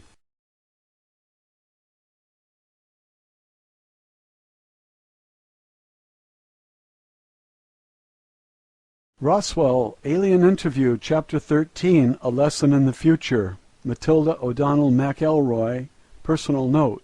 I think this transcript speaks for itself also. I relayed Errol's exact communication as faithfully as possible. My superior officers became very alarmed about the possible military implications of what Errol said in this interview.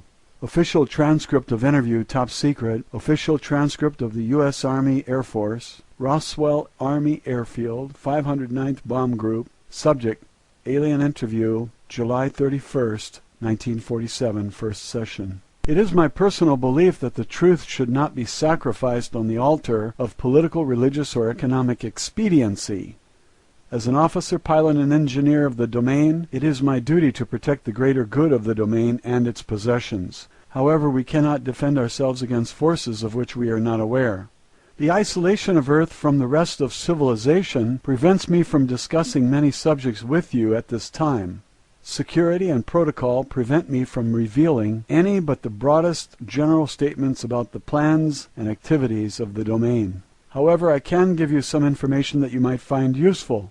I must return to my assigned duties on the space station now. I have provided as much help as I feel ethically able to offer, given the requirements and constraints of my duties as an officer, pilot, and engineer of the domain forces. Therefore, I will depart as an ISB from Earth within the next 24 hours. Editor's note: the following several paragraphs appear to be personal comments made by Matilda to the stenographer regarding her interview with Errol. What this means is that Errol will leave her doll with us, as her craft is damaged beyond repair. We can examine, dissect, and study the body at our leisure. She does not have any further use for it, nor does she have any personal feelings or attachments to it, as others are readily available for her to use. Errol does not recommend that there are any technology in the body that Earth scientists will find useful, however. The technology of the body is simple, yet vastly beyond the reckoning of our current ability to analyze or reverse engineer any facet of it.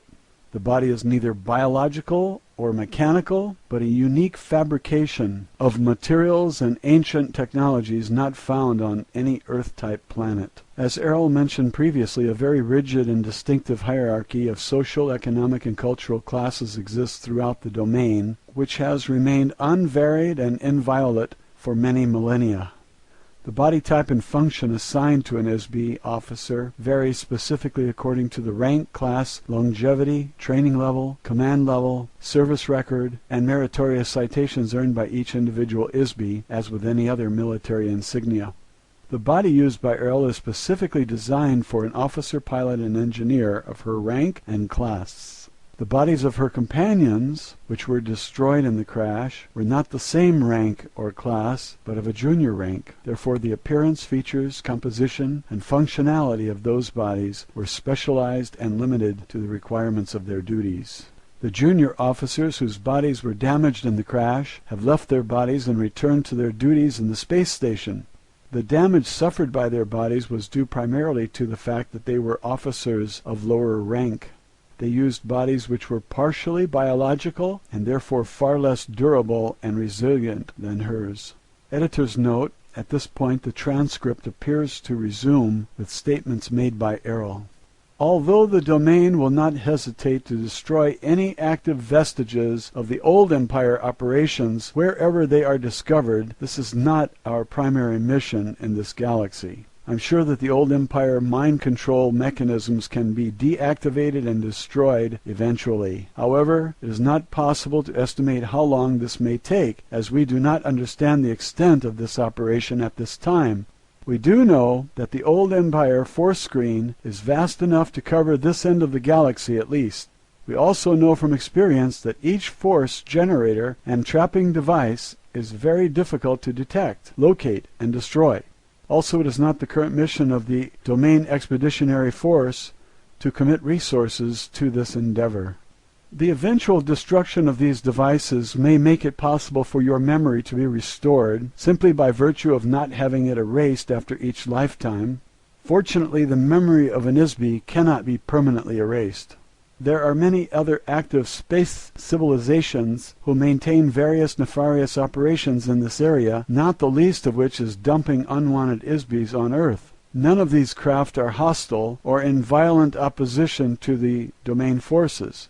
They know better than to challenge us. For the most part, the domain ignores Earth and its inhabitants, except to ensure that the resources of the planet itself are not permanently spoiled. This sector of the galaxy was annexed by the domain and is the possession of the domain to do with or dispose of it as deems best. The moon of Earth and the asteroid belt have become a permanent base of operations for the domain forces. Needless to say, any attempt by humans or others to interfere in the activities of the domain in this solar system, even if it were possible, which it definitely is not, will be terminated swiftly.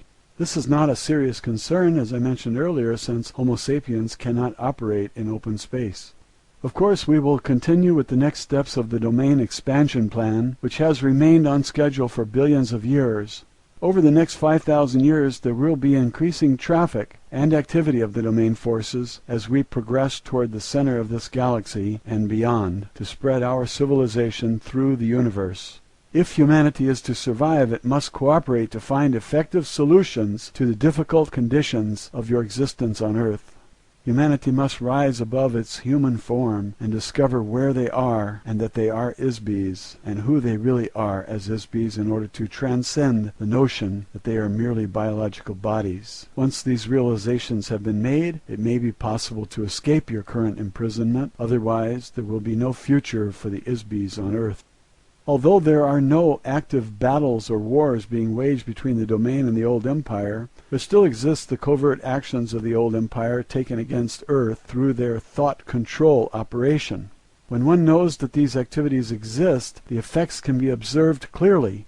The most obvious examples of these actions against the human race can be seen as incidents of sudden, inexplicable behavior. A very recent instance of this occurred in the United States military just before the Japanese attack on Pearl Harbor. Just 3 days before the attack, someone in authority ordered all the ships in Pearl Harbor to go into port and secure for inspection. The ships were ordered to take all the ammunition out of their magazines and store it below. On the afternoon before the attack, all of the admirals and generals were attending parties, even though 2 Japanese aircraft carriers were discovered standing right off Pearl Harbor. The obvious action to take would have been to contact Pearl Harbor by telephone to warn them of the danger of a fight starting and to put the ammunition back and order the ships to get out of port into the open sea. About 6 hours before the Japanese attack began, a U.S. Navy ship sank a small Japanese submarine right outside the harbor. Instead of contacting Pearl Harbor by telephone to report the incident, a warning message was put into top-secret code, which took about 2 hours to encode. Then it took another 2 hours to decode. The word of warning to Pearl Harbor did not arrive until 10 a.m. Pearl Harbor time, Sunday, 2 hours after the Japanese attack destroyed the U.S. fleet. How do things like this happen? If the men who were responsible for these obviously disastrous errors were stood up and asked bluntly to justify their actions and intentions, we would find out that they were quite sincere in their jobs. Ordinarily, they do the very best they can do for people and nations. However, all of a sudden, from some completely unknown and undetectable source, enters these wild, unexplainable situations that just can't exist. The old Empire thought control operation is run by a small group of old baboons with very small minds. They are playing insidious games with no purpose and no goal other than to control and destroy ISBs who could otherwise manage themselves perfectly well if left alone. These types of artificially created incidents are being forced upon the human race by the operations of the mind-control prison system. The prison guards will always promote and support oppressive and totalitarian activities of ISBs on Earth. Why not keep the inmates fighting between themselves? Why not empower madmen to run the governments of Earth? The men who run the criminal governments of Earth mirror the commands given them by covert thought controllers of the old empire. The human race will continue to shadowbox with this for a long time, as long as it remains the human race. Until then, the ISBs on Earth will continue to live a series of consecutive lives over and over and over. The same ISB who lived during the rise and fall of civilizations in India, China, Mesopotamia, Greece, and Rome are inhabiting bodies in the present time in America, France, Russia, Africa, and around the world. In between each lifetime, an ISB is sent back again to begin all over, as though the new life was the only life they had ever lived. They begin anew in pain, in misery, and mystery. Some ISBs have been transported to Earth more recently than others. Some ISBs have been on Earth only a few hundred years, so they have no personal experience with the earlier civilizations of Earth. They have no experiences of having lived on Earth, so could not remember a previous existence here, even if their memory was restored. They might, however, remember lives they lived elsewhere, on other planets, and in other times. Others have been here since the first days of Lemuria. In any case, the ISBs of Earth are here forever until they can break the amnesia cycle, conquer the electronic traps set up by their captors, and free themselves. Because the domain has 3,000 of their own ISBs in captivity on Earth also, they have an interest in solving this problem. This problem has never been encountered or effectively solved before in the universe as far as they know. They will continue their efforts to free those ISBs from Earth where and when it is possible, but it will require time to develop an unprecedented technology and the diligence to do so. Editor's note: the following statement is a comment by Matilda. I think that it is Errol's sincere desire, as one ISB to another, that the rest of our eternity will be as pleasant as possible.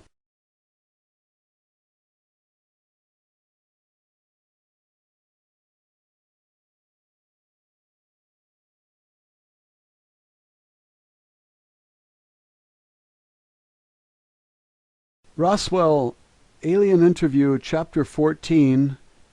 Errol reviews the interview transcripts. Matilda O'Donnell McElroy, personal note. Shortly after I finished recounting the previous interview with Errol to the stenographer, I was summoned urgently to the office of the commanding officer of the base. I was escorted by 4 heavily armed military policemen. When I arrived, I was asked to be seated in a very large makeshift office that had been arranged with a conference table and chairs. In the office were several dignitaries I had seen at various times in the gallery. I recognized a few of them because they were famous men. I was introduced to these men, which included Army Air Force Secretary Symington, General Nathan Twining, General Jimmy Doolittle, General Vandenberg, and General Northstadt. To my surprise, Charles Lindbergh was also in the office. Secretary Symington explained to me that Mr. Lindbergh was there as a consultant to the Chief of Staff of the U.S. Air Force. There were several other men present in the room who were not introduced. I assumed these men were personal aides to the officers or agents of some intelligence service. All of this sudden attention, not only from the Secretary and generals, but from world-famous people as Mr. Lindbergh and Mr. Doolittle, made me realize how critically important my role as an interpreter for Errol was, as seen through the eyes of others. Until this time I was not really aware of this except in a peripheral sense. I suppose this was because I was so absorbed in details of the extraordinary situation. Suddenly I began to grasp the magnitude of my role. I think that the presence of these men in that meeting was intended, in part, to impress me with this fact. The Secretary instructed me not to be nervous. He said that I was not in any trouble. He asked me if I thought the alien would be willing to answer a list of questions they had prepared. He explained that they were very eager to discover many more details about Errol, the flying disc, the domain, and many other subjects that Errol had disclosed in the interview transcripts. Of course, they were mainly interested in questions relating to the military security and the construction of the flying disc. I told them that I was very sure that Errol had not changed her mind about answering questions, as nothing had changed that would cause her to trust the intentions of the men in the gallery. I repeated that Errol had communicated everything that she was willing and at liberty to discuss already. In spite of this, they insisted that I would ask Errol again if she would answer questions, and the answer was still no. I was to ask her if she would be willing to read the written copies of the transcripts of my interview translations. They wanted to know if Errol would verify that my understanding and translation of our interviews was correct. Since Errol could not read English very fluently, the Secretary asked if they could be allowed to observe for themselves while Errol read the transcripts and verify that they were correct in writing. They wanted her to write a copy of the transcripts, whether the translation were correct or not, and make a note of anything that was not accurate in the transcripts. Of course, I had no choice but to obey orders, and I did exactly what the Secretary requested. I was given a copy of the transcripts with a signature page, which I was to show to Errol. After Errol completed her review, I was also directed to request that Errol sign the cover page, attesting that all the translations in the transcripts were correct as amended by her. About an hour later I entered the interview room, as instructed, with copies of the transcripts and signature page to deliver to Errol, as the members of the gallery, including the generals, and Mr. Lindbergh also, I presume, and others watched through the glass of the gallery room. I went to my usual seat, sitting 4 or 5 feet across from Errol. I presented the envelope of transcripts to Errol and passed on the instructions I had received from the Secretary telepathically. Errol looked at me and looked at the envelope without accepting it. Errol said, "If you have read them and they are accurate in your own estimation, there is no need for me to review them also. The translations are correct. You can tell your commander that you have faithfully conveyed a record of our communication." I assured Errol that I had read them, and they were exact recordings of everything I told the transcription typist. "Will you sign the page then?" I asked. "No, I will not," said Errol. "May I ask you why not?" I said. I was a little confused as to why she wasn't willing to do such a simple thing. "If your commander does not trust his own staff to make an honest and accurate report to him, what confidence will my signature on the page give him? Why will he trust an ink mark on a page made by an officer of the domain if he does not trust his own loyal staff?" I didn't quite know what to say to that. I couldn't argue with Errol's logic, and I couldn't force her to sign the document either. I sat in my chair for a minute, wondering what to do next. I thanked Errol and told her I needed to go ask my superiors for further instructions. I placed the envelope of the transcripts in the inside breast pocket of my uniform jacket, and I began to rise from my chair. At that moment the door from the gallery room slammed open. 5 heavily armed military police rushed into the room. A man in a white laboratory coat followed closely behind them. He pushed a small cart that carried a box-shaped machine with a lot of dials on the face of it. Before I could act, 2 of the MPs grabbed Errol and held her firmly down on the oversized chair she had been sitting on since the first day of our interviews together. The other 2 MPs grabbed my shoulders and pushed me back down on my chair and held me there. The other MP stood directly in front of Errol, pointing a rifle directly at her, no more than 6 inches from her head. The man in the lab coat quickly wheeled the cart behind Errol's chair. He deftly placed a circular headband over Errol's head and turned back to the machine on the cart. Suddenly he shouted the word "Clear!" The soldiers who were holding Errol released her. At that instant I saw Errol's body stiffen and shudder. This lasted for about 15 or 20 seconds. The machine operator turned a knob on the machine and Errol's body slumped back into the chair. After a few seconds he turned the knob again and Errol's body stiffened as before. He repeated the same process several more times. I sat in my chair being held down all the while by the MPs, and I didn't understand what was going on. I was terrified and transfixed by what was happening. I couldn't believe it. After a few minutes, several other men wearing white lab coats entered the room. They briefly examined Errol, who was now slumped listlessly in the chair. They mumbled a few words to each other. One of the men waved to the gallery window. A gurney was immediately rolled into the room by 2 attendants. These men lifted Errol's limp body onto the gurney, strapped her down across the chest and arms, and rolled it out of the room. I was immediately escorted out of the interview room by the MPs and taken directly to my quarters, where I was locked in my room with the MPs remaining at guard outside the door. After about half an hour there was a knock at the door of my quarters. When I opened it, General Twining entered, together with the machine operator in the white lab coat. The general introduced the man to me as Dr. Wilcox. He asked me to accompany him and the doctor. We left the room, followed by the MPs. After several twists and turns through the complex, we entered a small room where Errol had been wheeled on the gurney. The general told me that Errol and the domain were considered to be a very important military threat to the United States.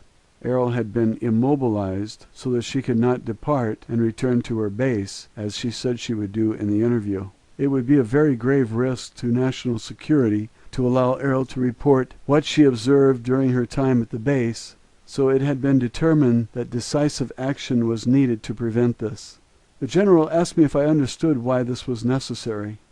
I said that I did, although I most certainly did not agree that it was the least bit necessary, and I certainly did not agree with the surprise attack on Errol and me in the interview room. However, I said nothing about this to the general because I was very afraid of what might happen to me and Errol if I protested. Dr. Wilcox asked me to approach the gurney and stand next to Errol. Errol lay perfectly still and unmoving on the bed. I could not tell whether she was alive or dead. Several other men in white lab coats, who I assumed were also doctors, stood on the opposite side of the bed. They had connected 2 pieces of monitoring equipment to Errol's head, arms, and chest. One of these devices I recognized from my training as a surgical nurse as an EEG machine, which is used to detect electrical activity in the brain. The other device was a normal hospital room vital signs monitor, which I knew would be useless since Errol did not have a biological body. Dr. Wilcox explained to me that he had administered a series of mild electroshocks to Errol in an attempt to subdue her long enough to allow military authorities time to evaluate the situation and determine what to do with Errol. He asked me to attempt to communicate with Errol telepathically. I tried for several minutes but couldn't sense any communication from Errol. I couldn't even sense whether Errol was present in the body any longer. "I think you must have killed her," I said to the doctor. Dr. Wilcox told me that they would keep Errol under observation and I would be asked to return later to establish communication with Errol again.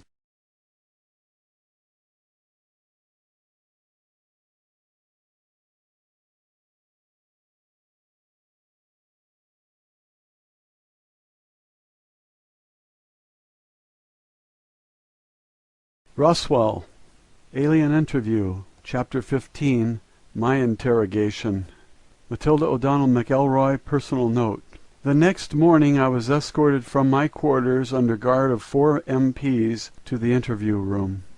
Errol's overstuffed chair had been removed from the room and replaced by a small desk and several office chairs. I was asked to sit down and wait to be interviewed. After a few minutes, Dr. Wilcox came into the office together with another man wearing a plain business suit. The man introduced himself as John Reed. Dr. Wilcox explained to me that Mr. Reed had been flown in from Chicago at the request of my superior officers to conduct a lie detector test on me. My surprise at this statement was so obvious that Dr. Wilcox noticed that I was obviously taken aback and insulted at the insinuation that I had ever lied about anything. Nonetheless, Mr. Reed began to set up his polygraph device on the desk next to my chair, while Dr. Wilcox continued to explain in a calm voice that the test was being administered for my own protection.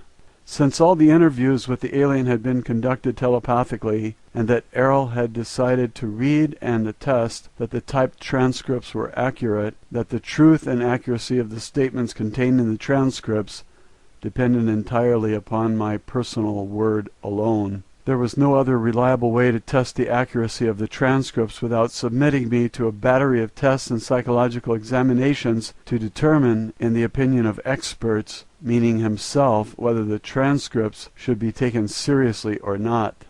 The tone of his voice said very clearly, or dismissed as the delusional ranting of a mere woman. Mr. Reed proceeded to strap a rubber tube around my chest, as well as an ordinary blood pressure cutoff around my upper arm. Then he placed electrodes on the fingers and surfaces of my hands. He explained that he would be very objective during the interview because he had been thoroughly trained in scientific interrogation. This training was supposed to make his interrogation free of human error. Mr. Reed explained to me that in response to the questions he and Dr. Wilcox were going to ask me, that actual physiological changes would be transmitted through a small panel unit. The readings would then be tracked on moving graph paper, which he placed beside the machine on the desk. The parallel graphs on the paper would then be correlated and interpreted by Mr. Reed with the expert assistance of Dr. Wilcox to determine whether or not I was lying. Both Mr. Reed and Dr. Wilcox asked me a series of innocuous questions to begin, which advanced into a more pointed interrogation about my interviews with Errol. Here's what I remember about the questions. "What is your name?" "Matilda O'Donnell," I replied. "What is your date of birth?" "June 12th, 1924, I said. "What is your age?" 23. "Where were you born?" "Los Angeles, California," I said, and so on and so forth. "Are you able to communicate by telepathy?" "No, I have never been able to do this with anyone except Errol," I said. "Were any of the statements you made to the stenographer falsified?" "No," I answered. "Have you intentionally or unintentionally imagined or fabricated any of the communication you claim to have had with the alien?" "No, of course not," I said. "Are you intentionally attempting to deceive anyone?" "No." "Are you attempting to obstruct this test?" "No." "What color are your eyes?" "Blue." "Are you Catholic?" "Yes." "Would you tell the same stories to your parish priest in a Catholic church confessional that you told the stenographer here at the base?" "Yes." "Are you trying to hide anything from us?" "No, nothing." "Do you believe everything the alien communicated to you?" "Yes." "Do you consider yourself to be a gullible person?" "No." The questions continued in this manner for more than an hour. Finally, I was unhooked from the polygraph machine and allowed to return to my quarters, still under guard by the MPs. Later in the afternoon, I returned to the interview room. This time the desk was replaced by a hospital gurney. Dr. Wilcox was accompanied by a staff nurse this time. He asked me to lie down on the gurney. He said that he had been requested to ask me the same series of questions that I answered for the lie detector test. This time, however, I would respond to the questions under the influence of a truth serum known as sodium pentothal. As a trained surgical nurse, I was familiar with this barbiturate drug, as it was sometimes used as an anesthetic. Dr. Wilcox asked me if I had any objection to submitting to such a test. I told him I had nothing to hide. I cannot recall anything about this interview. I assumed that when I finished answering the questions, I was escorted back to my room by the MPs, with their assistance this time, as I was too wobbly and woozy from the drug to navigate by myself. However, I had a very peaceful sleep that night. Apparently neither of these interrogations yielded any suspicious results, as I was not asked any more questions after that. Thankfully, I was left alone during the rest of my time at the base.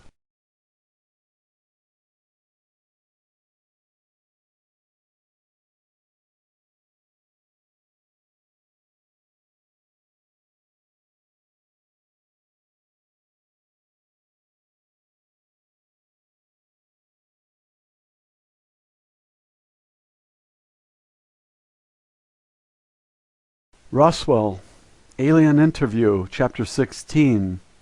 Errol departs. Matilda O'Donnell McElroy, personal note. I remained at the base, mostly confined to my quarters, for another 3 weeks after Errol had been incapacitated by Dr. Wilcox. Once a day I was escorted to the room where Errol lay on the bed, under continued surveillance by Dr. Wilcox and others. Each time I went to the room I was asked to try to communicate with Errol again. Each time there was no response. This saddened me a great deal. As the days continued, I became increasingly more certain and distressed that Errol was dead, if that is the right word for it. Every day I reread the transcripts of my interviews with Errol, searching for a clue that might remind me of something or help me in some way to re-establish communication with Errol. I still had the envelope in my possession with copies of the transcripts that Errol was asked to sign. To this day I don't understand why no one ever asked me to return them. I suppose they forgot about the copy of the transcripts in all the excitement. I did not offer to return them. I kept them concealed under the mattress of my bed all the time I remained at the base, and have kept them with me ever since then. You will be the first person to see these transcripts.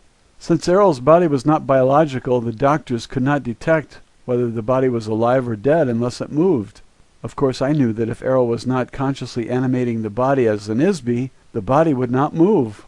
I explained this to Dr. Wilcox. I explained this to him several times. Each time he just gave me a patronizing sort of smile, patted my arm, and thanked me for trying again. At the end of the 3rd week, I was told by Dr. Wilcox that my services would no longer be needed because it had been decided by the military to move Errol to a larger, more secure military medical facility that was better equipped to deal with the situation. He didn't say anything about where the facility was located. That was the last time I saw Errol's doll body. The following day I received written orders signed by General Twining. The orders said that I had completed my service to the U.S. military and was officially discharged from further duty, and that I would receive an honorable discharge and a generous military pension. I would be also relocated by the military and given a new identity with the appropriate documents. Along with the orders, I received a document that I was instructed to read and sign. It was an oath of secrecy. The language of the document was full of legalese, but the point was very clearly made that I was to never ever discuss anything whatsoever with anyone about anything whatsoever that I had seen, heard, or experienced during my service in the military under pain of death as an act of treason against the United States of America. As it turned out, I was placed into a federal government witness protection program, except that I would be protected from the government by the government. In other words, as long as I stayed quiet, I could stay alive. The following morning, I was placed aboard a small military transport plane and flown to a relocation destination. After being shuttled to several locations for short periods, I eventually ended up in Glasgow, Montana, near Fort Peck. The night before I was scheduled to board the transport plane, I lay in bed, contemplating the whole affair and wondering what happened to Errol and to me. I suddenly heard Errol's voice. I sat bolt upright in my bed and turned on the light on the nightstand. I looked around the room frantically for a few seconds. Then I realized that it was Errol, the ISB. Her body was not in the room with me, of course, and it didn't need to be. She said hello. The tone of her thought was plain and friendly. It was unmistakably Errol. I did not have the least doubt about that. I thought, Errol, are you still here? She answered that she was here, but not in a body on Earth. She had returned to her post at the domain base when the doctor and the MPs attacked us in the interview room. She was pleased to perceive that I was well and that I was going to be released unharmed. I wondered how she escaped from them. I was worried that they might have injured Errol by the shock machine. Errol said that she was able to leave the body before the shock was administered and avoid the electric current running through the body. She wanted to let me know that she was safe and not to worry about her. I was very relieved, to say the least. I asked Errol if I would ever see her again. Errol reassured me that we were both ISBs. We are not physical bodies. Now that she had located me in space and time, we would always stay in communication. Errol wished me well, and my communication with her ended for the moment.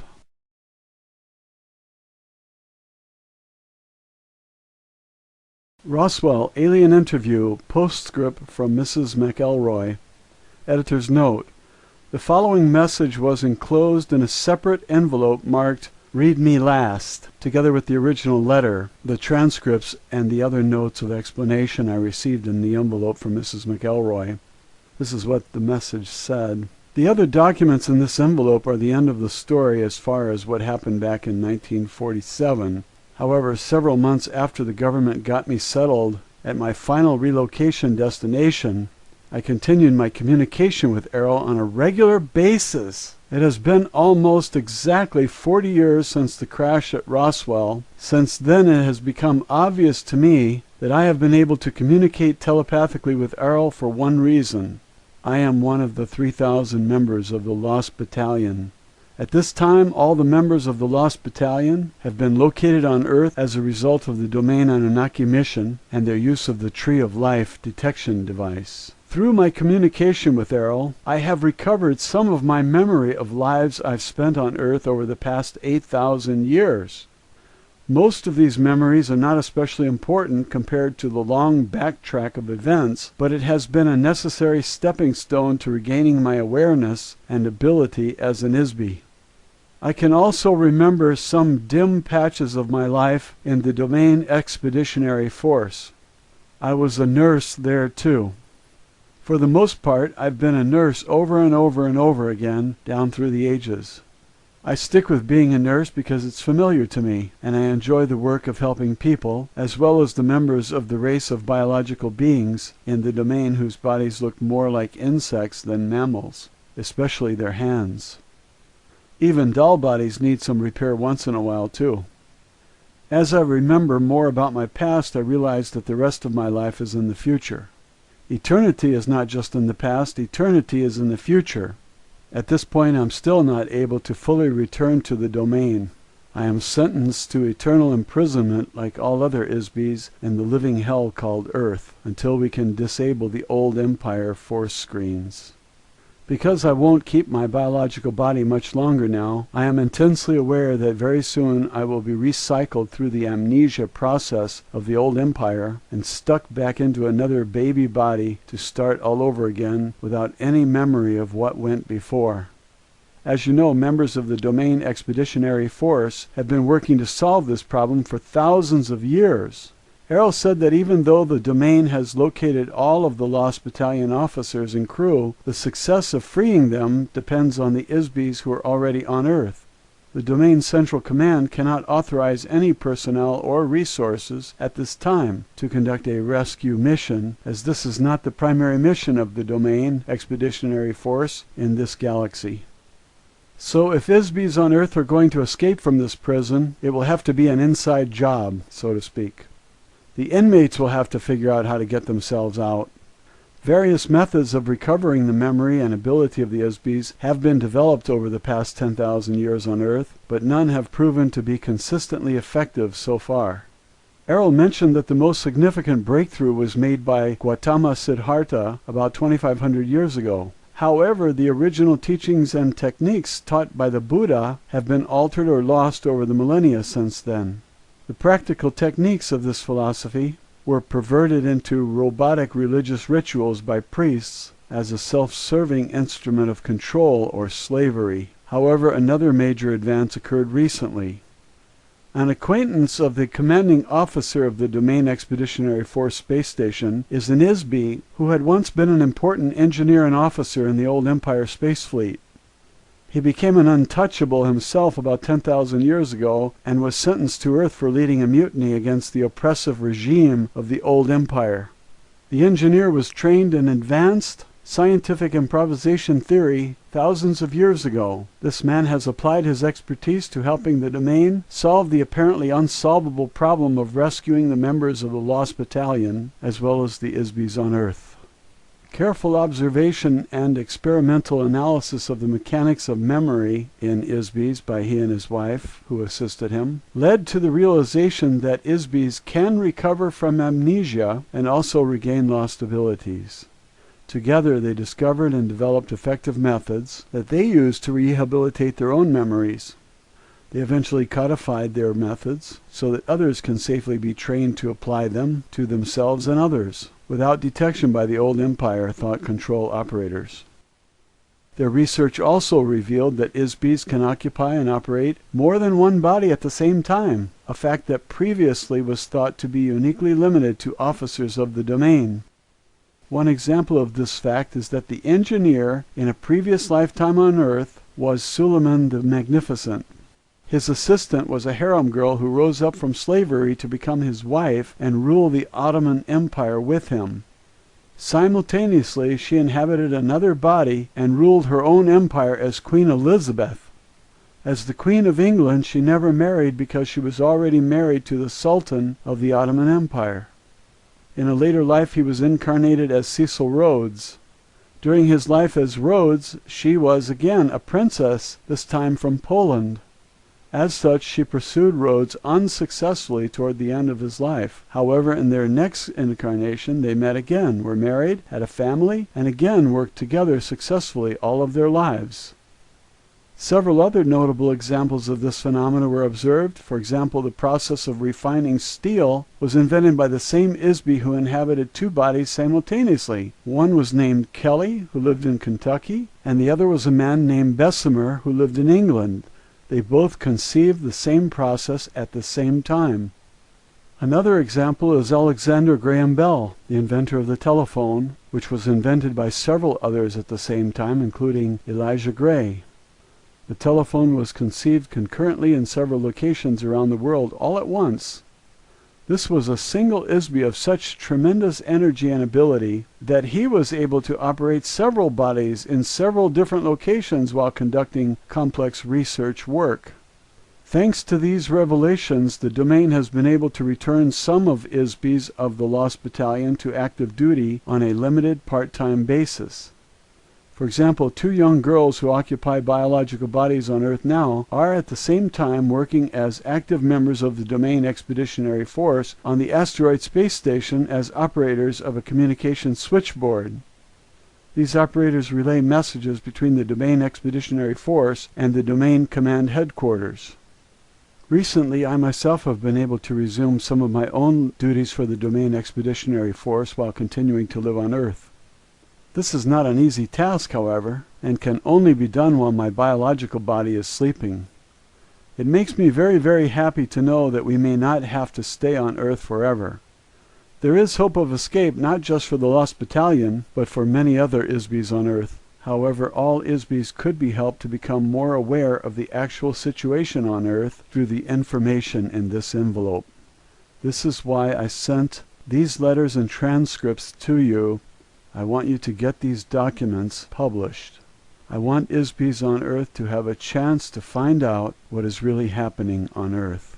Most ISBs will not believe any of it, I'm sure. It seems too incredible. No reasonable person would ever believe a word of it. However, it only seems incredible to an ISB whose memory has been erased and replaced with false information inside the electronically controlled illusion of a prison planet. We must not allow the apparent incredibility of our situation to prevent us from confronting the reality of it. Frankly, reasons have nothing to do with reality. There are no reasons. Things are what they are. If we don't face the facts of our situation, we're going to stay under the thumb of the old empire forever. The biggest weapon the old empire has left now is our ignorance of what they were doing to all the ISBs on Earth. Disbelief and secrecy are the most effective weapons they have. The government agencies that classify the enclosed transcripts as top secret are run by ISBs who are nothing more than mindless automations covertly ordered through the hypnotic commands given by the old empire prison operators. They are the unknowing slaves of unseen slave masters, and all the more enslaved by their willingness to be slaves. Most of the ISBs on Earth are good, honest, able beings, artists, managers, geniuses, freethinkers, and revolutionaries who have harmed no one, really. They are no threat to anyone except the criminals who have imprisoned them. They must find out about the old empire amnesia and hypnosis operation. They must remember their own past lives. The only way this will ever happen is to communicate, coordinate, and fight back. We have to tell other people, and they have to discuss it openly with each other. Communication is the only effective weapon against secrecy and oppression. This is why I'm asking you to tell this story. Please share these transcripts with as many people as you can. If the people of Earth are told what is really going on here, perhaps they will begin to remember who they are and where they came from. For now we can begin our own release and rescue with words. We can be free again. We can be ourselves again. Perhaps I will meet you in person, with or without a body, somewhere in our eternal future. Good luck to all of us. Matilda O'Donnell McElroy. End of Mrs. McElroy documents. Roswell, alien interview. The letter from Mrs. McElroy. Dear Lawrence, I'm typing this letter to you on my old Underwood typewriter that I bought after I was discharged from the Army. Somehow it seems like a fitting contrast to the subject of this letter and the documents you will find enclosed in this envelope. The last time I spoke to you was about 8 years ago. During your brief telephone interview with me, you asked me to assist you with the research for the Oz Factors book you were writing, because you suspected that I might know something that would help your investigation into the possibility that extraterrestrial beings may have influenced the history of Earth. When we spoke, I told you that I did not have any information that I could share with you about anything. Since then, I have read your book and found it very interesting and compelling. You are obviously a man who has done his homework and who could understand my experiences. I've been thinking a lot about your allusion to the old philosopher whom you paraphrased in our conversation, "With great power comes great responsibility." Although I didn't think power is pertinent in my life, or to my reasons for sending you the enclosed documents, you certainly did get me thinking about my responsibility. I have reconsidered my position for a variety of reasons, not the least of which is my realization that you are right. I do have a responsibility to myself at least. I cannot possibly tell you all the personal hell of ethical irresolution and spiritual ambivalence I have endured since 1947. I do not want to keep playing the game of maybe I should have or maybe I shouldn't have through the rest of eternity. Many men have been killed to extinguish the possibility of revealing the knowledge I have helped to withhold from society until now.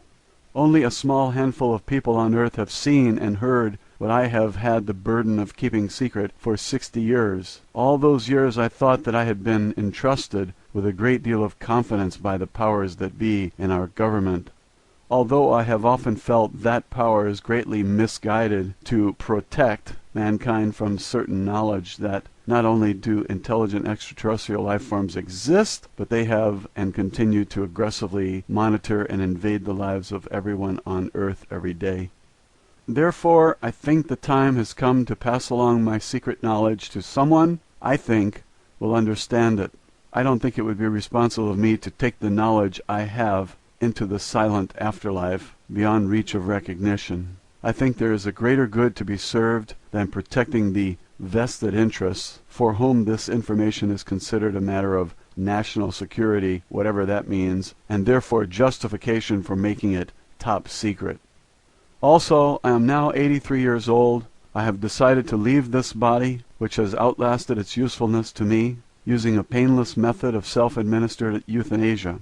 I have very few months to live and nothing to fear or lose. So I have moved away from Montana, where my husband and I lived for most of our life, to spend our remaining days in a lovely rented upstairs bedroom in a house in the homeland of my husband's family in County Meath, Ireland. I will die not far from the Great Mound at Noth and Doth, the Fairy Mound of Darkness. These are sacred cairns, or massive stone structures that were erected about 3700 BCE and engraved with indecipherable hieroglyphs about the same time as the pyramids or other inexplicable stone monuments were being built all over the earth. I am also not far from the hill of Tara, that was once the ancient seat of power in Ireland, where 142 kings are said to have reigned in prehistoric and historic times. In ancient Irish religion and mythology, this was the sacred place of dwelling for the gods and was the entrance to the other world. St. Patrick came to Tara to conquer the ancient religions of the pagans. He may have suppressed the religious practices in the area, but he certainly did not have any impact on the gods who brought these civilizations to Earth, as you will discover when you read the documents enclosed. Therefore, this is a fitting location for my departure from this unholy world and final release from the burdens of this life. The crystal clear perspective of hindsight has revealed a higher purpose to me, assisting the survival of the planet, all living beings and life forms in our galaxy. The status quo of our government establishment has been to protect the people from knowledge of such matters. In fact, the only protection afforded by ignorance and secrecy is to hide the private agenda of those in power to enslave others, and by doing so, to disarm every perceived enemy and ally through superstition and stupidity.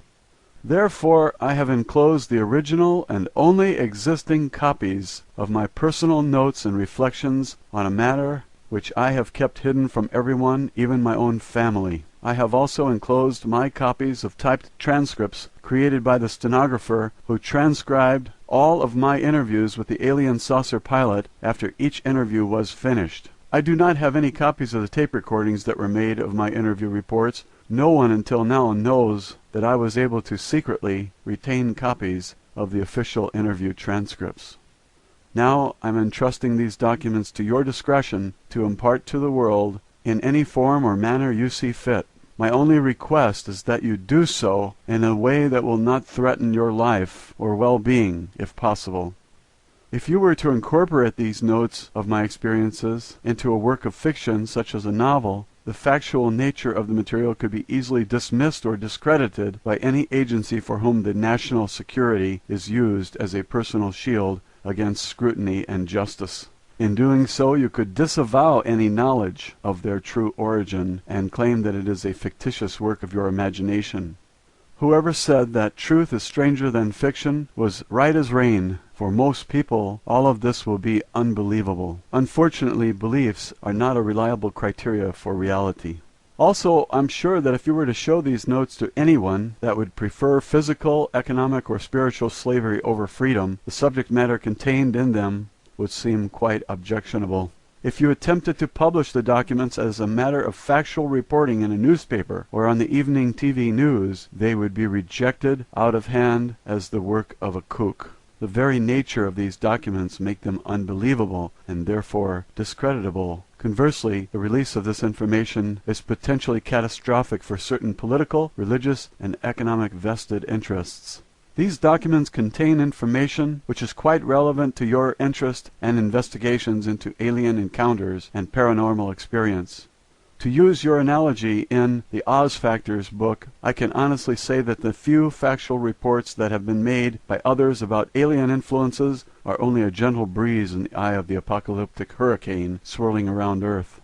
There really are wizards and wicked witches and flying monkeys in this universe. This information, which has been suspected and or speculated upon by so many for so long, has been constantly denied by mainstream media, academia, and the military-industrial complex that President Eisenhower warned us about in his farewell address.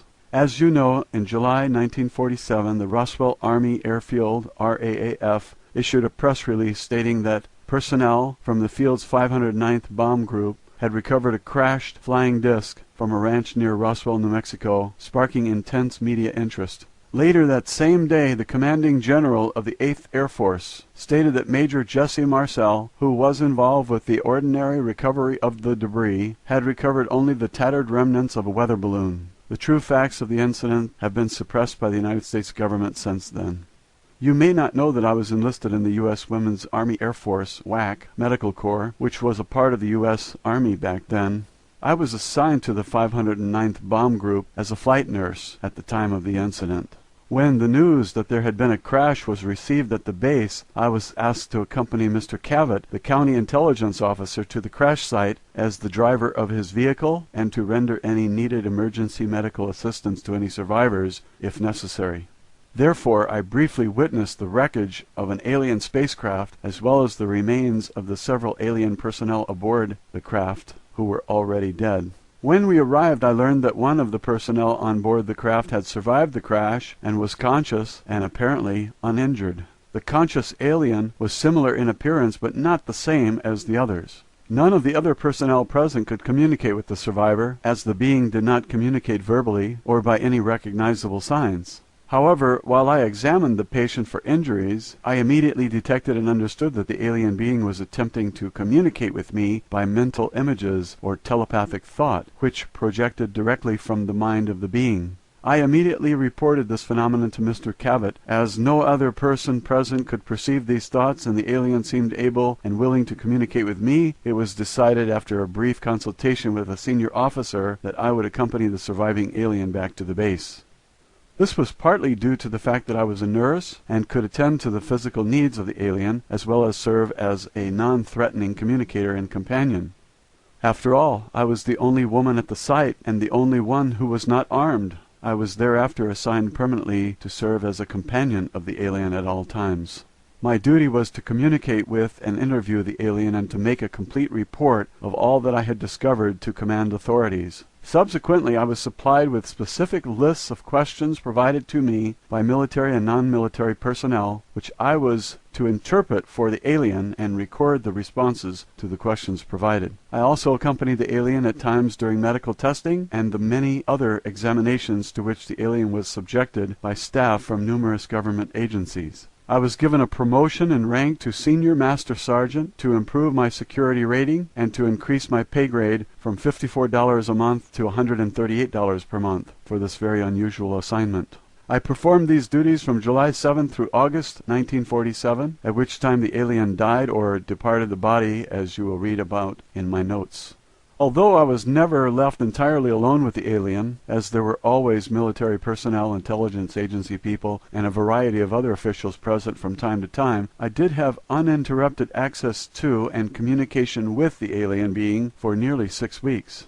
Hereinafter is an overview and summary of my personal recollections of conversations with the alien craft pilot, whom I came to know by the identity of Errol. I feel that it is my duty at this time, in the best interest of the citizens of Earth, to reveal what I have learned from my interaction with Errol during those 6 weeks, on the anniversary of her death or departure 60 years ago. Although I served as a nurse in the Army Air Force, I am not a pilot or technician. Further, I did not have any direct contact with the spacecraft or other materials recovered from the crash site at that time or thereafter. To that degree, it must be taken into consideration that my understanding of the communications I had with Errol are based on my own subjective ability to interpret the meaning of the thoughts and mental images I was able to perceive. Our communication did not consist of spoken language in the conventional sense. Indeed, the body of the alien had no mouth through which to speak. Our communication was by telepathy. At first I could not understand Errol very clearly. I could perceive images, emotions, and impressions, but it was difficult for me to express these verbally. Once Errol learned the English language, she was able to focus her thoughts more precisely using symbols and meanings of words I could understand. Learning the English language was done as a favor to me. It was more for my own benefit than hers. By the end of our interview sessions, and increasingly since then, I have become more comfortable with telepathic communication. I have become more adept at understanding Errol's thoughts as though they are my own. Somehow her thoughts became my thoughts. Her emotions are my emotions. However, this is limited by her willingness and intention to share her own personal universe with me. She is able to be selective about what communication I am allowed to receive from her. Likewise, her experience, training, education, relationships, and purposes are uniquely her own.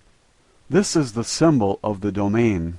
The domain is a race or civilization of which Errol, the alien I interviewed, is an officer, pilot, and engineer serving in the Domain Expeditionary Force. The symbol represents the origin and unlimited boundary of the known universe, united and integrated into a vast civilization under the control of the domain. Errol is currently stationed at a base in the asteroid belt, which she refers as a space station in the solar system of Earth. First and foremost, Errol is herself. Secondarily, she voluntarily serves as an officer, pilot, and engineer in the Domain Expeditionary Force. In that capacity, she has duties and responsibilities, but she is at leave to come and go as she pleases also.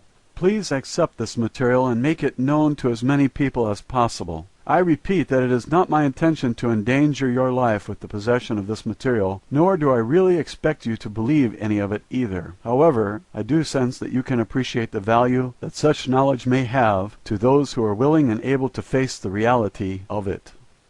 Mankind needs to know the answers to questions which are contained in these documents. Who are we? Where did we come from? What is our purpose on Earth? Is mankind alone in the universe? If there is intelligent life elsewhere, why have they not contacted us? It is vital that people understand the devastating consequences to our spiritual and physical survival if we fail to take effective action to undo the long-standing and pervasive effects of alien intervention on Earth. Perhaps the information in these documents will serve as a stepping stone to a better future for mankind. I hope that you can be more clever, creative, and courageous in the distribution of this information than I have been. May the gods bless you and keep you. Mrs. Matilda O'Donnell McElroy, Senior Master Sergeant, Women's Army Air Force Medical Corps, retired. 100 Troytown Heights, Neven Meath County, Meath, Ireland.